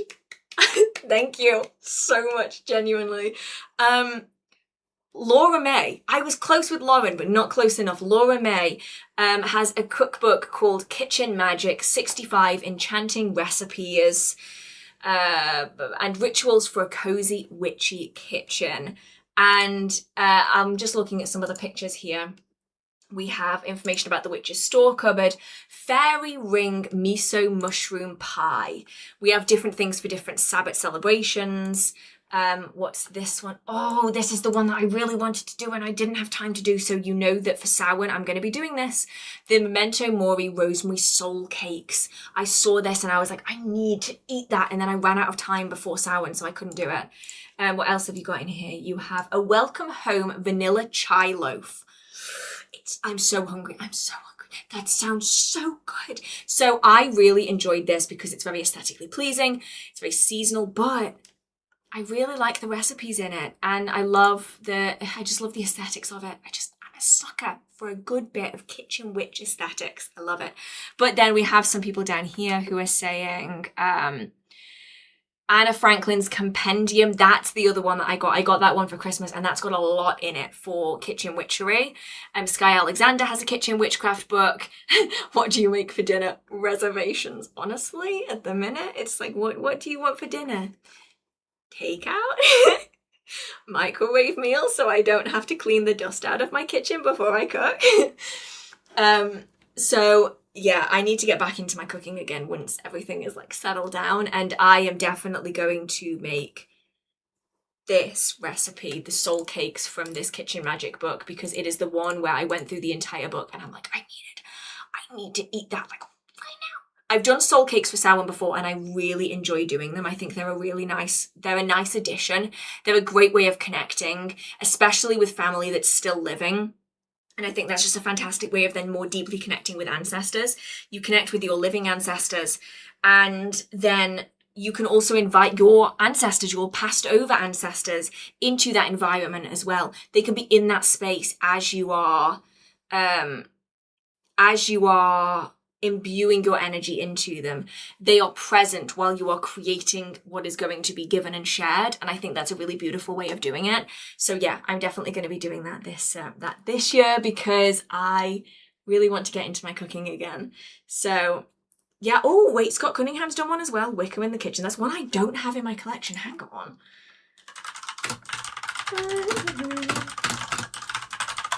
Let's have a look-see. Oh, I don't have it. I'm going to need to look into that one. Oh, that one looks good too. So yeah, Scott Cunningham's Encyclopedia of Wicca in the Kitchen. You guys know I love Scott Cunningham's Encyclopedia of Magical Herbs. I'm sure that this one will be just as good. But yeah, I often find a lot of recipes as well on TikTok and social media. And maybe one day I'll have to do, when my kitchen is done, I don't know when that's going to be, but maybe some of those recipes, like try them and share them and see what we think about them. Like, genuinely, if I can cook them, you can cook them. I promise, okay? I can make a mean pasta, but anything else, I'm slightly questionable. So if I can do a good job at any of the recipes, then anybody is able to do a good job at the recipes. Anybody. Right, let's have a look-see.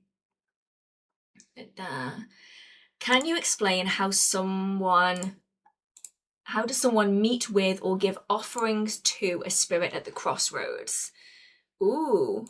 I want to incorporate them into my practice, but I don't know how. Any advice? Oh, okay. So, crossroads spirits are really interesting because they tend to go one of two ways. People either love them or they're terrified of working with them.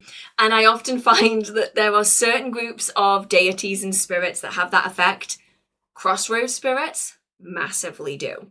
So, generally speaking, with all spirit relationships, especially if you're wanting to incorporate them into your practice in a longer term sense, you're going to want something that is a little bit more of a relationship that's being built up. So you're going to want to do things gradually.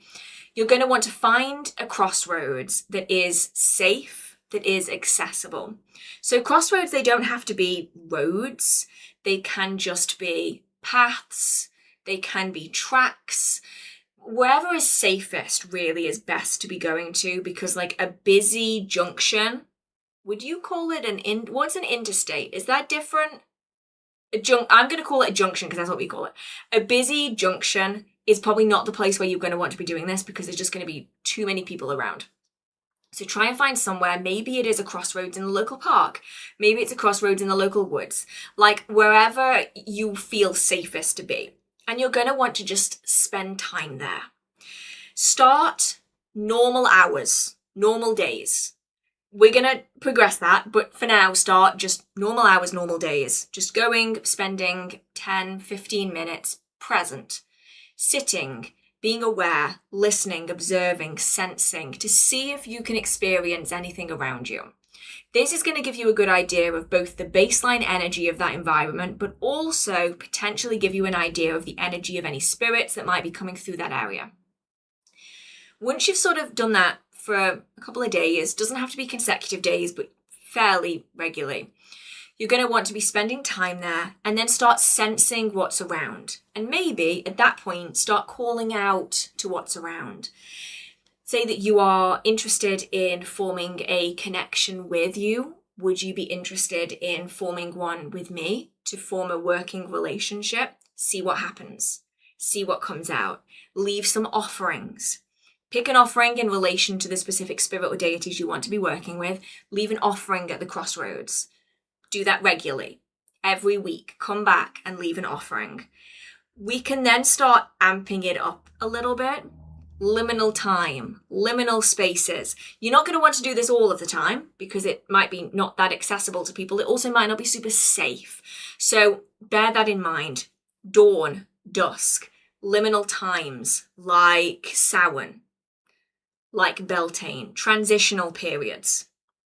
Be there, experience the energy, feel that change. Is the energy heightened during liminal times where transitions are easier, where change is easier with the crossroads? And then once you started forming that connection, what are you getting back again? Are you noticing that when you leave an offering, the energy changes? Are you finding that when you're there, you start feeling the hair on the back of your neck rise? Are you hearing whispers in the trees around you?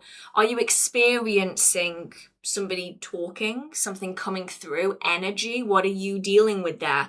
And then slowly start building it up. Once you get to that point, then it's a case of how is it best to communicate with you? How would you like to communicate with me? I find it easiest to do it through dreams, for instance, and then sort of go down that rabbit hole almost of looking into the different ways of communicating. For a lot of people, maybe the easiest way of starting is with a pendulum. It's fairly easy for most people to access or to make one, to be able to start communicating that way. And then you can slowly start building that connection as time goes on. Right. Oh no, it jumped. Scroll. Oh no. Okay. Oh, I definitely did that one because that's the one about spirit work. I remember that one. Right. I've definitely done that one. Definitely done that one. Oh, that's the one I just did. Okay, we're here now. I use long matches for any workings that require lighting a fire or a candle or something, and I've always saved the used matches afterwards. What can I use these for?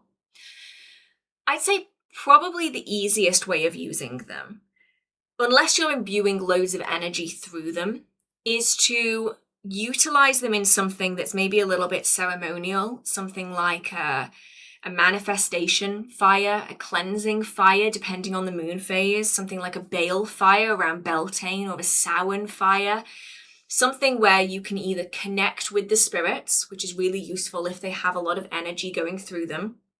The matches, I mean, not the spirits. Very useful for connecting with energies and spirits because you're going to have that heightened energy. Not only is it the energy of the fire, but it's also the energy of every working that you've done, which the last remnants of are being burned away. It's going to be really attractive and appealing to spirits if you do want to be working with ancestors, if you do want to be working with the fair folk around Samhain or Beltane. But they could be good if you gather, say, matches for positive intentions in one jar, matches for negative intentions in the other jar, and then you could be around the full moon or the new moon be releasing all of that excess energy out to either manifest or to release that energy as a way of giving sort of a further boost to the workings that maybe just need a little bit more of a kick up the arse. How's your bathroom renovation coming along? It's slow. Slow. But we always knew it was going to be because I went to some people to get quotes for the bathroom and they came back with the most extortionate amount of money known to mankind. Like an alarming amount of money. And so we've just been doing them. We've just been doing it ourselves. And by ourselves, I mean my dad has been very kindly laying bathroom tiles the last few days. So I don't have a shower, I don't have a toilet, I don't have a bath, I don't have a sink, I don't have lights, I don't have an extractor fan, and I don't have a floor. At the minute, we have some gorgeous black and white star tiles in the process of going down, which look so good. I'm recording like little bits and pieces of it as we go so that I can show you like the progress from start to finish. It looks so good. So at the minute, I'm using a camping toilet. Just what I always wanted. It's just the messy bit of the process. Once we get the floor down, then it's gonna massively improve, I think. Obviously, we can't put the toilet in until the floor's done, so floor has to come first. But then I think we're gonna be making some real progress. Hearth now has an excess supply of witch bottles. Honestly, I should probably have been doing that, but no. I didn't. And there's still time. I haven't yet, though. Right. I'm looking to buy a house, and I've done all of the usual mundane things related to finances and the like. What magical things can I add in? So it would very much be, perhaps, I suppose the question is, if you found a house that you're looking at, then it would be a case of doing some workings to try to manifest that particular house. But if you are just generally haven't found the right place yet, then it could very much be about sending that out. So creating a board that you can be focusing on, that you can be lighting candles in front of. Maybe draw together aspects of something that makes your heart sing. And obviously it's not necessarily going to be the exact thing that you're going to be looking for, but you want to embody that feeling of rightness. And so if you can gather together some things that really embody that energy in a home for you, and then be lighting candles, maybe lit with some good fortune or some attraction oil, just some plain dinner candles. They don't need to be anything fancy, just to draw in that energy. You want to be attracting that feeling in towards you to hopefully give you a little bit more of a chance to find that place.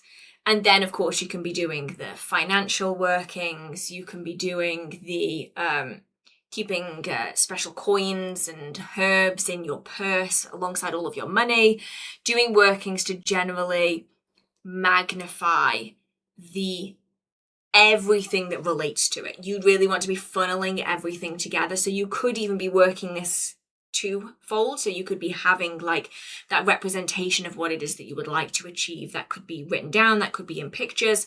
And then in front of it, burning the prosperity candles, the yellow candles, the green candles with prosperity oil on it in front of or in relation to a petition that relates to what it is you want to achieve, to tie everything together so that you are pulling all of the threads that you can, both mundane and magically, to achieve this. And I really, really hope you do. The tiles are so nice. No joke, the tiles are gorgeous. I saw them and I was like, no, I need those tiles. So we're having like a magical, like practical magic-y kind of a bathroom feel. I'm very excited about it. It's gonna look so good. It's gonna look so good. But downside, I'm then covering up the tiles with furniture, with bathroom furniture, which is kind of sad, but I can't just have a bathroom that solely has a tiled floor. That would be weird.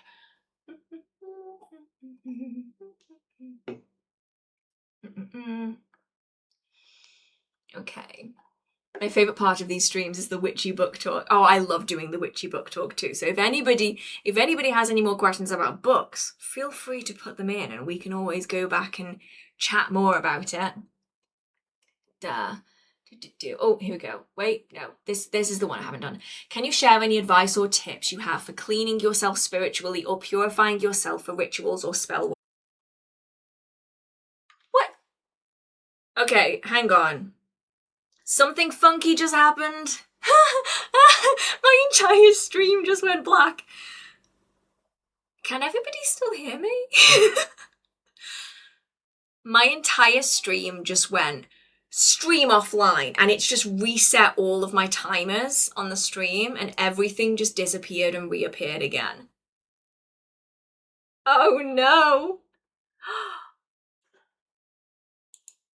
That was so weird. Okay. I'm glad. What a time to be doing a live stream. What a time. I think YouTube just fully went down. It was the Mercury retrograde is affecting YouTube now. Okay. Where was I? That is a good question. Are we all in the same universe or did we just go through like a fork in the road? Weird. Really weird. What was I saying? Oh yeah, ritual. I used to have, before all my spells and rituals, I used to do a full ritual bath with salt. And then I used to do a ritual shower. And then I would dry off and do my ritual robe and then spellwork and ritual. And I was so tired of doing it by the end. And I was like, you know what? I'm just going to try it without. I'm just going to try doing a working without doing all of it. And I had just as much success doing it without as I did with. So for me, I personally don't do any sort of ritual cleansing beforehand, mostly because I try to make sure that the energy of a space is pretty clear beforehand. So I try to make sure I keep my protections really tight and in place, and I tend to do cleansings if I really need to, just to make sure that the energy is definitely where I want it to be. And that way you then don't necessarily have to be doing those cleansings before every single ritual, because you are doing the maintenance in between. And I find that to be the most efficient for me, simply because if I need to do a working, I usually don't have the time or the willpower to spend an hour doing the full ritual cleanse beforehand. Props to you if you do. Power to you. I used to, and I don't think I have the willpower to do it anymore. So if you keep your space nice and clear with your protection jewelry and cleansed on a fairly regular basis, you're going to be pretty good on that front. In terms of doing the cleansing yourself, if and when you need to, if you're not planning on doing it for every single working that you're carrying out, it's then a case of picking a technique that works best for you. So you can do smoke cleansing. So I would typically recommend doing this outside of the home before you walk in, because otherwise you are cleansing energies off yourself into your home. Whereas if you do it outside, then when you walk through those protections, you are not taking any of that energy inside with you. Start from the ground up towards your head, cleanse, release it all. I like to use rosemary because it is just so much easier for me, because you just get the sprigs and you dry it and boom, you have yourself a smoke stick. And the other technique that I really like, that I use more than any of the others, is a water cleanse. So you go into a shower. You can do it in a bath. It is easier in a shower. And you just envision all of that water is like, for me, it's a like electric blue. I don't know why, gonna be really honest. It just always has been. It might be gold, it might be yellow, it might be, that's basically the same half. It might be silver, it might be pink, whatever it is for you that represents that like purifying energy. And as it hits you, it just takes off all of this sludge and goo and all the sticky, unwanted energies that you don't want to deal with. They're really good sort of day-to-day cleansings. Every so often you might want to be doing something a bit more intense. You might want to be doing a full ritual bath, which is like full cleansing with the salts and everything, but it's not something that you necessarily have to do if you stay on top of your energetic hygiene. I think that's maybe the best way of putting it, is it's a little bit like you don't have to deep clean your house every single day, but you do have to do the little bits of maintenance to make sure it still looks good the rest of the time. It's just about that energetic hygiene that I think is so important, that then takes the pressure off just before spells and rituals. When you really need to be doing a working, you can just get to the point where you can do that working, instead of thinking, oh, well, I can't have a shower yet because somebody else is in the shower, so that means I'm going to have to wait at least 30 minutes till they get out of the shower, and then I'm not going to be finished until an hour's gone by, and then it's going to be midnight, and then it can get kind of difficult, especially if you're in an environment with lots of other people. So doing that maintenance just makes it a lot easier. Right. Oh, I was the one that jumped it then. I clicked clicked the bar. Right, here we go. I'm travelling around England in September. We'll be in Glastonbury area at the autumn equinox. Do you know what events are going on there at that time, or where I could find out more? I personally don't know what's going to be happening at that time, but you can typically find it on the local Glastonbury pages. They typically will tell you what's going on. And let me see. They usually have a lot of events happening at any given time. So Chalice Well Trust is usually a good place to check. So they're having an autumn equinox celebration, as they always do, at the Chalice Well on September 23rd at 11 a.m. apparently. This is where they sort of welcome everybody in, and you can spend some time there doing some meditations, and they do a ceremony there. They're really beautiful to go to. So that's just default. What typically always happens around the Sabbats is the Chalice Well will open. I think it's free entry during these events. It usually isn't, but I think they open it up and then they do like a are working there. It's really beautiful. But in the area, they almost always have stuff going on. So they will almost always have festivals walking through the town. I mean, this is last year's.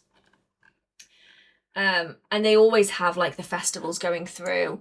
They have what's the word I'm after? Like floats going through at different times. You'll randomly see just a guy dressed as a wizard just on the high street. They always have things. So they have signs, like up and down the high street. They have like glass signs on the walls that they put pictures in for things, posters. My brain is not working right now. I'm too hot. They put posters in for the things that are going to be happening. It's worth checking that out when you get there. But general Facebook pages will have lots of information for things that are coming up. Especially if you look at local like stores, they'll often tell you the things that are going to be happening because they obviously want people to be coming into Glastonbury during them. It's one of those places though where it's just incredible. It's just absolutely incredible. There's always something going on. There's always something magical happening. And the people are just so nice. They're just lovely.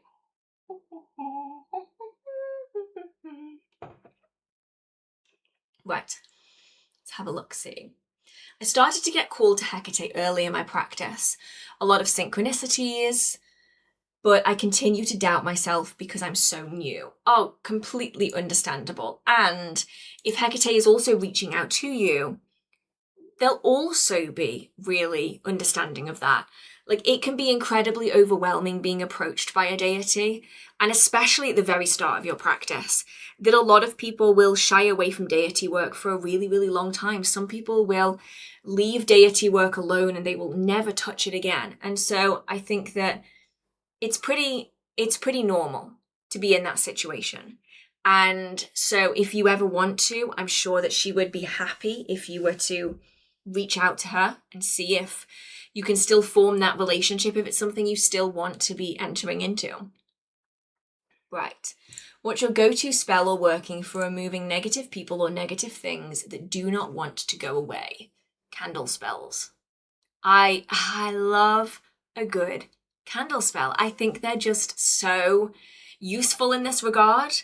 I think that, to be honest, with most workings, if I can do a candle spell, I will do a candle spell. So just think, let me just think for a minute about how I would do this. So it would probably be a black candle.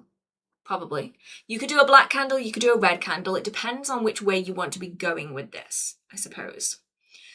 I would probably, now I'm going to be really honest here and say this one might be very, very careful with what I am going to say, okay? Do as I say, not as I do. Fire safety is important, okay? Please. Please. If you can get a photograph and wrap it around the candle and tie it with string, anoint the candle in oil. So it could be a photograph, it could be a name, it could be a tag lock, some variety, a name, a date of birth, something like that. Wrap it around the candle, tie it. Now you're gonna have to keep a real close eye on this, okay? Because it's flammable. You then dress it with oil away. So I tend to go from the bottom to the top.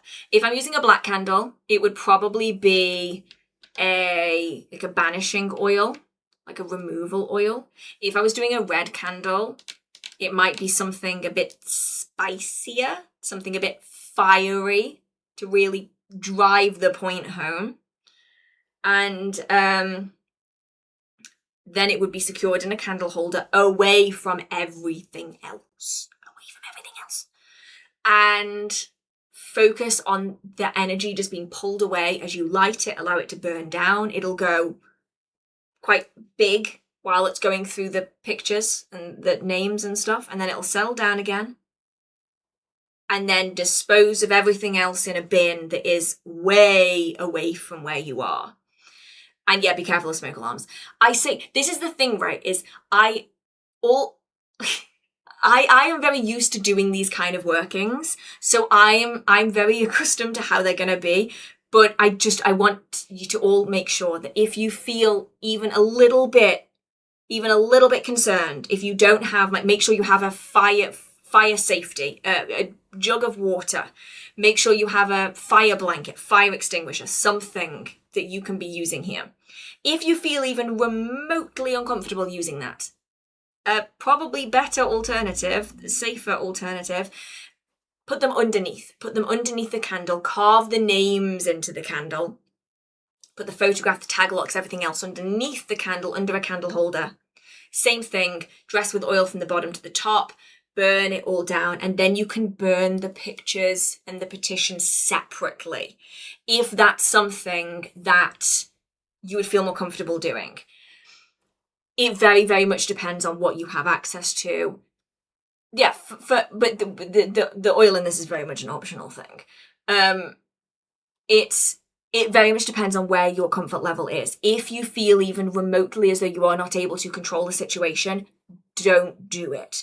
Go for the petition, spell papers, photograph under the candle, and then the candle separate. That is a slightly slower approach, but it is a lot more secure in terms of fire safety. Do as I say, not as I do, okay? I had that. I had that at the very start. You hath been warned, okay? You hath been warned. With anything like that, I would not leave it burning unattended. I don't leave candles burning unattended ever. So, like, even big candles, I don't leave them burning unattended. Yeah, iron and fireproof dishes are definitely key. For workings like this, you can even do it. Actually, it might be even better to do it if you have access to it. Cauldron. Cast iron cauldron, sand, candle stuck in the sand. That way you have a lot more control over that situation. Just makes it so much safer. It's why I love cauldrons, because I think they're just so adaptable in that regard. But yeah, for something like that, I would typically always sit with it. For workings that are a little bit more like a prosperity working, something that I can have going for a little bit longer, I might charge it in advance and then burn it slightly down over time. Yeah, I've heard that bathtubs are often used as candle holders. I've heard that a lot of people use bathtubs for their novena candles, the 7-day candles. They're a lot harder to get here in the UK, but in America they're really commonplace. And people will burn them for 7 continuous days, which I would never recommend you do. Massive fire hazard, massive. But I've heard people put them in bathtubs to keep it contained. So yeah, it's I personally wouldn't do it. The glass has a tendency to shatter when it gets too hot, especially if the wick gets a bit too close to it. Can be a bit of a problem there. But yeah, always make sure, like, pots and pans, fantastic. Fire blanket, fire extinguisher, jug of water, away from anything that is even remotely flammable, away from pets and children. You know, there's a lot of things that I would say that you should definitely be taking into consideration to make sure that you are staying safe. Right. Do you have any recommendations on not magic? Ooh, there is a book that we were just talking about, no? In the last book releases. Wow, am I okay? I just forgot the word releases. Let me just double check. Is it in this one or was it in the last one? The Witch's Guide to Cord Magic. Let me just check what this is. So this is the new one that's coming out. It's coming out, in the UK it's not coming out till August. Shame. I think it's already out in America. Actually, I literally have the link. Why don't I just check what date it's coming out? That would be useful. I think it might be coming out. I think it might already be out. That would be good if it is. It's called the Crafty Witch's Guide to Cord Magic, The Art of Braiding and Knotting Spell Cords by Lauren Morris. So that's one that is literally a new release. The one that I have is Again, I don't remember the name of it. Hardback. It's an orange cover with some chilies and a witch's ladder on the front. I got it from the works about 8 years ago. Let me see if I can find it. No way. I literally just typed all of that in and it came up. The book that I have in my collection is called... It just disappeared. Not Spells. Not Spells. Witches, Ladders... Witches, Ladders, and Other Not Spells. That's the one that I got back before lockdown, I think. And that is pretty good. It's very aesthetic. There's a lot of like really pretty pages and pretty illustrations, if I remember it correctly. And, but still, it's got a lot of good stuff in it. And so that one could be worth checking out. That one's really easy to get secondhand. There's a lot of copies of that out there. Magick has just come out, but I mean, there's loads more coming out. I'm finding more and more now that every time I check the releases, we're getting so many more interesting books that we previously just haven't had that many of. It's like everybody went, oh, there's a niche in the market here for not magic, and then everybody makes a spell book at the same time.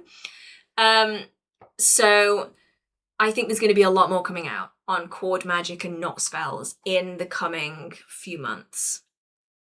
Right.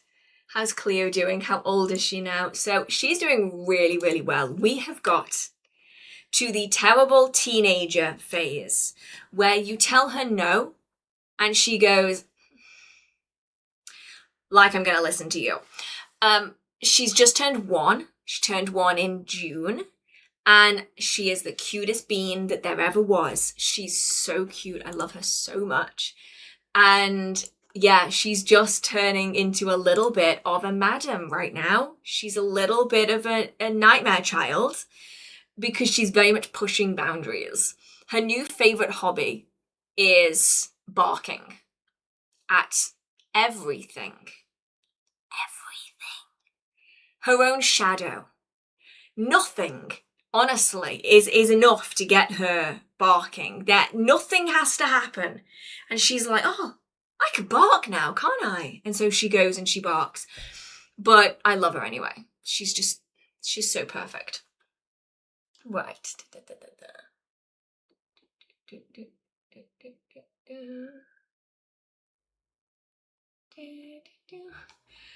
Last stream I asked about the uses of wolfbane. You were on your computer and mistakenly typed protection. I later found out one of the uses for it is protection. I think you did automatic writing live. Honestly, I have a lot of stuff that just comes through. And so sometimes it will be something that I've just read and I've just forgotten where I read it or when I read it. And it just sort of it erupts out of my brain. And then sometimes I just genuinely get given stuff that just comes through randomly. I have no idea which one it would have been, if either of them. But it's just one of those where I don't know masses about it, but I've read a lot and taken on very little. And so it could very well have just been something subconscious. Just something subconscious coming through, because that happens quite a lot. Right. Okay. Here is a pet peeve of mine. Okay. This question in particular emphasizes it. And I had this same problem with, it's down there, the Cunning Folks Book of Cottage Witchcraft. It's upside down. I'm struggling to read it. We did it in the book club on Patreon. I had the same pet peeve in that book as well. So the question is, do you have any tips on how to start with spirit flight? Some books describe leaving the body while others basically ask you to do the opposite. I am confusion. And honestly, I'm getting that way too. There's a lot of books coming out now. And that one that I'm pointing at that you can't see, the one that we did in the book club, the Cunning Folks something Book of Cottage Witchcraft, did it too. Where a lot of people seem to be going, ooh, spirit flight and astral projection means inner work. Huh? Since when? Since when was spirit flight inner work. And it's something I've only noticed in the last 4, 3, 2, not even that many years. And I have a theory about this. Okay, I have a massive theory, and I might be talking out of my arse, and that's totally fine. My theory is that now a lot of books on witchcraft, a lot of channels on witchcraft, like TikTok videos, a lot of blogs on witchcraft, they psychology witchcraft. Like, it has taken the spiritual and the spirit out of witchcraft. And there's nothing wrong with that. If that's what you want to do as part of your personal practice, totally fine.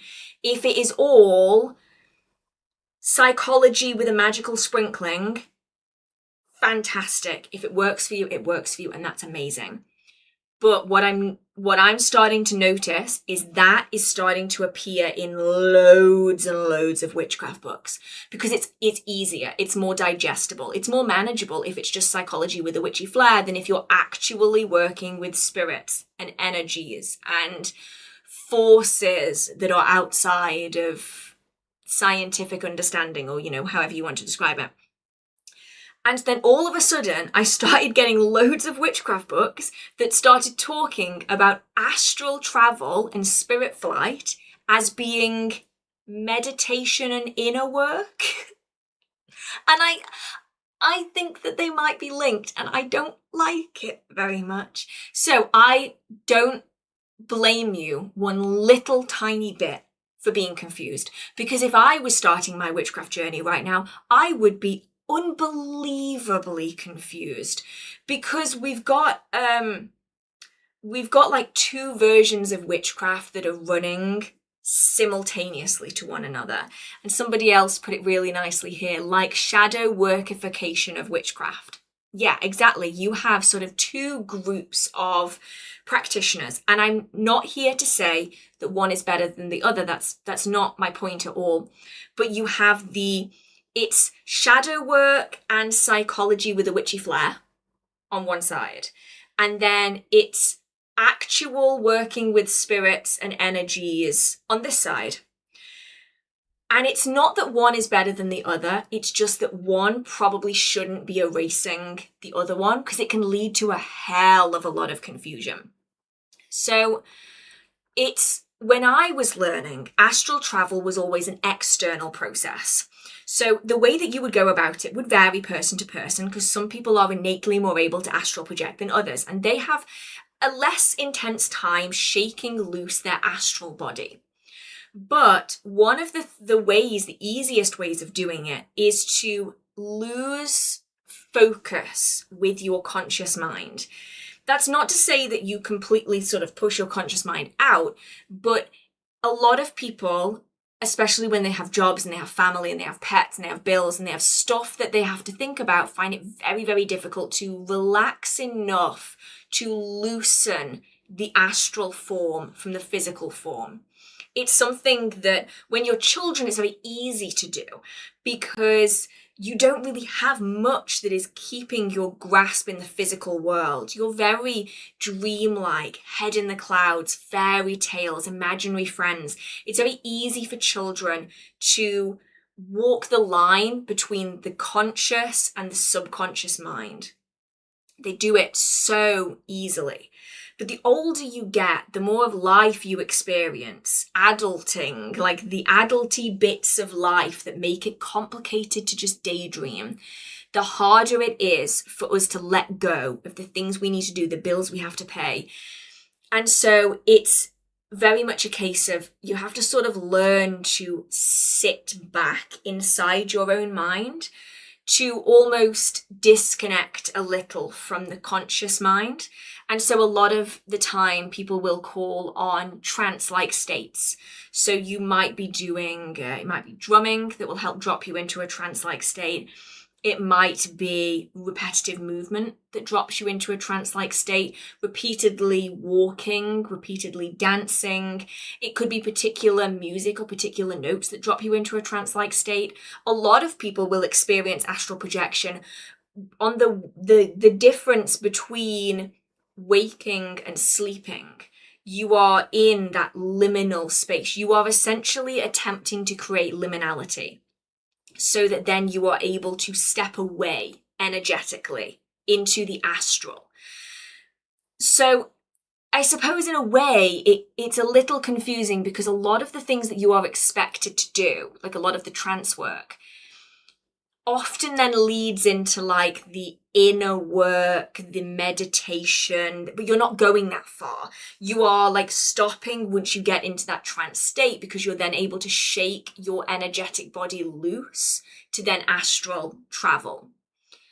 It's difficult to control, to be honest. A lot of people, myself included, still struggle after years of practicing to get it down regularly and controlled. And it's one of those things where a lot of people experience it totally by accident and they don't really know how they got there. They just know that they have. And some people don't even realize that they're doing it. They just think that they're dreaming. And so I've done an entire video on the differences between dreaming and astral projection because a lot of the time there's a big crossover there. But yeah, I do think that there is a level of psychology witchcraft erasing the more spiritual witchcraft. And I can see why. It's more marketable to a larger audience. It's easier to digest. It is easier for beginners to get into it because there's less of a leap to take to enter into it. It makes it more accessible to people who come from religious paths that maybe would have been otherwise very against the spiritual side of witchcraft. But I do think that it makes things like this really complicated because it almost eradicates the context of stuff. And it can confuse things when they're using the same term for totally different things. So, actually, yeah, that's a really good one as well. Where is it? I just saw it and then I scrolled past it. That a lot of the time books don't even differentiate. Here we go. Also, some newer books, they don't even differentiate between evoking and invoking. I'm starting to notice a lot of the time that people are starting to blur the line between what different things mean. Like it seems as though evoking and invoking are sort of synonymous with one another, when actually they're not the same thing. And I feel like the same thing is kind of happening with astral projection. So yeah, that is the one that I also recommend too. The Practical Guide to Astral Projection by Denning and Phillips is a fantastic book for astral projection. Really, really enjoyed that one.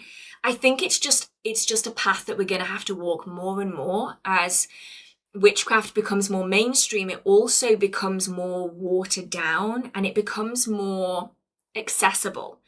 And as much as I appreciate accessibility and I appreciate everybody's path having a place where we can talk about it and we can discuss it, I think it's really important that we keep alive the original terms for these things so it doesn't get super duper confusing down the line. Right.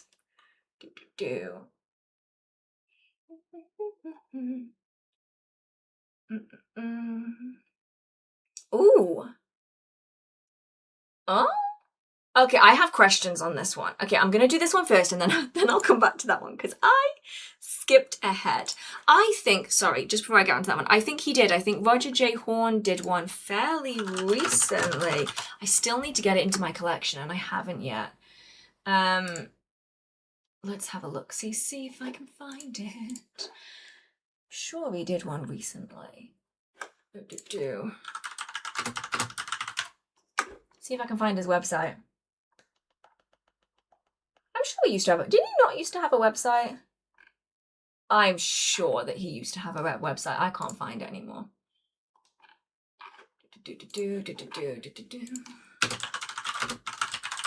Let's find out.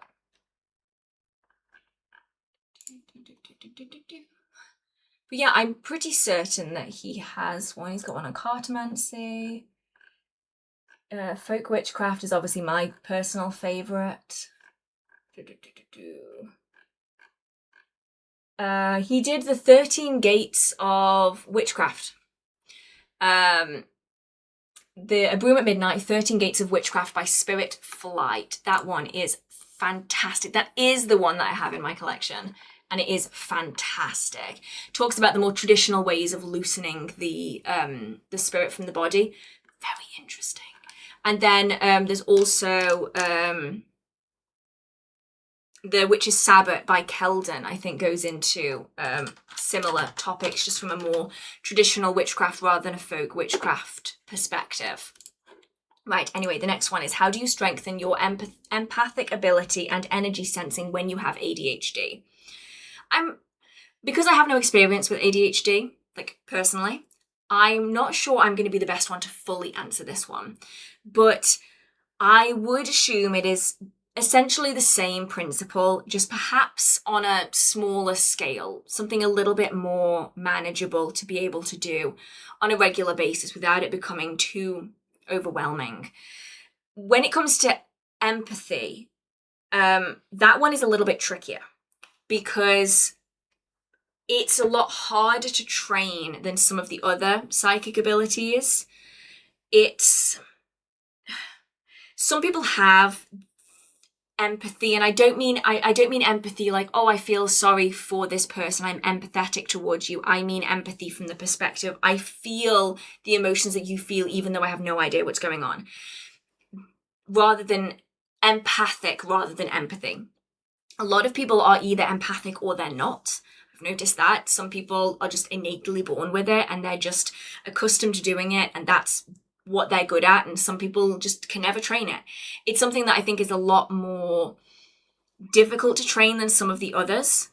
So I wouldn't beat yourself up too much if you're having difficulty with empathy and training it, because it is a lot harder, especially when we have lots of other things going on around us.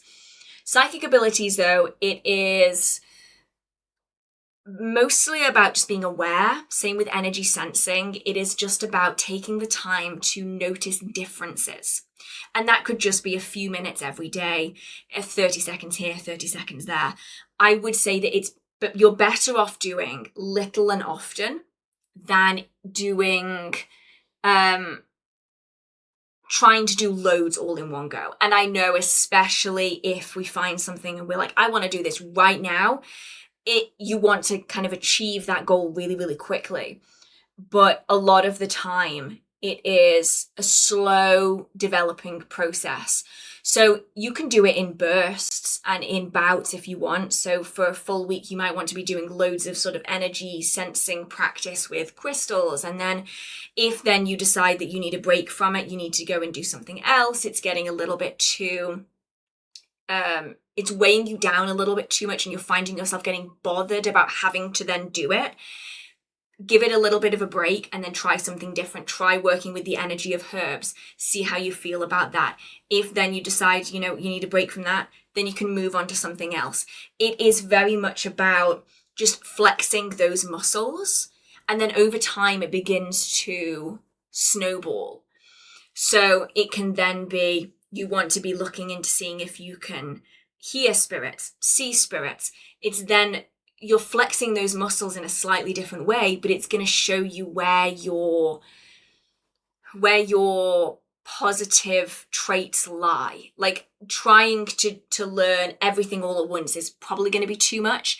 But if you just dive into like little tiny bits, you might immediately recognize, well, hang on a minute, this feels so much easier to me than either of those. And then that's the avenue that you can then take little and often. If you don't like having a schedule, because I know a lot of people really struggle with I forget the term for it, but this overwhelm of, I know I need to do stuff, but I don't feel like I'm capable of doing it. It's a case of trying to not get it to feel like a problem. It's something that you can do here, something that you can do there. You can be a bit more flexible with, but you're still using those muscles. Outside to inside, inside to outside, invoke, evoke, which is which.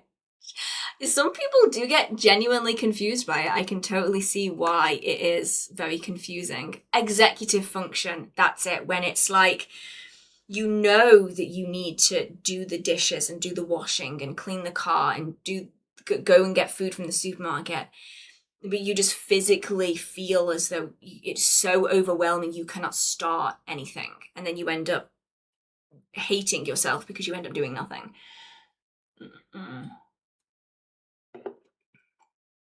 That I have experienced on a regular basis.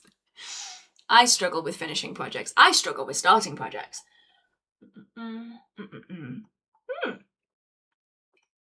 Learn the salami approach. What's the salami approach? I'm going to need to learn more about this.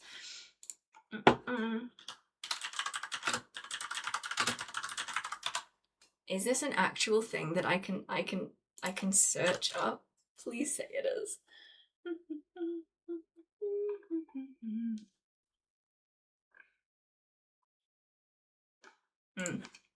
I will have to look that up later, because otherwise I will get sucked into a rabbit hole. Right, let's have a look-see. Thoughts on chaos magic. I hexed Trump using a spell jar and trash as an amplifier, that all his plans fail, enemies fall or turn away from him, always drained. I thought using the dump represented Earth. I think that's what that means. I really like chaos magic. It's not something that I necessarily actively carry out besides sigil magic and servitors. Beyond, I say that as though that's not like a large part of my practice. I like how free it is for a lot of people. I like how you can do so much with so little, and I always really appreciate that. Having come from a very ceremonial background, I always really appreciate that.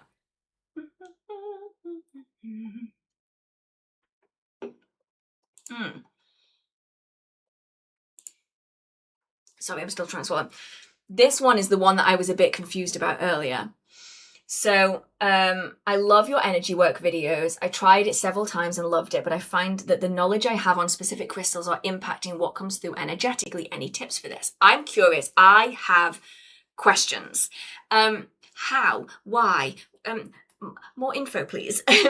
Because is this like you're holding a crystal, and because you know, this is just the way I'm thinking of it. Because you say no that rose quartz is related to love, you are, instead of getting the energy of the stone innately, you are almost getting the soft, lovey-dovey energy of what you by default know the crystal is. Is that what we're talking about? Because that is really, really common. It's why having eyes closed for the... So for anybody who hasn't seen the video, this was a couple of weeks ago, we did some videos about sensing energy and training your energy sensing abilities. And one of them was using crystals. So you would have a different assortment of crystals and you would hold them in your hand and you would sense the energy and you would get used to their energy. And then you put them down on a table and you randomize them. And then you hold your hand with your eyes closed over the top of the crystals. You see what you feel. And it is a tricky one because it's difficult to pick up energy anyway, especially if you're starting out. I actually have a full video. I've not edited it. I need to edit it. Of me doing this with my eyes closed. I just let the camera run, and it took me, I think it was either 7 or 11 minutes. And I always get those two numbers confused in my brain, so I'll have to double check which one it is. All the way through to sense the energy of 5 crystals. And that's with me doing it on a semi-regular basis. It's not like a super quick thing. Even if you're really, really, really, really 10 times more experienced than I am, it's still something that's going to take a lot of time and a lot of trial and error. And that was kind of the point of it. It's meant to be something that you're going to struggle with, but you can still build up as time goes on. But one of the problems that can happen is when you're holding the crystals, if you already have an idea of what that crystal is, you're sort of jumping ahead to figure out what that energy feels like. In which case, that's where the randomization makes it so much harder. And that can actually help to tell you then whether what you're sensing is the energy you're putting onto that crystal or the crystal itself. Because once you have, say, 2 stones on that table, and you are putting your hand over them, if you can feel the same energy that you were feeling when you were holding, say, the rose quartz, when it's on the table and you have no idea that it's a rose quartz on the table, then you know that that energy is coming from the stone. It isn't coming from what you put on it. But if, when you get them on the table, you cannot feel that rose quartz energy anymore, that's when you know that it's energy that you have put onto that stone and not the stone's energy itself. So it can kind of sort of pick up on these issues that we might be having with our energy sensing to what am I trying to say? I read a comment and then I forgot my words. Somebody that is struggling through the process, I think is kind of where I was going. It can help pick up the issues and the flags, like the red flags that you might not notice until much later on. In terms of struggling when they're on the table, believe me, I struggle with it too. Trying to find, even just figure out where the stone is. Like, a lot of that 11 something minutes was me just trying to figure out where the stone is. I found that if I say this is the table. If I like gather them together and I'm like ricocheting them around under the claw, I'm not necessarily feeling the stones. They're just sort of bouncing off my fingers and then I just lift up and then I don't know where anything is. That's what I found to be the most useful. An alternative to this is that you get a like a cookie mold, or you get like a cake mold, like one of those like clasping molds that you like clip together.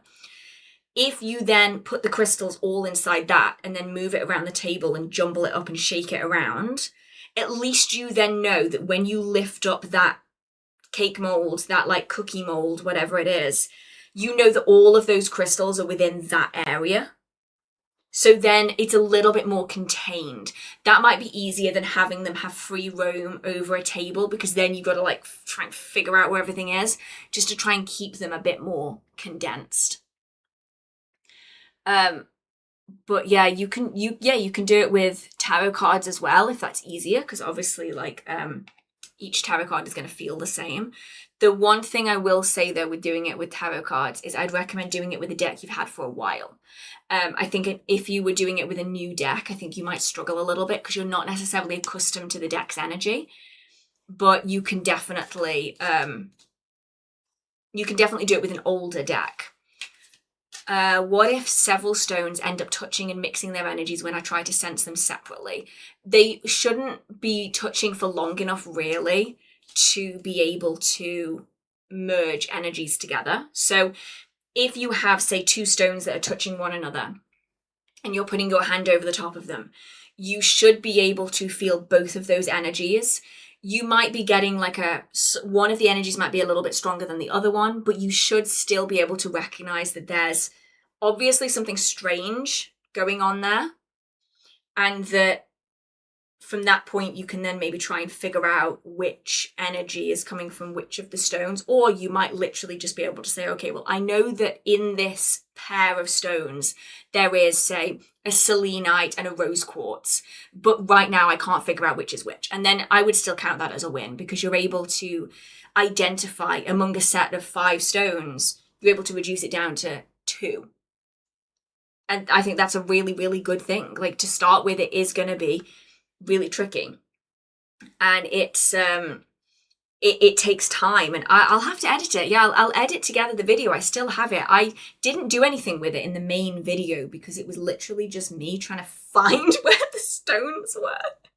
But once you can sort of get an idea, I like touching them with my nails, because then I can feel that a stone is there because I've just hit something hard, but I can't physically feel how cold, how rough, how shiny a stone is. I find that to be kind of useful. But yeah, I'll have to edit the actual full video and post it, because I need to finish one sentence first.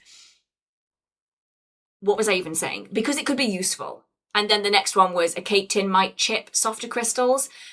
Probably not obviously if you're like aggressively shaking it, probably. But if we're just like giving them a bit of a shuffle around, they should be pretty okay. Right, there was one here.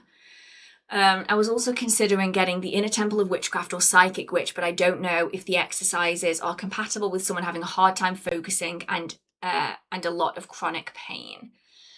I would say that between the two, now I've not fully read The Inner Temple. I'm sure I had it once upon a time, but I don't have it now. Inner Temple work tends to involve a lot more of the inner meditation, the focusing. And so if you're torn between the two and you think you would want to improve your energy work generally, I would go for Psychic Witch first, because then doing the inner work is a lot easier once you have those practices. And there's a lot of different practices in Psychic Witch as well that allow you to try lots of things to figure out what works best for you in your situation. So I'd maybe go Psychic Witch first and then see if you would want to sort of step into the inner work stuff.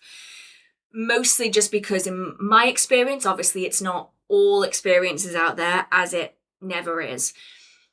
It tends to involve a lot more inner focus, and that can be really difficult if you're in a lot of pain and if you're struggling with that level of concentration that can be very difficult when you're struggling with pain. Yeah, it's small steps. That's a great way of putting it. It's a very beginner friendly, try it out, little step at a time book. Whereas I think that the from what I remember, the inner workbook is a little bit more of a bigger step kind of a book.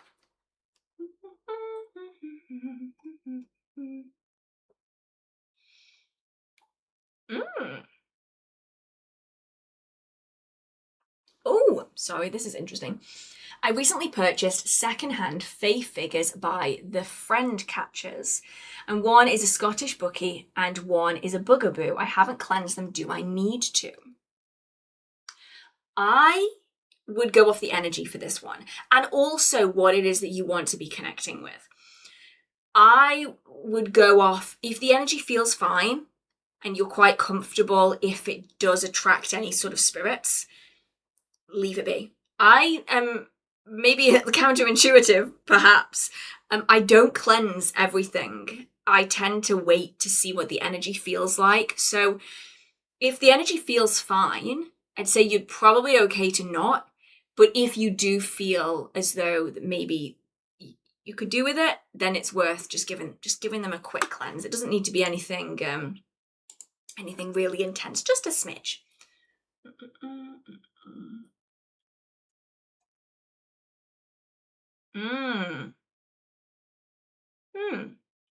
Okay, so this is one where I might need some of all of you guys' suggestions, because I don't go into the healing aspect of this very much. I'm starting more into earth and green magic. What are your best recommendations for healing and herbal magic books, or anything you suggest? I love all of the works of Corinne Boyer.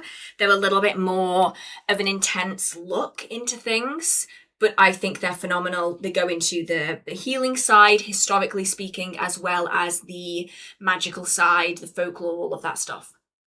Fantastic. Obviously, I love Scott Cunningham's Encyclopedia of Magical Herbs. I think it's a fantastic one for just a general all-round look into herbs, but I specifically don't know anything much about the healing aspect in, say, a modern perspective. I tend to focus on it more from a historical folk magic perspective. So Corinne Boyer is probably my favourite of all of them. I'm trying to think about what this is. I have this one here. I'm just going to pull it off the top of a pile. I think this one just focuses on like the more poisony things. We've spoken about this one a few times, the poison prescriptions. This has been republished as the Witches something. My memory's not good enough. The Witches something. This one goes into sort of the more poisonous plants, the things that are a little bit more not super friendly. And if you're interested in this vein of books, then anything by Kobe Michael, Poison Path Grimoire, Kobe Michael, Poison Path Herbal, is that one of them? Poison Path Grimoire, Poison Path Herbal, Poison Path... Why has my brain gone blank? about these all of the time. Poison Path Herbal, Poison Path Grimoire, and then they've just come out with a new one, Poison Path Oracle? It might be Oracle. Yeah, phenomenal books for that more Poison Path situation. They've also done see if I can find it on this list. Just double check everything. So Poison Path Herbal is there. Poison Path Oracle, it is Oracle. Okay, yeah, that's fine. Poison Path Oracle is the one I was thinking of. For more of like the poisony, darker stuff. Oh, if you ever have the chance to listen to any of the interviews that they've done, like the podcasts, so knowledgeable. Absolutely fantastic. So yeah, but obviously that's a little bit moving away from like the healing and more into like the more malefic poison path kind of a thing, but it's still really, really interesting. Right. A question about the Picatrix. Is it the Liber Cuberus one? Let's have a look. See, I always forget which one it is. It is. Once it's woken up, now it's done its update.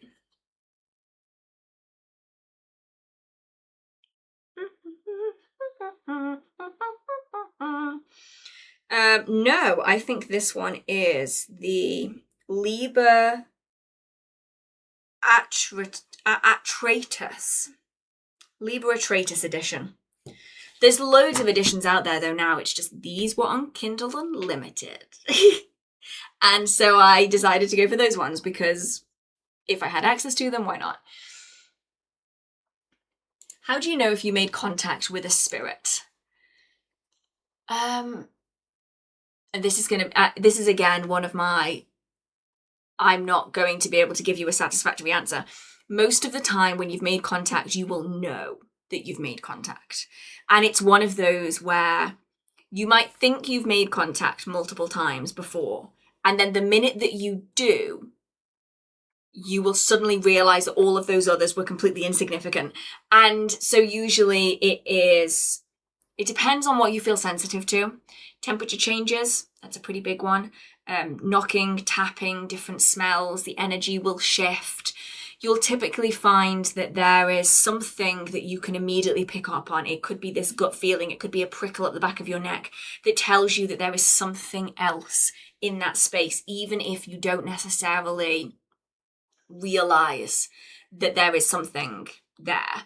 There will usually be this defining moment where you go, oh, okay, yeah, definitely not alone here. So it might be that the pendulum will suddenly swing very aggressively when it hasn't been before. It might be that cards start flying out of a deck that you weren't expecting. It might be that you start getting knocks or strange smells, or something changes. The candles begin to flicker aggressively as the energy in a room changes. There's usually something there. And when they really want to get your attention, they'll really try and get your attention. So it's one of those where you'll know when you know that you've made contact with a spirit. It is this gut instinctual feeling where you're like, oh, okay, that was what I was waiting for. Okay, pretty new to all of this. The familiars do what for their witch, and what does the spirit expect in return? I expect it's different case by case, but can you give me a general example? Oh, yes, I can. Okay, so familiars, they are typically in a working relationship. So you're utilizing each other's strengths. So a lot of the time, spirits want attention, they want energy, and they want security. They want somewhere, especially if they're earthbound spirits. They want somewhere where they can be, and it's safe and secure, and it's comfortable, and it's lovely, right? They want that. Not all, but if a spirit is going to be entering into an agreement to be a familiar, usually they are wanting something that is fairly accessible, and that is usually energy, it is offerings, and it is safety. And so you are giving them an opportunity to have a home, to have a space where they can have consistent access to energy without having to worry about where it's going to come from. And they have company. And a lot of spirits really, really like company. Now, sometimes they also want things like specific offerings, but a lot of the time they're quite happy with regular energy offerings in response or in return for some assistance every so often. And sometimes that assistance could be finding out information. Spirits love to talk, and spirits love talking and gossiping to other spirits who love to talk and gossip to other spirits. Word moves very rapidly, and so if you want to find information about something, you'll often have a spirit that knows a spirit that knows another spirit that can get the information for you. And it's a lot easier to access if you're going through spirits than it is if you were doing it yourself.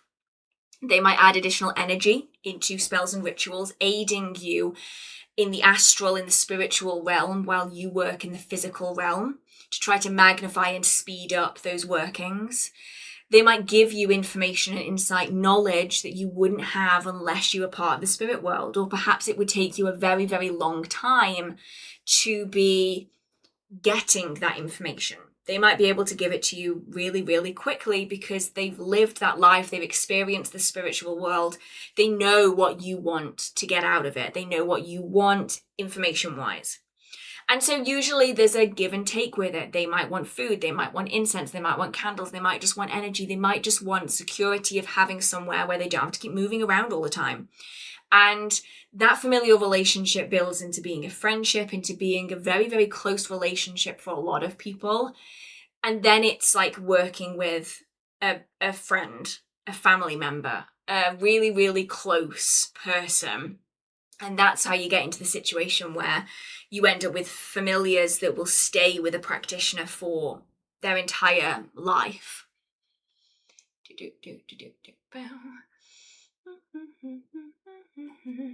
Could you do a what did they get right for American Horror Story Coven or American Horror Story Apocalypse? Ooh, this one would be really interesting actually, because the Coven is the only one I've been able to watch without having a panic attack. I don't know what they do with American Horror Story, right? And genuinely, I would love to know if anybody else feels the same way. I don't know if it's like background noise, if it's background music, if it's something, but I've tried watching American Horror Story so many times. I don't get scared by gore. I don't necessarily like it all of the time, but I don't get scared by it. I don't get scared by really that many horror movies. Like, it's only the psychological ones that really sort of get under my skin. I have actual panic attacks. Full-blown, I feel like something seriously wrong with me panic attacks when I try to watch American Horror Story. And I don't understand what it is. Like, I watched like half of the first season and them just being, they moved into the house in the first season. This is all I remember. They moved into the house. Just them being in the house having a conversation would give me a panic attack. And so I had to stop watching it. The only season that I can watch is Coven, and I don't understand why. And I don't know if anybody else, like, nothing was happening. Like, they were just having a conversation in a house, and like nothing weird was happening. And I can never watch it, and I don't understand what it is. It's weird. I'm wondering if maybe they put, because some horror movies do it where they put like really low, like barely audible noise in the background that triggers, and this can happen actually when you go to specific buildings, especially like industrial buildings for like ghost hunting for a haunting. If there's like mechanical noise in the background, there is a very particular frequency that when we experience it as humans, it gives us a panicky feeling as though something is like hunting us. And it's been shown that it's literally just this particular frequency. It gives people panic attacks. And I wouldn't be surprised if they stuck it in the background of American Horror Story. That seems like exactly the kind of thing that they would do. But so the Coven is the only one that I've been able to watch. That one I think is really interesting because there is an interesting dynamic going on where there's definitely a level of, how how would I describe this in a way that makes sense? Whilst both, I don't want to spoil it for anybody, but whilst both groups in Coven are seen as being negative in their own way, there is definitely a level of racial stereotyping that goes on with how negatively people are perceived. And so I think that one could be a really interesting way, like an interesting thing to be looking at, because we still see it to this day that especially African traditions and African diaspora traditions are often perceived more negatively than Western European traditions are. For no reason other than maybe they don't understand them, maybe they've seen too many horror stories, but from watching it, now I've not watched it in a very, very, very long time, I just remember this feeling whilst watching it of, this seems really unfair, because it seems like the evil people, like the evil practitioners, are just the ones that aren't practicing European witchcraft, which just seemed not, yeah, exactly, it's just, that's the nicest way of putting it ever. It just isn't cool that, like, you take these cultural traditions that are so significant and so meaningful, and these historical figures, and then they made them evil. I don't know. I left watching Coven with just like a weird taste in my mouth, because it's like, it just didn't seem very fair that you take the traditions that are very, very, very obviously European and you make them to be the good guys. And then you make all of the more African and African diaspora traditions as being the evil ones. It was weird. It just left a funny taste in my mouth, that one. And then I never watched it again, because I'm like, you know what, I think I'm okay. I think I'm okay. I understand what they were going for. I get it, but I feel like it almost mirrored the way that people perceive things in real life too well. It took it too far.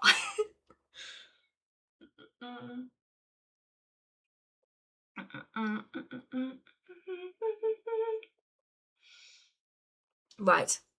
I am somewhere along here. Have you been watching the World Cup, cheering for England maybe? You know what? I actually have never watched a football match in my entire life. I've never understood it. Never got football. I've actually quite enjoyed watching it this time. I barely know what's going on at any given moment. Right? I'll be sitting there and like my boyfriend's like, yeah, so close, it's offside. And I'm like, what's offside mean? Fill me in. I have no idea what's going on. But I've actually quite enjoyed watching it. It's interesting. I understand a little bit more why so many people watch it. I don't really get it enough to like consider myself a football fan, but I will accept that the World Cup has at the very least been very entertaining on social media. My entire TikTok feed has just been filled with Haaland and Bellingham just having a little bromance. And maybe that's just my feed, but everybody in the comments was like, why am I being shown this? I don't even watch football.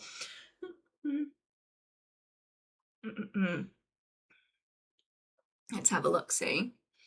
I coach youth soccer and I still don't get it. Honestly, that is such a vibe. That I'm so confused. Like, they keep putting the flags up and I'm like, what did they do wrong now? And then everybody around me is like, oh, it's so obvious. He was offside. I'm like, I still don't know what it means. I cheer when everybody else cheers.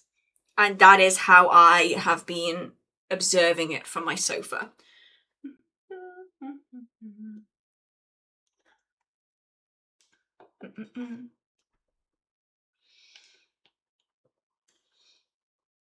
Ooh. Oh, I actually don't know the answer to this. I'm assuming not, but then maybe some people do. Do some witches idle all summer knowing they will be full on during the dark months? I mean, I guess some people maybe do. I think it depends on what kind of practice you have. Like if, for instance, you live somewhere where it is boiling hot in the middle of summer and it's just not, all of your candles melt everywhere and you're just not that interested in doing a full ritual, then maybe I can see somebody kind of taking the summer out, especially if they have kids off from school, if they don't have care for their children, if they're working as well. I can see people would maybe struggle to fit in doing workings alongside looking after full-time, potentially kids and a family and doing a job and all of this stuff. I don't know necessarily if people would just not do anything all summer. There's levels to it. I feel like it's witchcraft is something that is so innately a part of the way people perceive the world that I feel even if you weren't doing anything active, you would still be doing stuff passively in the background. But people do take celebrations off. So a lot of the time you'll see people not doing any workings for Beltane and Letha and stuff. They'll just be relaxing because it's that time of year where everything is flourishing. They don't necessarily need to be doing that much. Right. I've already sort of covered this one multiple times, so I'm not going to go super much into it. But how do you start to connect and work with the spirit? How do you build a relationship? How do you know that they're there and the work is working? So, really, really briefly, because I covered this when we were talking about the crossroads I think it was about half an hour ago maybe, so it could be worth going back to have a look at that. You initially start by just opening that door, calling out to them. If it's in a particular location, so say a nature spirit, a tree spirit, a crossroads spirit, then you are wanting to go to that location to reach out to them. If it is just a general spirit, you might want to be doing it just in your home. But you are going to need to be careful. I suppose this is a caveat thing that I feel like I need to say. You need to be kind of careful though, because if you've got protections on your home and you're attempting to engage with spirits, if they aren't able to get through those protections, you're going to struggle. So you might want to be going to a neutral third place so that you are then able to keep your personal protections but allow spirits to come and go so that you don't have limitations. Or you can have protections that are more permeous. That's not the word I was trying to say. I was trying to say permeable. So that some spirits, the ones with positive intentions, can come and go. It gives you a little bit more flexibility. Anyway, so you would start by reaching out to the spirit that you're wanting to work with, maybe give an offering of some variety, and then you would want to regularly be doing that. It's about consistency, setting up that plan that you would like to work with this spirit, you would like to connect with them, build a long-term relationship, work with them, and that takes a commitment, and you have to show that you are willing to build that commitment. And then once you know that spirit is there, as mentioned, you'll usually get prickling, hair standing up on the back of your neck, goosebumps. You might just have this gut feeling that something is there. You might be able to sense the energy. You might be able to smell them, hear them, see them. It depends on what you're sensitive to as an individual. Then you can start forming further connections with them, communicating with them in a more meaningful way, pendulums, tarot cards and the like. And then you'll know if it's working because you'll be able to experience the results. You'll be able to see or at least feel the spirit's presence, communicate with them, and then perform spells and rituals if necessary. Right. Okay. If I work with many spirits, death, crossroad, wandering dead, etc., what's the best alcohol to give? If I could only buy one type, also what offerings are correct for them? It depends. It depends on the crossroad spirits. It depends on the culture, the tradition, where you are in the world. Same with the wandering dead. It really depends. It's a very individual thing. So if water is a pretty good start for, say, the wandering dead, it's a pretty commonplace thing, but you're going to want something stronger, typically for, say, crossroads spirits, but then it depends on the specific spirits that you're working with. I would say it's very much about It's about asking. It's about communicating with. One of the spirits that you're working with might be like, I will not accept anything less than this. And then you would then need to go to the other spirits and you would be like, oh, okay, I have this. Is this okay with you? And they may well be like, yeah, totally fine. Totally fine. You may well find that some spirits are just way pickier than others. And other spirits are just happy that you're willing to give them an offering, especially, say, the Wandering Dead. They're more likely to be accepting of a lot of offerings than, say, a very, very specific crossroads spirit that can afford to be a bit pickier with what they choose.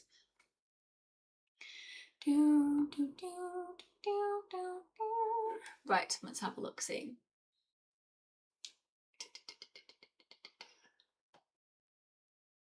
Ooh, okay. Hang on. Let me check.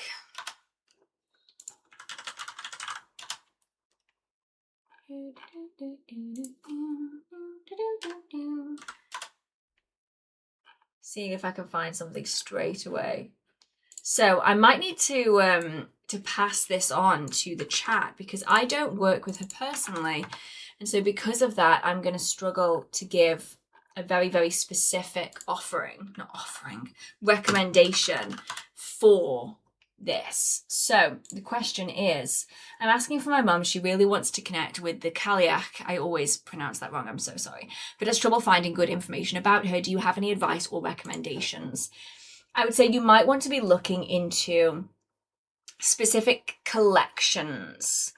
So collections of deities in books is more likely where you're going to find information rather than, say, a singular. There are a few books, though, so immediately the one that's coming up here is the Book of the Kaliak, Stories of the Wise Woman Healer. This powerful analysis of the Wise Woman Healer from oral traditions of Ireland's rural communities is unique in its depth and perspective. And it goes over the figure of the wise woman, the hag, the Kaliak, or the red woman as part of oral tradition, has roots in pre-Christian Ireland. It goes more into maybe the healer aspect. But let's have a look. See, this is one that also came up straight away. And I recognise the artwork. And is that the artwork of Brian Hoggart? Not Brian Hoggart. Why have I forgotten his name? He draws fairies. My memory's not very good today. Here we go. This is one that could be good. So this is called Visions of the Kaliak by Sarita Deste. I found this on World of Books, secondhand, but I'm sure there's more than just this out there. Standing astride the British landscape looms the giant blue form of the Kaliak. Whether she is seen as a benevolent earth-shaping giantess, harsh winter hag goddess, shape-shifting crone, guardian of sacred wells and animals, or ancient bestower of sovereignty, the Kaliak appears in many roles and manifestations in myths and legends across the British Isles. The authors have tracked the Kaliak across thousands of years of folklore, literature, and place names, uncovering startling references which hint at a hidden priestess cult worshipping her from ancient times through to the 20th century. That one looks really interesting, and the artwork for that one is beautiful. It looks like the artwork of, I can't remember his name. He draws the fairies, and he's incredible. Brian Froud. My brain is not great. I don't think he has done the artwork, but it just looks very, very similar. So that one does look really good as an option. But if anybody else has any suggestions or recommendations, do let us know, whether in the chat now or in the comments afterwards. It's too hot in here to think. I'm going to be honest. I feel like I'm melting. Okay, here we go. I have a hard time trusting the answers I get from a pendulum. What's your opinion on this? Are the answers a pendulum can give you real? Like, when are you communicating with a spirit with a pendulum? So, I think the important distinction to make when it comes to pendulums is they aren't really meant for spirit communication. That doesn't mean you can't use them for spirit communication, but it's not necessarily their default purpose. So pendulums primarily used to connect with the subconscious. So they amplify your micro movements, which are caused by your own knowledge, whether conscious or subconscious or psychic.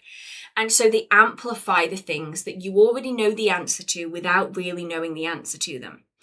And so the little micro movements, the jolts that you make every second of every day without realizing that you're doing them, the weight of the pendulum then amplifies it. So it's very much a case of being able to trust, trying your best not to purposefully move, but you need to allow your subconscious mind to take control of that. When you're working with a spirit, it's a little bit trickier because you really need the spirit to have access to here. So if you're holding a pendulum like this, the spirit needs to have access to here as much as it needs to have access to here.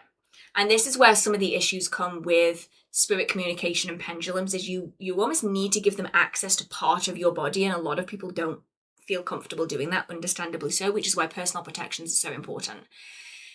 When giving them permission to do it, then you have more ability to allow that spirit to take over a little bit more. And you can have it where they just move the pendulum, but if they don't have an energy source in order to move the pendulum, it gets a little bit tricky. So what you could be doing, if you struggle to trust it, is to be working with a pendulum and asking them to move the pendulum, not necessarily moving you, but move the pendulum. I'm choking on air again. It's this hot weather, I swear. You would then need to have some form of energy source in that room. Could be a crystal, could be something that they can be drawing on. It could be a radio that's turned on. It could be a phone that's turned on, but it's put on like do not disturb. Some way of them drawing energy so they don't have to then draw it from you.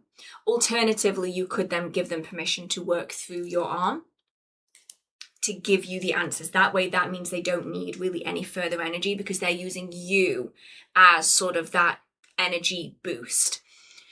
But it's very much a case of you just got to roll with it.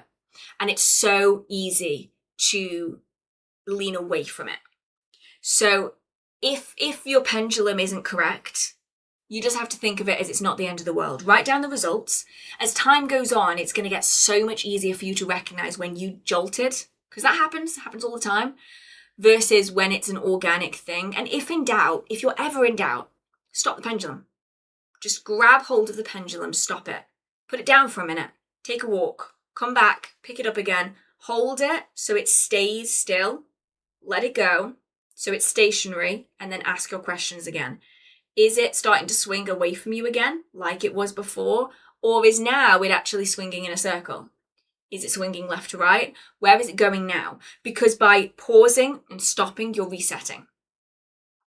And then you can start again. But I would say first port of call is start working with your subconscious, because you can get messages coming through from spirits through your subconscious and your psychic without having to have any engagement with them. The next step would then be to have an energy source and then have them engage with the pendulum. And then only when you feel comfortable would you then move on to the next step. Obviously, you would then need protections in place because otherwise you could be inviting something not so great. But always have personal protections. And that should really be something that is done when you've sort of built some of a relationship and some level of trust with a particular spirit. Can I use a lighter, like a Zippo or something in spellwork, or should I only use matches? Okay, I've spoken about this one before and I'm confused by this, right? There's this weird thing where there are certain people who say that you can only use matches in spells and rituals. That's it. You can't use lighters, you can't use anything else. And I've always been so confused by this. I think what people are getting at is they want to use something historic and not a lighter. But I always thought that lighters were older than matches. To be honest, I don't think it makes that much of a difference. I've never found a difference whether you use a candle, whether you use a gas hob, whether you use a match, a lighter.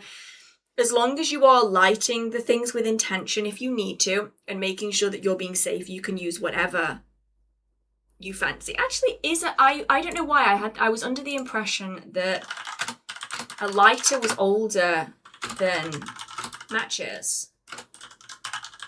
Which is older, a lighter or matches?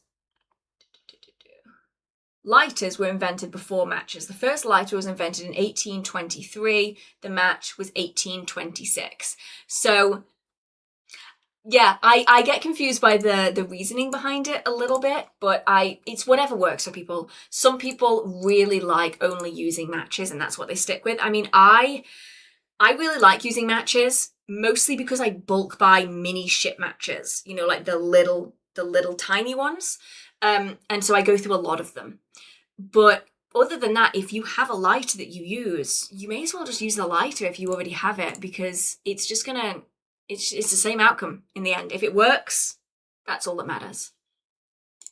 What's the best way to raise energy for spell work and rituals? Ultimately, it's just whichever way works best for you. So for me, I really enjoy centering, grounding, drawing up from the earth, and then I can push that towards whatever I need. For other people, it might be singing, it might be dancing, it might be using crystals, it might be utilizing spirits and deities and elementals, and it's so different for everybody. I have just found that the most consistent way of doing it is centering, grounding, drawing it up, because then it doesn't matter if I'm having a bad day. It doesn't matter if I don't really want to be singing and dancing. It doesn't matter if I'm really tired. I'm still able to do it without too much fuss around it. But different people are going to feel drawn to different ways of doing it. Oh, interesting. I was told to not use matches because they contain sulfur, which is nonsense. I've never heard that one before. So we've got two groups of people in two different camps. You've got some people saying you can only use matches, and you've got some people saying to never use matches. I always think it's really interesting. People have a very, very visceral reaction to sulfur.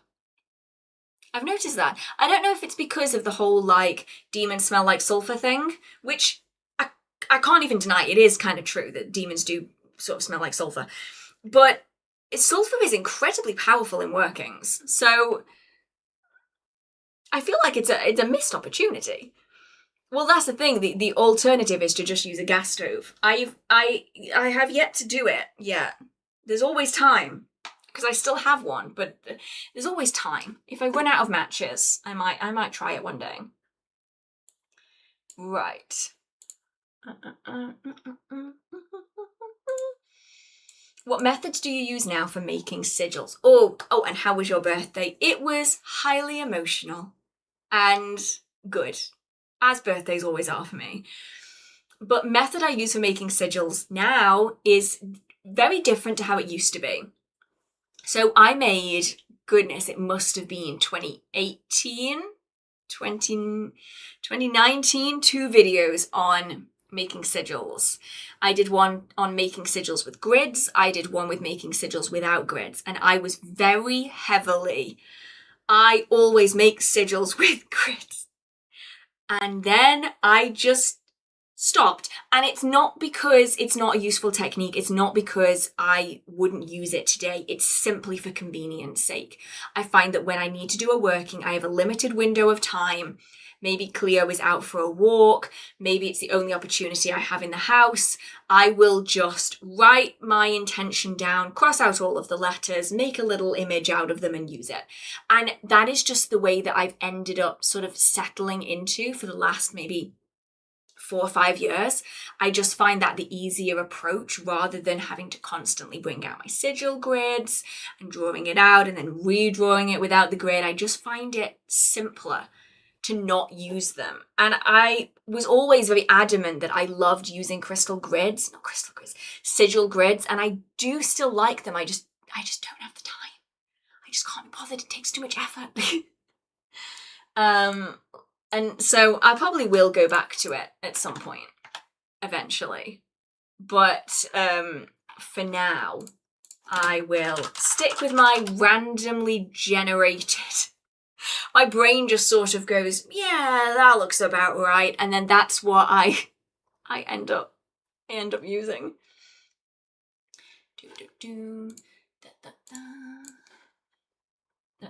Now, where am I?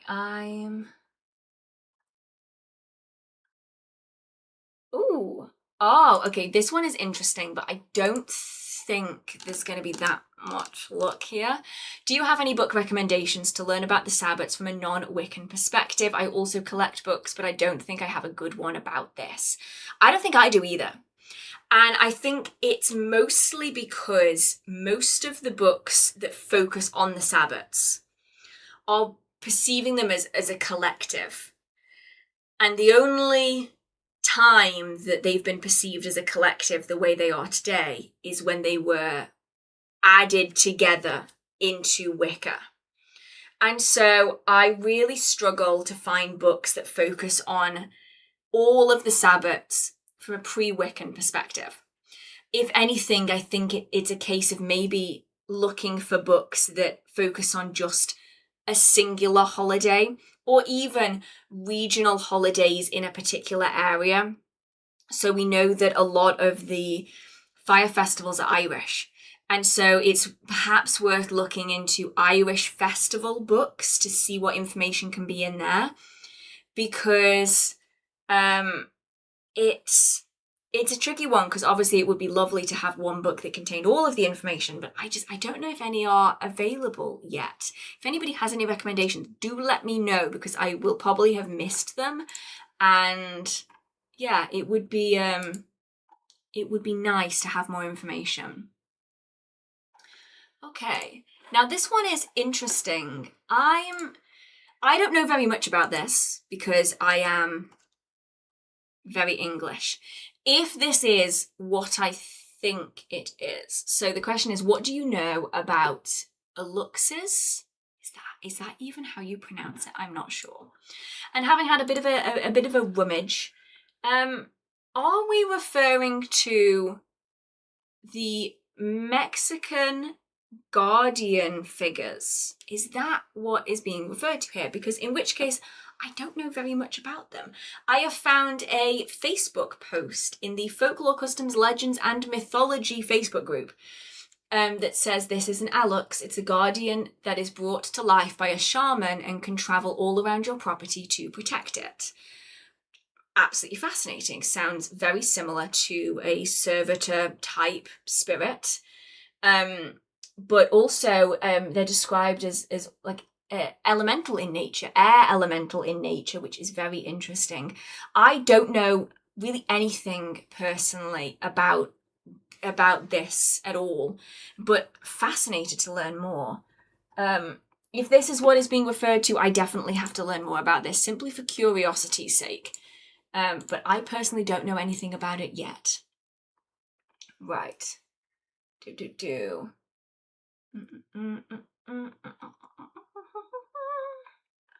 Right, let's figure out where I am. I had a question earlier and I loaded up a page about it, and now I don't know where the question is. It's somewhere. Somebody said, do you know anything about PGM?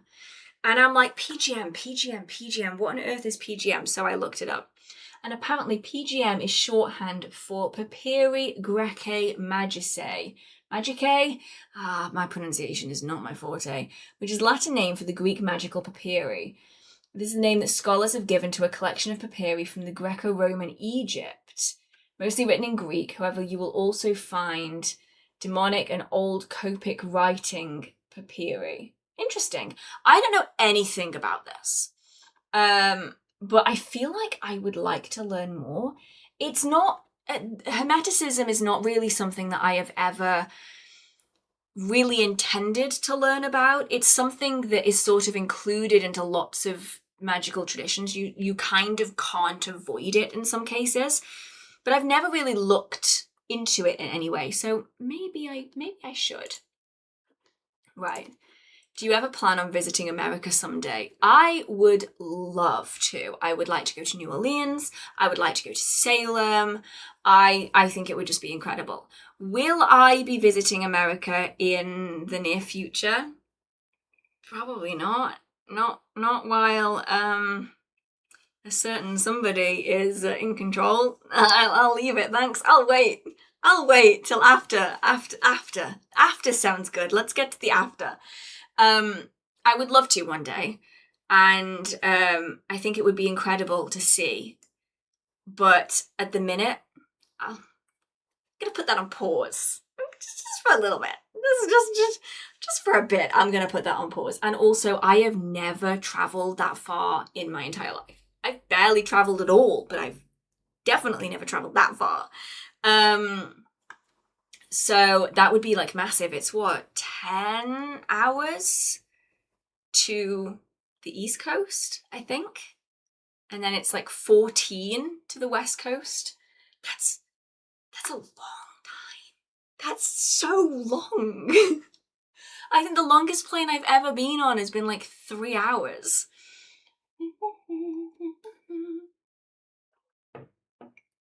Right. Let's have a look. See, when vision/visual inputs come easy to you like a spark and leave so quickly, and they are usually so cryptic like horsehair, a devil's mask, how do you know what's real versus your imagination? You don't. And that is part of the fun. You will get to know. But to start with, you're not gonna know. So what I would recommend is getting a notebook and dating and time for when you're getting these things, and just write down. It doesn't matter whether it's your imagination, it doesn't matter if it's nonsense. Literally just write it down with a date and a time. That's all you need. And over time, you'll start noticing patterns. You might notice that things are actually linked together in a way that you weren't expecting. And slowly but surely, you will be able to figure out which ones are fitting the pattern and which ones aren't. And the ones that aren't are probably the ones that are something that you have created, and the ones that are probably the ones that you can focus in on.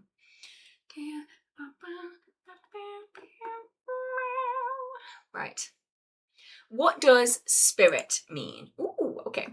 What does spirit mean? For me, spirit means a being who was once alive, human or animal, but the word is thrown around a lot. A spirit is a non-physical entity. So a demon is a spirit, and a ghost is a spirit, and a familiar is a spirit, and a servitor is a spirit. But that's where the specifications come in. So if it is a ghost, then you know specifically it is a human that has passed over. Or if it is a ghost cat, then you know it is a cat that has passed over from the physical to the non-corporeal. But then you get sort of the specifics of category groups then, because all fae are spirits, but not all spirits are fae. And so then you would have the classification of fae, the classification of demons, the classification of elementals, of nature spirits. It's more that the term spirit is so general. So like if we are undertaking spirit flight, that is our non-corporeal form taking flight. It isn't that we have died, because otherwise it would be ghost flight. Instead, it's that non-corporeal nature that is the emphasis, and then everything else is like a further classification. I like to think of it as, that's actually really gone, spirit equals non-bodied type guy. Yes, spirit is sort of this like overarching umbrella that then other types of classification sit within. So elementals are spirits, but they're not ghosts. And nature spirits are not demons, but they're still spirits. You know, like non-corporeal. Yes, a lot of people do. So when dreaming, a lot of people will astral travel while they're dreaming, and they traverse other planes, and then they come back again. And so in many cultures around the world, and even historically, so if we're talking about early modern England, when you're looking at the witch trials, you'll often see written, it'll say, such and such a person visited me in animal form while I slept. That means they're a witch.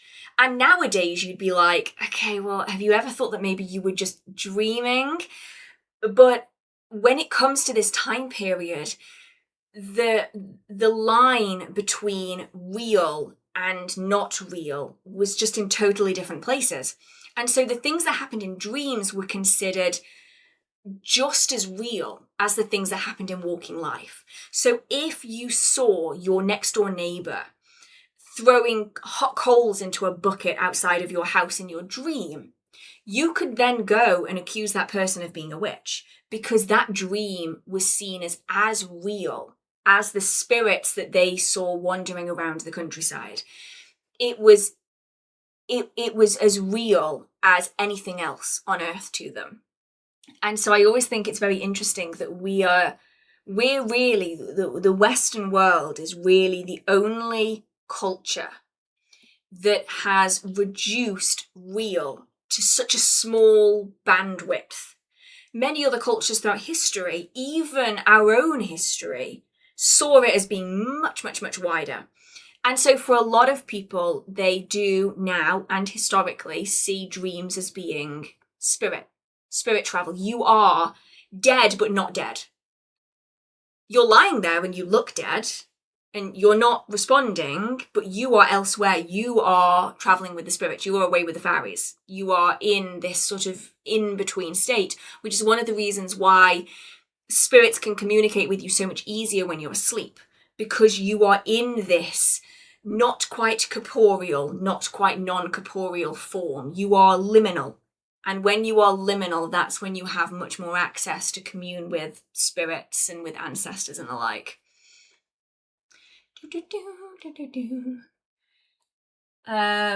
Working with multiple servitors at the same time, do you find there's friction? Are there measures you typically take for this? I have a primary spirit that I work with.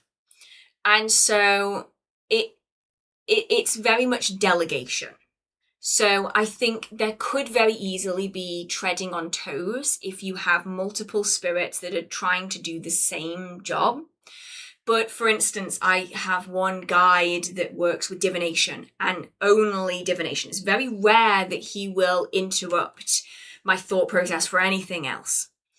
But then I have my primary spirit that will interrupt me for anything and everything, including divination. And so I tend to find that if they have like specific purposes, as long as those purposes don't overlap too heavily, you're probably going to be okay.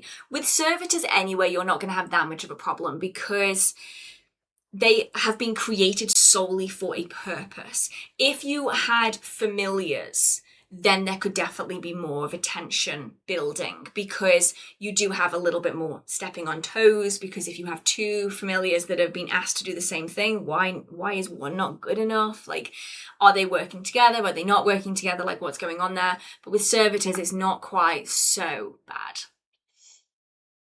Right. Oh, hello. What is transmutation magic and how does it work? I want to add it to my collection of spells, but I don't know if it's allowed and how it works. I haven't found much on YouTube and books. So, I don't know massives. I don't know a massive amount about it, but just based on the term of it and the bits and pieces that I've seen, from what I know, transmutation magic it's based on the principle of transmutation from alchemy, when you are transforming one thing and you are, through its destruction, its alteration, transforming it into something else. So you would, for instance, be taking all of the negative energy that you've gathered in your witch's bottle and trapped there, and you would be putting it through a working that will transform it into something useful that you can then utilize in other spellwork and ritual. You can, following off from the last question, use servitors for this, gathering up all of that negative energy to cleanse it, to allow that energy to then be worked with. So that's how a lot of protection servitors will work, is they will gather up all of that energy. They will essentially gunk it. They'll make it nice and positive and neutral again. And then they will then feed off the energy that they have just shielded you from. So it's that transformative, you are taking something negative and transforming it into something positive. When doing a meditative grounding, have you ever become lost or extensive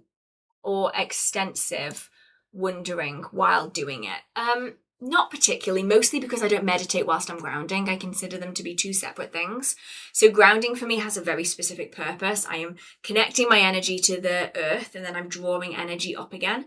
And that's about as far as it goes. But it's very easy when it comes to meditation to start entering a trance-like state, to sort of end up not quite here, not quite there. It's pretty commonplace. I wouldn't be overly concerned by it.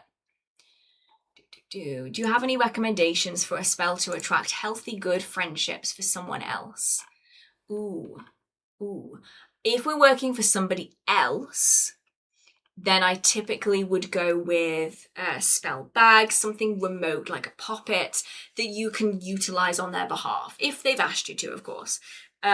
Something where they don't have to deal with it, you can just keep it, and you don't have to overly worry using tag locks and other positive things. So pink rose buds, you might want to use some lavender in there, some marigold to add sort of that positive, attractive quality that they can then express out into the world around them. Right. Any tips for someone wanting to get into trance magic, some book recs, resources? I have some experience with non-magical hypnosis. Do you know of any good magical treatments of this? Well, I wouldn't necessarily consider it trance magic, because it's not really a thing in its own right, if that makes sense. Lots of different traditions will employ trance in some way in their workings. And so a lot of different books will cover it very mildly. I don't have anything that's very specific on it because the principles are very simple in a way. And it's just about trial and error and seeing what works best for you. Some people do drum beats. So you would some people have their own drums and they record it. You can get like recordings online. You start very, very fast, very rapid. And then slowly the drum gets slower until it is slower than the average human heartbeat. And it drops you into this very calm, very receptive trance state. A lot of people use drums. Some people use guided meditations as a way of dropping them into a trance. Some people use binaural beats. Some people will use substances. Can't deny that it happens. Some people do it. There's loads of ways of entering trance. Some people do it with repetitive walking, with labyrinthine walking. Some people do it by tracing a labyrinth, like we were talking about way, way, way at the start of the live stream. And so it's not so much a case of this is like a book that I can recommend on this. Trance is very much one of those trial and error things where it takes a while. It takes a while to get used to it. And it's something where once you've found the thing that works for you, you are likely going to stick with that way that typically works for you. Do you have a video of drums like that slow down? I don't, mostly because I don't have any drums. I'll have to see if I can find some good ones though online that do it at a nice pace, because it's really useful. I mean, when you go to like groups and gatherings and you go to MBS shows, they usually do the drum workshops where they do this, and there's something about it. It reverberates through you and it's just so nice.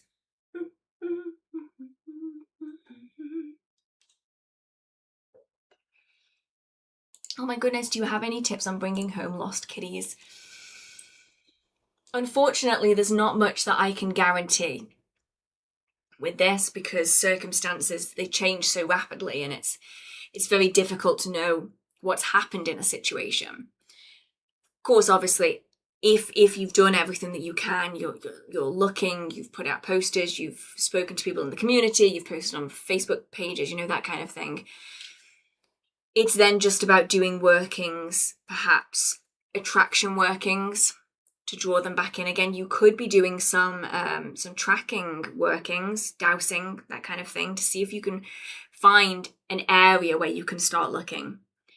But it's a very difficult one because I never want anybody to be relying on something when it is such a changing and transitional period, if that makes sense. It's very difficult to do workings for situations that change so rapidly, and especially when we're talking about animals, it's very difficult. have they been taken? Have they wandered off? You know, what sort of situations? Very, very fluid, and that's what makes this so difficult. But I very, very much hope that they do come home really soon, because I can't even imagine how hard it would be to have pets go missing. Like, I can't even imagine it.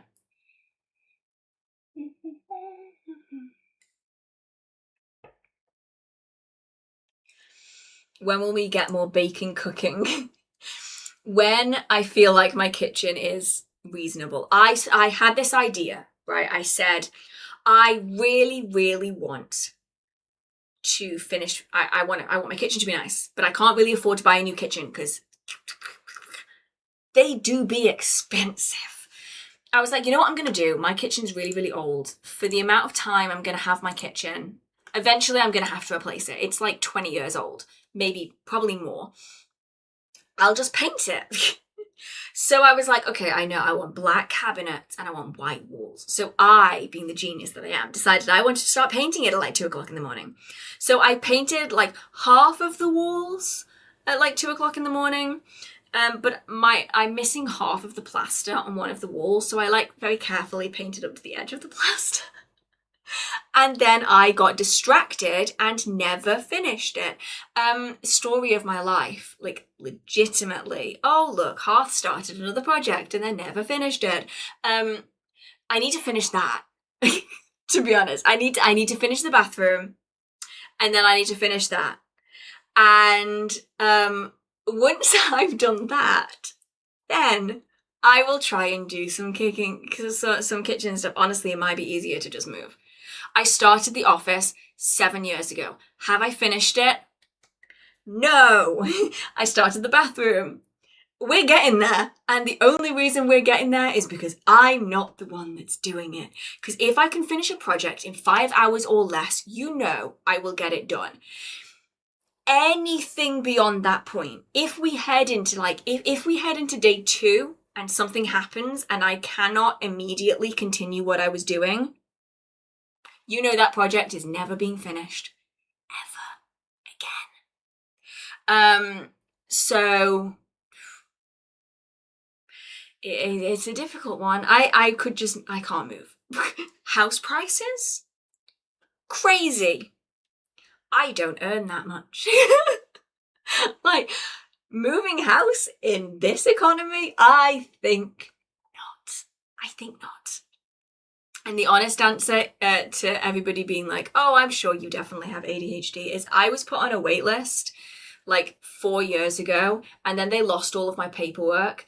And then they were like, oh, well, we can just put you back on the wait list again. And I'm like, how long is that going to be? And they're like, 5 years. And I was like, I'm good, thanks. That's a long time. So thou shalt never know. I shall never know, to be honest, and I'm okay with that.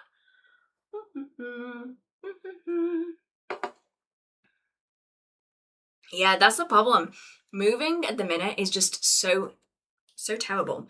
Like, you can look at houses and you can buy a static caravan for as much today as a house was like 4 years ago, which is bonkers. Why is a static caravan going for £150,000? That's crazy. That is actually mad. My heart goes out to anybody who is struggling to buy at the minute, because there's just no way. There's just no way of doing it. It's just too expensive. It's way, way, way too expensive.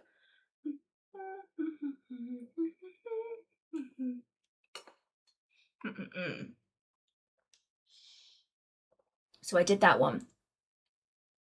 I did this one. I did that one. I think I did that one. Okay, I think I'm this one.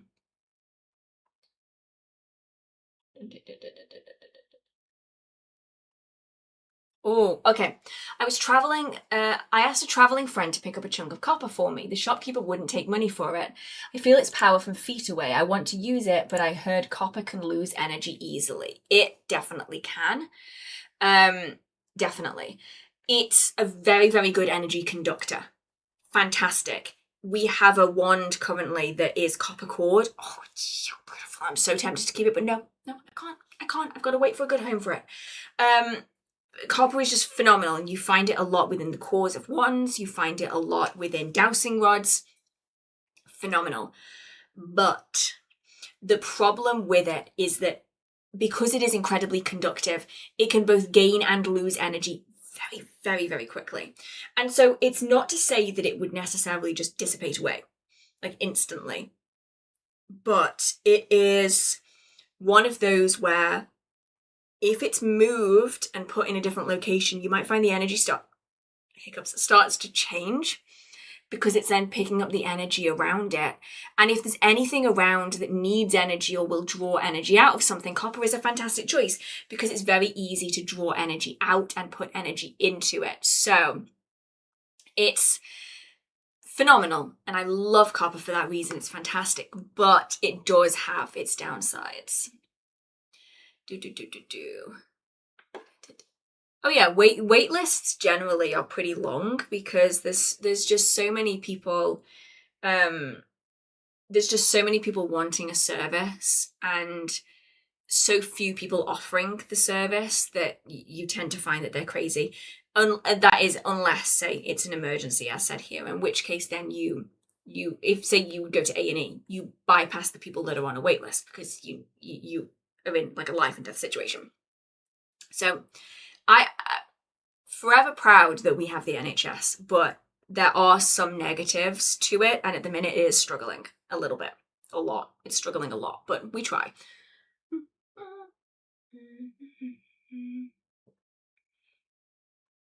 What?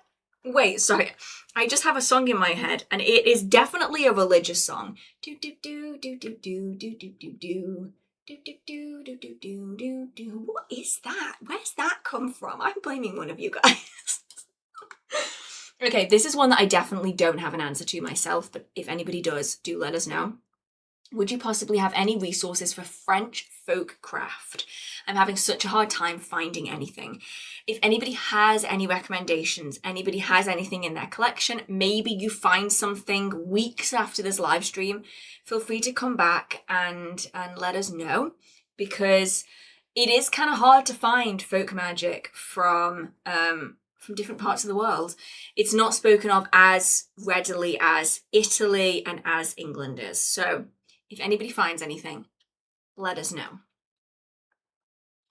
I've always struggled to figure out if plants are okay with me taking a piece of them. I always feel bad. How do I know whether the answer is yes or no? I never feel any, like, is there any interaction? So generally it is a gut feeling, or if you are particularly proficient at energy sensing, it would be a different feeling for yes than it is for no. If you're getting a lot of very visceral feelings afterwards, then that may very well have been the no that you were looking for. Generally, you can tell it's a yes because it's very, very calm. Anything that feels a little bit like is typically a no.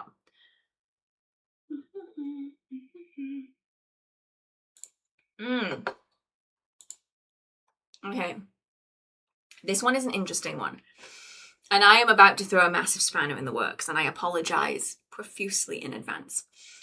I'm a brand new baby witch and was wondering if you had any book recommendations on the actual history of witches / witchcraft in general.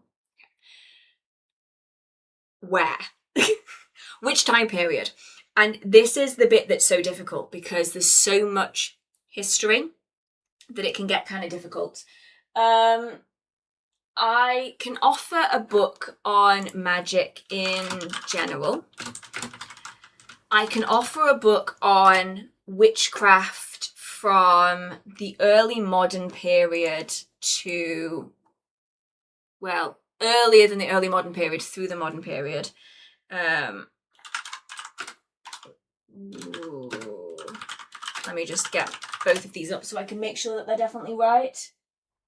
No way, there's my Encyclopedia of Magical Herbs. I couldn't find that earlier. I went through that pile. Ah, it's there now. What was the other one that I have?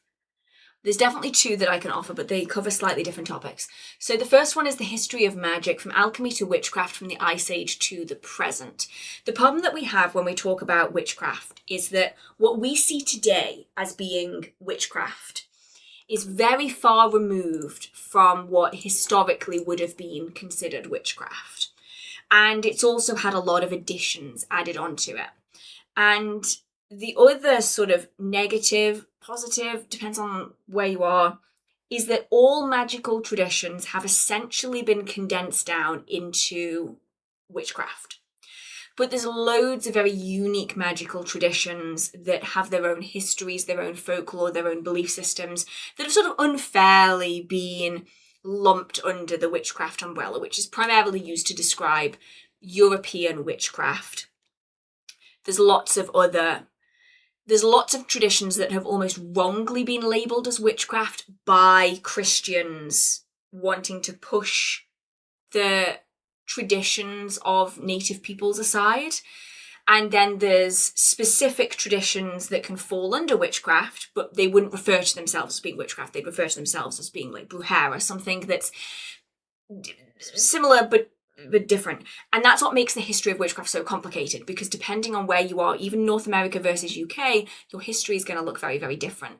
So the two that I can say that are good, they might surprise you a little bit though. The first one is The History of Magic by Chris Gosden. It goes from alchemy to witchcraft, from Ice Age to present day. 3 great strands of practice and belief run through human history: science, religion, and magic. But magic, the idea that we have a connection with the universe, has developed a bad reputation. It has been with us for millennia, from the curses and charms of ancient Greek, Roman, and Jewish magic to the shamanistic traditions of Eurasia, indigenous America, and Africa, and even quantum physics today. Even today, 75% of the Western world holds some belief in magic, whether snapping wishbones, buying lottery tickets, or giving names to inanimate objects. Drawing on his decades of research with incredible breadth and authority, Professor Chris Gosden provides a timely history of human thought and the role it has played in shaping civilization, and how we might use magic to rethink our understanding of the world. So that one covers loads of things that wouldn't necessarily be considered witchcraft. So alchemy wouldn't be considered witchcraft. Lots of these traditions in America, Africa, Eurasia, they wouldn't necessarily fall historically under witchcraft, but today they're probably unfairly all sort of squished together. Alternatively, the book that I would primarily recommend for witchcraft specifically is The Witch, a history of fear and ancient times.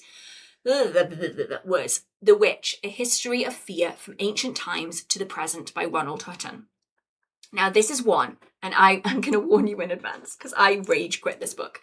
I came into this book when I first purchased it, and I was very, very fixed on what my opinion of a witch was.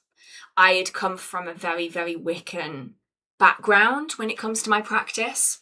And at the time when I got this book, I was still very steadfast in that. I was pretty unwavering. And so when I started learning about the actual history of witchcraft, not modern witchcraft, but historical witchcraft, it made me really, really uncomfortable. I put the book down and then I refused to pick it up again for about 7 years. And then when I did, I realized it's actually pretty good. And so it might take you by surprise.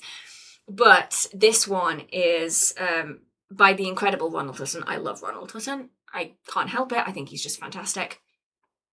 The witch came to prominence, and often a painful death, in early modern Europe. Yet her origins are much more geographically diverse and historically deep. In this landmark book, Ronald Hutton traces witchcraft from the ancient world to the early modern stake. This book sets the notorious European witch trials in the widest and deepest possible perspective, and traces the major historiographical developments of witchcraft.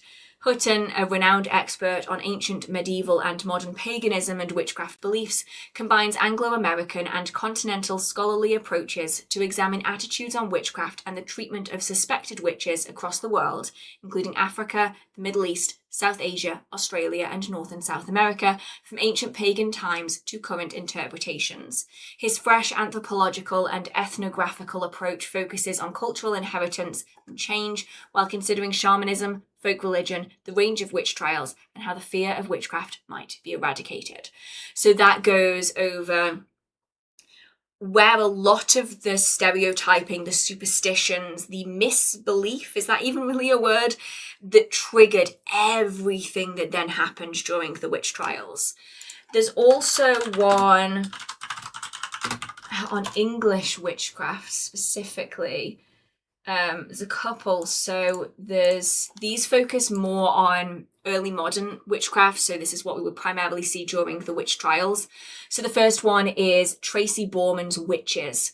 This gripping historical account delves into the chilling English witch hunts during the reign of James I, making it ideal for readers captivated by Alison Weir's historical narratives and fans of The Witch of Willow Hall by Hester Fox. And it goes over sort of that historical stance from the 15th to the 18th century, where witches, here, quote, were burned, hanged, or tortured by the thousands, end quote. So that goes specifically over the witch trials, which is a period that I think most people are particularly fascinated with. The Ronald Hutton book tends to drag a little bit if you are more interested in the early modern than the early modern stuff. And then you have the Book of English Magick by Richard Haygate. This one is a little bit less focused on purely the history. I'll find a page that actually has the information on it, because this one doesn't. So this one is the rich and unputdownable, I don't know why I put an A in that, history of English magical folk magic, law and practice. There we go. Of all the countries in the world, England has the richest history of magical law and practice. English authors such as J.R.R. Tolkien, C.S. Lewis, Terry Pratchett, and J.K. Rowling dominate the world of magic in fiction. But from the earliest times, England has also acted as home to generations of eccentrics and scholars who researched and explored every conceivable kind of occult art. Most people are torn between a fascination with magic and an almost instinctive fear of the occult, of a world redolent with superstition and illusion, and yet more people now practice magic in England than at any time in history. The Book of English Magick explores this hidden history, from the first stirrings to our present-day fascination with all things magical. So, I think that this one is probably the most accessible for most readers. It's a little bit less academic in nature. The Witches by Tracy Borman is really good for people who just want to focus on the early modern period. The Witch by Ronald Hutton and then the History of Magic are a little bit wider reaching, and they might not cover things that you're particularly wanting to fully dive into. But there's some really good options. I really enjoy all of those ones. I know I sort of went in depth there, but hopefully one of those at least piques your interest just a little bit. Right. What is your opinion of some people who tattoo their protections onto themselves? Just make sure that they stay charged. That's it, really, is if it's a charm, so a symbol that already holds innate power because of the mass belief in its ability to do so, a cross, a pentacle, a triquetra, a triple moon, the things that have power because we believe them to have power collectively. There's a reason that so many Christians are fearful of the pentagram. It isn't because the pentagram is inherently evil, it is because collectively they have created this idea around it. Just as we understand it to be a very protective symbol, and so did Christians once upon a time. It was used by them for over 1,000 years, and then they just sort of forgot about it. But if you are using, say, sigils, hypersigils, if you're using bind runes, they are going to lose their efficacy over time because sigils need that power to then imbue that power. So they're either created through their destruction or they're created with a lot of energy, and then that energy slowly starts to fade away over time. So, I mean, it's fairly easy to do, but I would say just make sure that they are charged, or make sure they have been created in such a way that they have been given something that they can utilize as energy, so that you aren't left feeling as though you've got full protections when actually you perhaps don't. but I love it when people get cool things tattooed. So I'm always a sucker for it. Let's have a look-see. I'm somewhere over here. I think I've done that one. Yes, I did that one when it was in the chat, so I won't do that one again. Okay. When casting spells, do you work around the moon in void course, or is it something that you don't follow? I'll be honest, I don't really pay that much attention. I should, and sometimes I do, but for the most part, I would say that if you're not actively working with it, I wouldn't be overly concerned about it. If obviously you're drawing on it, then that's different. But if you're not working with the energy, then you can just skip it. Any particular spells or rituals for staying safe and healthy in this situation? I have an unhealthy familial relationship. I'm currently partially financially dependent on them for food and transport. That's a very, very difficult one. Very, very difficult one. And it's one of those where it's very much about protecting your energy, protecting your mental health. Any protections will be really beneficial. Workings that maybe sweeten communication, aid in better communication could be a great place to start to try to smooth out this situation as much as possible. And then perhaps even financial workings, prosperity spells as a way of attempting to bolster your own finances so that then you can get out of the situation sooner than later. Right. Do you season a small cauldron so it doesn't tarnish? It really depends on what you're using it for. So if you're not using it for liquids, and you're using it for, say, burning your candles or burning incenses, I don't necessarily season them. But if you are planning on doing anything with water, take it from the person who has a bunch of rusty cauldrons because they got distracted and didn't end up seasoning them. They get rusty really quickly. You can return them back to their full glory again, but it does take time. So it depends on how you're going to use them.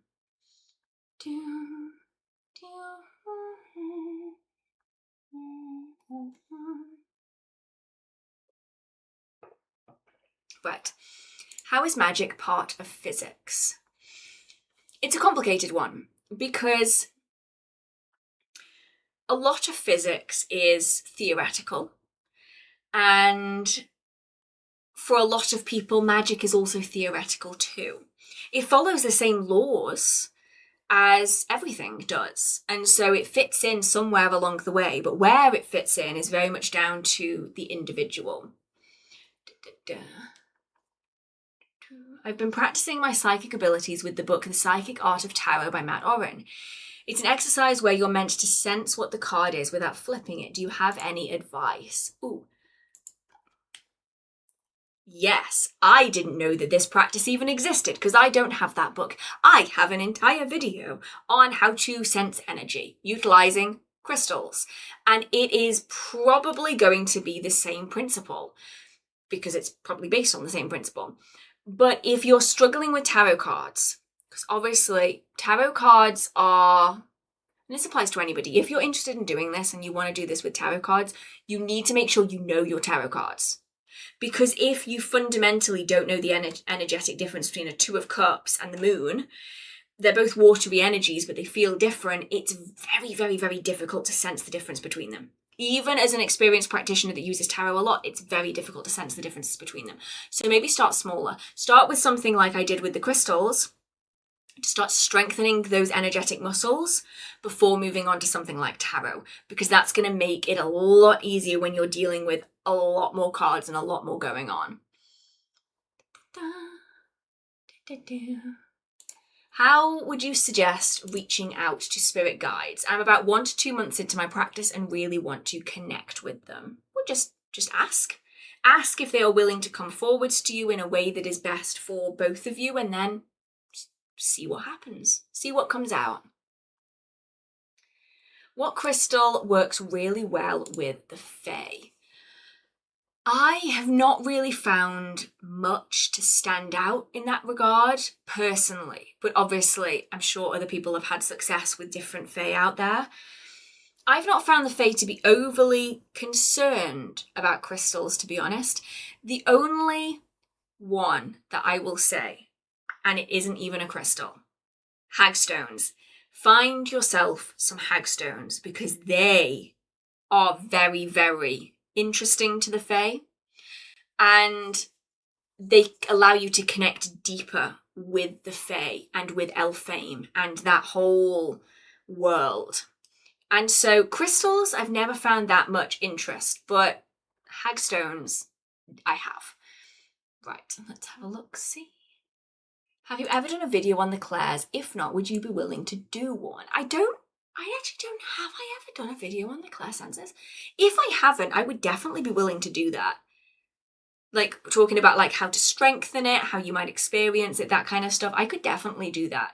But I don't know if I've already done it. If I have, it'll be like inside another video probably, and I've just forgotten that I've done it. How can we protect ourselves against energy vampires? Okay. You have two main options, and which one you pick is really going to depend on how much maintenance you want to do and how long you're going to be spending around them. Easiest, most efficient way of dealing with energy vampires temporarily is to give them something else to feed on. They are going to want to feed on your energy, whether accidentally or purposefully. That's what they're going to want to do. But if they keep feeding on your personal energy, you end up drained of your energy. And so that's not something that you really want to deal with. So you give them something else. You give them a shield. You draw energy up from an external source. It could be the earth, it could be a crystal, it could be a tree, whatever. Draw it from an external source and push it out into a shield, into a bubble around you. This then is the food source for them and the protection for you. It's a good temporary fix because it's just easier to deal with. Alternatively, you are dealing with somebody that you probably don't want to be dealing with. If they don't know that they're an energy vampire, I can give them some grace, right? Because if they're not aware that they're doing it, then there's no way of them even realizing that they're doing it.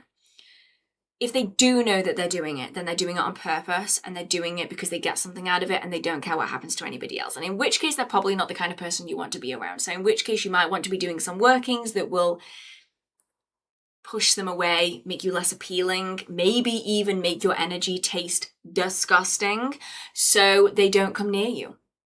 Because if your energy feels awful to them, then they're not going to want to be around you anymore. So you can do workings to push them away, loads of protections to make them uncomfortable being around you. And some of those protections may be to say, if you try and feed off my energy, I'm going to make my energy taste awful. And then they will be distracted and go bother somebody else.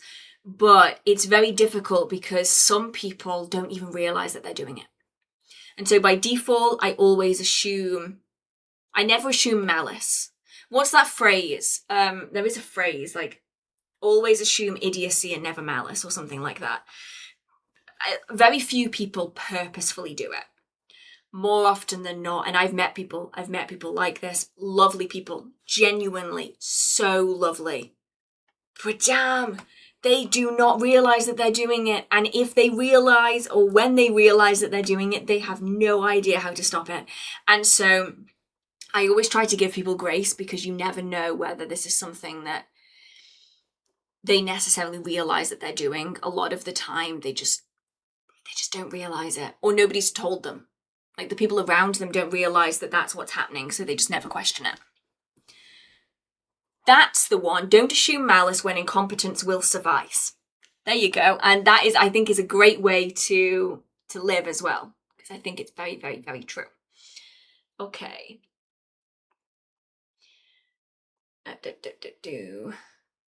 Have you ever visited the Rollright Stones? Ooh, what is this? Let's have a look. What's this? Ooh, I haven't, but they look so cool. The Rollright Stones is an ancient site located on the Oxfordshire-Warwickshire border in England. The complex consists of three main elements: the King's Men, the Stone Circle, the King's Stone, and the Whispering Knights. I haven't, but now I really want to. Oh, I'm going to have to go there one day. That would be so cool. Okay, how do I know if a deity is calling out to me or just wishful thinking? We actually had this at the very, very, very start, so I'm just going to go over this really quick. Most of the time it is the synchronicities, you're regularly getting the same signs that represent particular deities. Then it's about looking into where those signs might be coming from, the possible deities that might be the origin of them. And then once we've got sort of some possibilities out there, then it's about looking into the mythology, the folklore, the legends, because you'll likely find further synchronicities later on. And then it is literally just about asking. Just ask and see what comes back from them, because you might find that they say a big yes and want to work with you, and you might find that they don't reply at all, and in which case then maybe it's not them, maybe it's somebody else.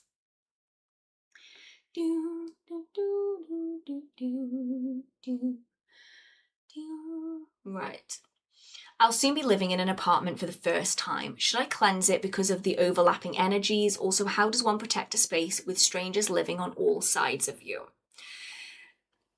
For cleansing, I would see how it feels. If it feels like it needs a cleanse, then you probably should give it a cleanse. If you're on the fence though, and you just don't really feel that it needs it or don't really know, then just leave it for a while. See how it feels, see what happens. If you decide you don't like it later, you can go in and cleanse it afterwards, but you never know. You might have spirits there that would be really nice, but if you cleanse straight away, you would never know because then they're just gone. In terms of protecting, it's very much about liminal space. Entryways, don't worry too much about the walls. That's sort of secondary. Start with entryways, liminal spaces, windows, doors, fireplace, vents, things like that. Then you can get just some casual, more gentle protections going in the environment itself. And for the most part, your own guides and your own energies will be able to protect that space as long as sort of the bigger areas, the liminal spaces, are covered.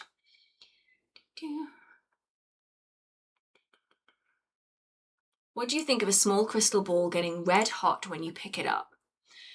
It's usually a sign of something.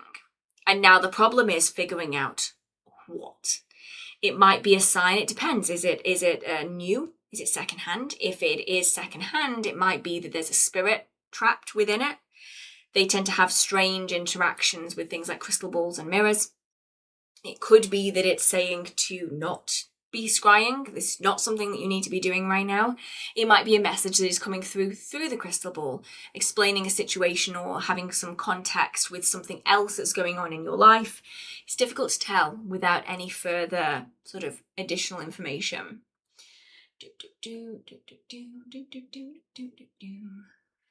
I've lived in the same house for 40 years. I'm deeply bonded with my garden, moving soon and wondering if there's a way to bring some of the individual spirits that inhabit my garden or home with me. Oh, yes. But it's very important to remember that these are... Well, actually, Joe, that was my first wonder is, has the crystal ball been sitting in the sun? But I thought that might be a little bit too obvious, so I kind of skipped that one.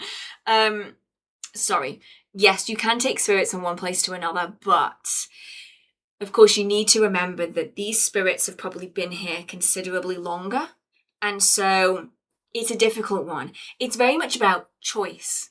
And I think that's the beautiful thing about spirit work is that we are able to give choice. So essentially what would be needed is a vessel, some way of transporting them. So a spirit vessel that has energy in it. And then you would simply ask if any of the spirits would like to come with me to where my journey goes next, then you're welcome to do so. Leave the box there for a certain amount of time. Let them know how long that box is going to be there for, that spirit vessel, whatever it is that you choose. And then give them a final warning beforehand that if any spirits that would like to join me could please enter this space, close it up, and then take it with. And then see. Some spirits might come with because they're more attached to you than they are the land and the house. And a lot of spirits will likely stay because they're more attached to the land and the house than they are to you. But they have that choice. They have that option. It's something that used to be done a lot with brownies. when you moved house and you wanted to take the brownies with you, you would sweep coals out of the fire and you would transport those coals from the old house to the new house. And if the Fae wanted to join you to the new property, they would jump into the coals and you could carry them to the new location. It's just a less messy way of doing that. Right.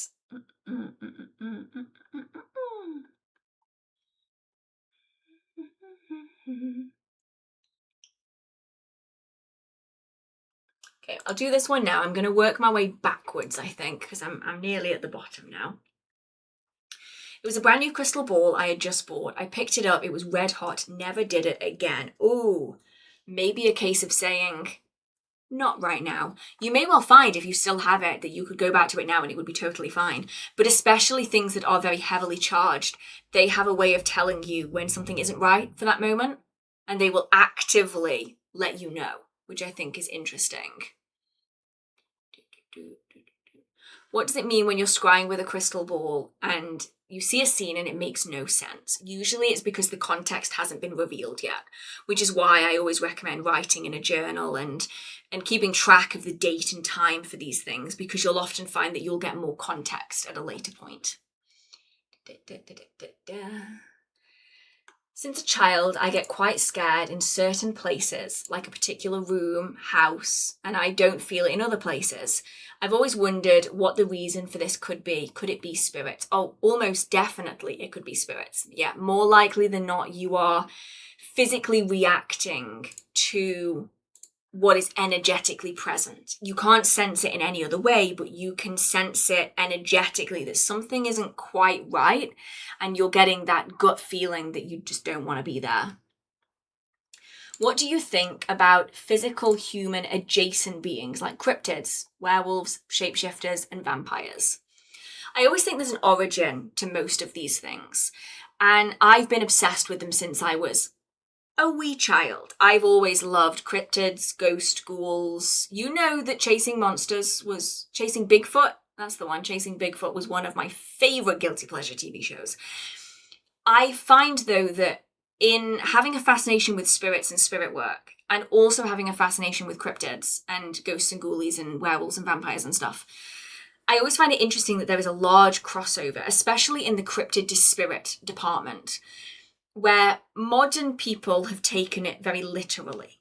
But if you look at their further history going backwards, they're more related to spirits than they are physical beings.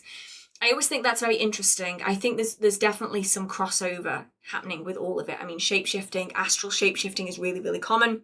People do it all of the time. We see about it in the witch trials. Shapeshifting in astral is documented well into the 18th century, 19th century, later. Witches today still describe shapeshifting in astral form. We see it in Lee Morgan's A Deed Without a Name. It's spoken about in there. It's a fascinating section. And so I always think that it's very interesting. There's massive crossovers between all of the categories and then witchcraft as well. Right. Would you say that multiple full-body chills and a candle flame dancing wildly with no fan is a sign of communication from a deity when calling out to them? Potentially, yes. As long as there's no other sources of that breeze, very potentially. How do you connect with house spirits, graveyard spirits? It's really the same with all spirits, to be honest. You go to where they are. If it's household spirits, they'll be in your home, potentially, but household spirits are usually members of the Fae, so you might need to be working with them with specific offerings. And same with graveyard spirits, you're going to want to be going to where they are, so the graveyard, and you would then be communing with them, working with respect, giving offerings, building a connection over repeated engagement with them over a long period of time. Ask if they are wanting to communicate with you, that they do so, and they'll find a way for that communication to come through, and then you can start building a relationship that way. My strongest clair is physical touch, but I'm finding it hard to maintain my protections once something is actually touching me because it's so overwhelming, like it's all or nothing. Suggestions. Okay. I'm very interested in this. Hang on. Let me have a look-see.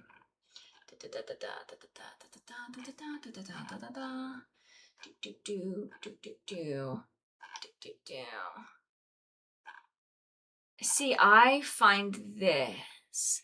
This is one that I always find very interesting. And I'm wondering here. See, okay. I think I know why. And I think it... Okay, I'm trying to find a way of wording this. I've just double checked that it is what I thought it was.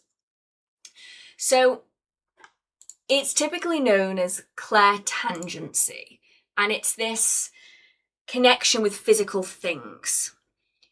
But here's the big but. I think there's a level of overwhelm here, and I think there's an easy workaround to it. So this particular clairsense allows you to say, pick up this pen. I can pick up this pen, and you would be able to sense psychometry. That's what it's also known as, psychometry, that this pen belonged to such and such a person. And you would find information about somebody. So you'll often see people do it with rings. They'll get a ring and they'll hold it and they'll be like, oh, I know exactly who owned this. I know what happened to them. Information about them comes forwards. You are essentially able to read the energy through physical touch. But, and here I think might be, emphasis on might be the core issue here. Clairtangency usually is done through a controlled engagement. So you would touch a door frame, you would hold an object. If a spirit is actively touching you, they are just going to totally override your control over it. Because rather than you sensing that spirit, they're taking advantage of your sensitivity to just bombard you with information. And it's just completely going to white out all of your senses, because it's them taking advantage of the situation, not the other way around. So like, if, for instance, you were to touch something that they owned, you could gain a nice steady stream of information coming through. It's enough information that you can paint a picture about it, you can learn about that person, but it's not so much that it completely overrides your own ability to process it. It seems as though this is worrying. I'm going to be honest, this is worrying. I'm worried for you more than anything, because this spirit, it could be lots of spirits. It could be just one spirit. I don't know from the context of this. They are forcing their energy past your protections, probably for selfish means. And that's just not it's not a great approach to it. Not from your perspective, from their perspective, because it seems like they are very much taking advantage of the situation. It should be, it is essentially getting flashbanged. They are completely taking advantage. Instead of you having a controlled engagement with them, they're basically just throwing so much energy at you all at once. It is completely bombarding your protections. It is just completely whiting out all of your senses. And I actually think that in this situation, it's very much a case of taking a big old step back, because it's almost one step away from spirit attachment. Because if they can get that close to the point where you are fighting to keep up your protections, that is a very, very aggressive spirit. Like, normally spirits, they want, especially spirits that want to communicate, they want to get their story across, and sometimes they can be kind of pushy, they can overlay. I've experienced that before. But really, they shouldn't be having access to this degree. So does that mean that I should not allow spirit to touch me at all? It's certainly different spirits at different times. If my protections are strong enough, I feel like I can't do or feel any energy at all. I think it should perhaps be avoided. Obviously, I cannot say that you just, shouldn't do this one thing. But it's not controlled if they are pushing their energy through your protections. So what typically would happen is, well, usually they're not forcing the energy on you, which I find very unusual. It means that they're very aware that you're exceptionally sensitive to it in a way that most spirits typically wouldn't be, which I find very, very unusual just from the get-go. A lot of the time it is objects, or it is echoes, traces of. You could do where you give them access to a small portion, but it's very much going to be a case of training it. So I'd say for now, maybe don't let them touch you, because they're very, very much taking advantage of a lack of filter. And that's just them being dicks, to be honest. Like, they should not be putting you in this position. If you can get it to the point where you can train your shields and your protections enough, you could offer them a small amount of physical contact. You can touch my hand, because that then allows you to put a level of filter on it. So it would take some energy manipulation training, probably, to be able to hold what they are giving you. And you could only probably do it for a small amount of time. So if you were to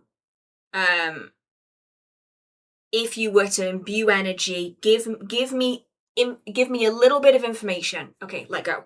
Let me process this information. So you're holding it here, and then you are allowing yourself to slowly process it, rather than trying to do it all in one go. So I think that's probably the most manageable way of doing it at the minute.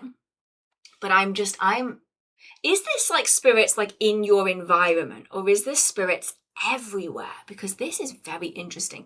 You find people that are particularly very strong mediums, when they're still training, especially if they have clairaudience specifically, it's very overwhelming, because you can't just close your eyes.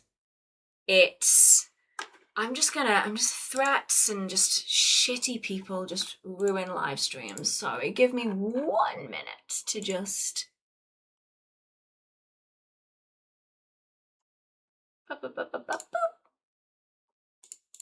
Boop. Okay.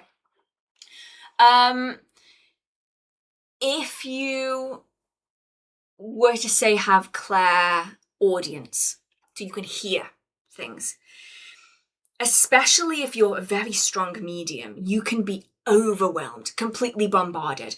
Every waking minute of every day, spirits are trying to talk to you, and they will talk and talk and talk and talk and talk and talk and talk, and it becomes overwhelming to the point where people will almost send themselves into delirium a little bit, because there's no escaping it. You can't sleep, you can't work, you can't rest, you can't do anything. And so it's about figuring out the shield that works best for you. The shield for somebody with clairaudience is going to be very different than the shield of somebody who is very taste driven or touch driven or visuals. So I think for now, stick some shields up, some quite strong shields, while you start practicing. Maybe try different protections, see if you can find something that works best, till you can get something a little bit more controlled coming through. But I'm hoping that soon that you'll be able to get this to a place where you feel comfortable with it, because I don't like it when spirits take advantage. I'm all one for saying that not all spirits are bad and all of this stuff, but some spirits really do push. They're very, very, very pushy, and not in a good way.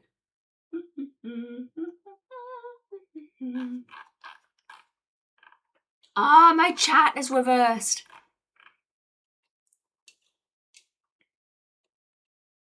Yeah, I'm wondering here, okay, because most people with clairsenses, we're still on the same one, I'm just fascinated by this. I'm trying to train it, which is part of my struggle. I stay home. They feel as though they are passing through and take too much interest. Okay. Oh, okay. First thing then. House protections, 100%. That then is going to give you somewhere secure where you know that you are sheltered. A little bit of respite, because what can happen is you can get so burned out trying to put up your protections constantly that you end up losing some of your dexterity with it. Like you start losing the nuance to it and then things start slipping. If you can create an environment, and I know it might seem a little bit harsh and a bit extreme, where you can block all external spirits out of that place.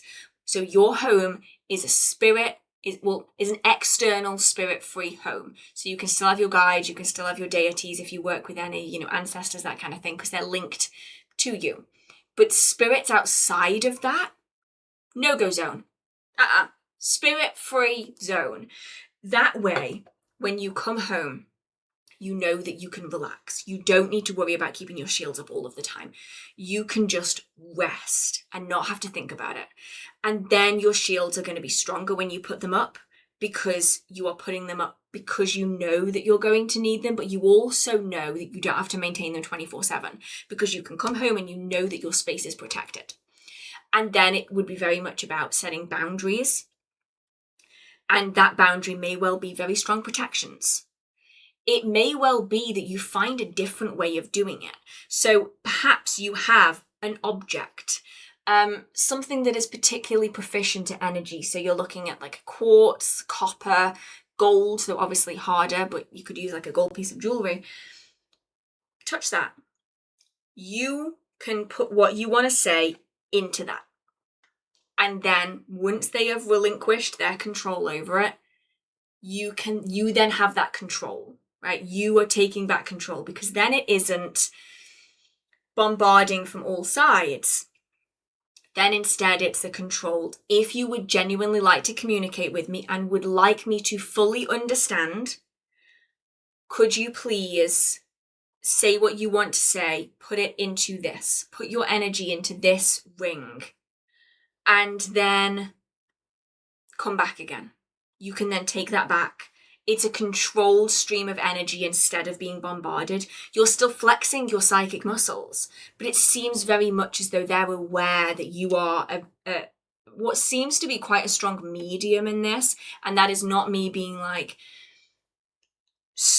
arse licking. I genuinely, like, for them to be this interested, they must be able to recognize that you are able to sense them very, very effectively. And because of that, they're pushing. And so find a third thing. So you're not touching them, they're not touching you, they're touching something else. Personal protections, very strong. If you choose to touch something with your protections up, that's fine, because you can then bypass your own protections. You are making a choice to bypass your own protections. You are taking the choice away from them. And then that means that you then feel as though you can have more control over a situation rather than just feeling totally overwhelmed. I never know whether it's the right thing to do or not, to be honest. I struggle to know whether it's best just to leave it be and just see what happens, or whether it's best to boop. Goodbye. Just because I just don't like the stress of it. Right. Now the problem with this is that my Q&A chat has sort of tipped itself upside down. So I don't know where I am. I think somewhere over here.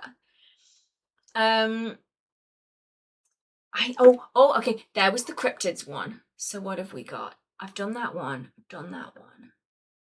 Okay. Can you ask a crystal ball a question? No, but also yes. So it's difficult. The crystal ball is not what is giving you answers. Think of it more as a way of showing your own subconscious itself. It's a mirror in a way. So the crystal ball is the tool through which your subconscious is communicating. Yeah, it's scrying. It's just another form of scrying, is using a crystal ball instead of a mirror or a body of water. And so it is something that you are asking yourself, and then it is showing in the crystal ball scrying that you're doing. What's your favourite magical plant? Ooh. What's the one thing I use more than anything? Rose. I use rose a lot. All abundance workings, prosperity workings, self-love, love, attraction, all of that, rose. But I also use a lot of oak. Steadfast, steady, strong, consistent, protective, great. I use a lot of patchouli, protection workings, love workings. It's a very earthy, connecting plant. I love it, and it smells incredible. What else do I use a lot of? Chamomile, prosperity workings, solar workings, abundance workings, anything positive, stick some chamomile in there. They're the ones that I probably use. Oh, nettle, protective, shielding, great for wards. They're the ones that I probably would, I try to shoehorn those into everything because I just really, really love working with them. Right. And then I think that might be all of the ones that I can very obviously find. I'm so sorry if I've missed any. The chat is it's sort of eaten itself. We've got an Ouroboros situation going on here where it's sort of started eating its own tail, and now it's kind of confused as to which is the start and which is the end. But if you have any last remaining questions, feel free to let me know. I'm hoping that they will end up at the bottom of the chat. Maybe. I honestly don't know. But if you have any last few remaining questions, let me know. Otherwise, this has been a very long stream. I think we're nearly at... When did I start? 7:30, 8:30, 9:30, 10:30, 11:30, 12:30, 1:30. Nearly at 6 hours. That is a long stream. Longer than most of my streams recently. Oh, we've got people saying juniper, rosemary, lavender, cinnamon, mugwort, pine needle, thyme. Good choices. I don't use cinnamon as much as I should. I find it to be really irritating. I think that's why. So yeah, I want to say thank you so much to everybody who has been here tonight. I know that we were a day behind because of the World Cup, and I thought it was easier. I thought it was easier to move the live stream because I knew that people would be watching the World Cup anyway. And thank you so much for your patience on videos. Everything's just been a little bit caught up. So the new website is coming in a couple of days. So that should clear me up to be able to film and edit more videos. I have the third of the traditional witchcraft book videos coming out pretty soon. I'm struggling with my colour correction, so that's taking me a little while, but that's going to be coming out next. And then hopefully I can get back to filming some more what they got right. So in the comments of this afterwards, if you have any recommendations for particular episodes, for particular series that you would like me to check out, feel free to stick them down there so I don't forget, because I probably will. But yeah, thank you so much for being here. It means so much to me that everybody sticks around. These are very, very long. This room is very, very hot. I'm going to go and sit in front of a fan and maybe douse myself in cold water because it's boiling. It's so, so hot. And, oh, thank you so much. Very happy Mondays. Thank you so much. I definitely missed a few people, so I'll say them really quick. Let me have a look-see. Thank you so, so much to Bridge A. Thank you so much. Thank you so much to Chillest Guy. Thank you so much to From the Fast. I think that's all the ones I hadn't said. Thank you so, so much. And also to my amazing mods who keep the streams streamlined and safe and comfortable. The next stream, I can tell you when it's going to be because there's not going to be a World Cup. And so is going to be the 19th of August. Quite late, later than usual. But yeah, if you have any further questions, feel free to send them to me on Instagram. I do try to pick up my Instagram DMs every so often. I hope you're staying safe. I hope you have a marvelous magical day. And yeah, thank you again to everybody who keeps these streams alive with the likes and the comments and the donations. Like, it helps me keep doing this every month. So thank you so much. And I will see you in the next live stream. Bye. And I'll actually remember the outro this time because last time I forgot and I just cut to a black screen. Oops. And outro.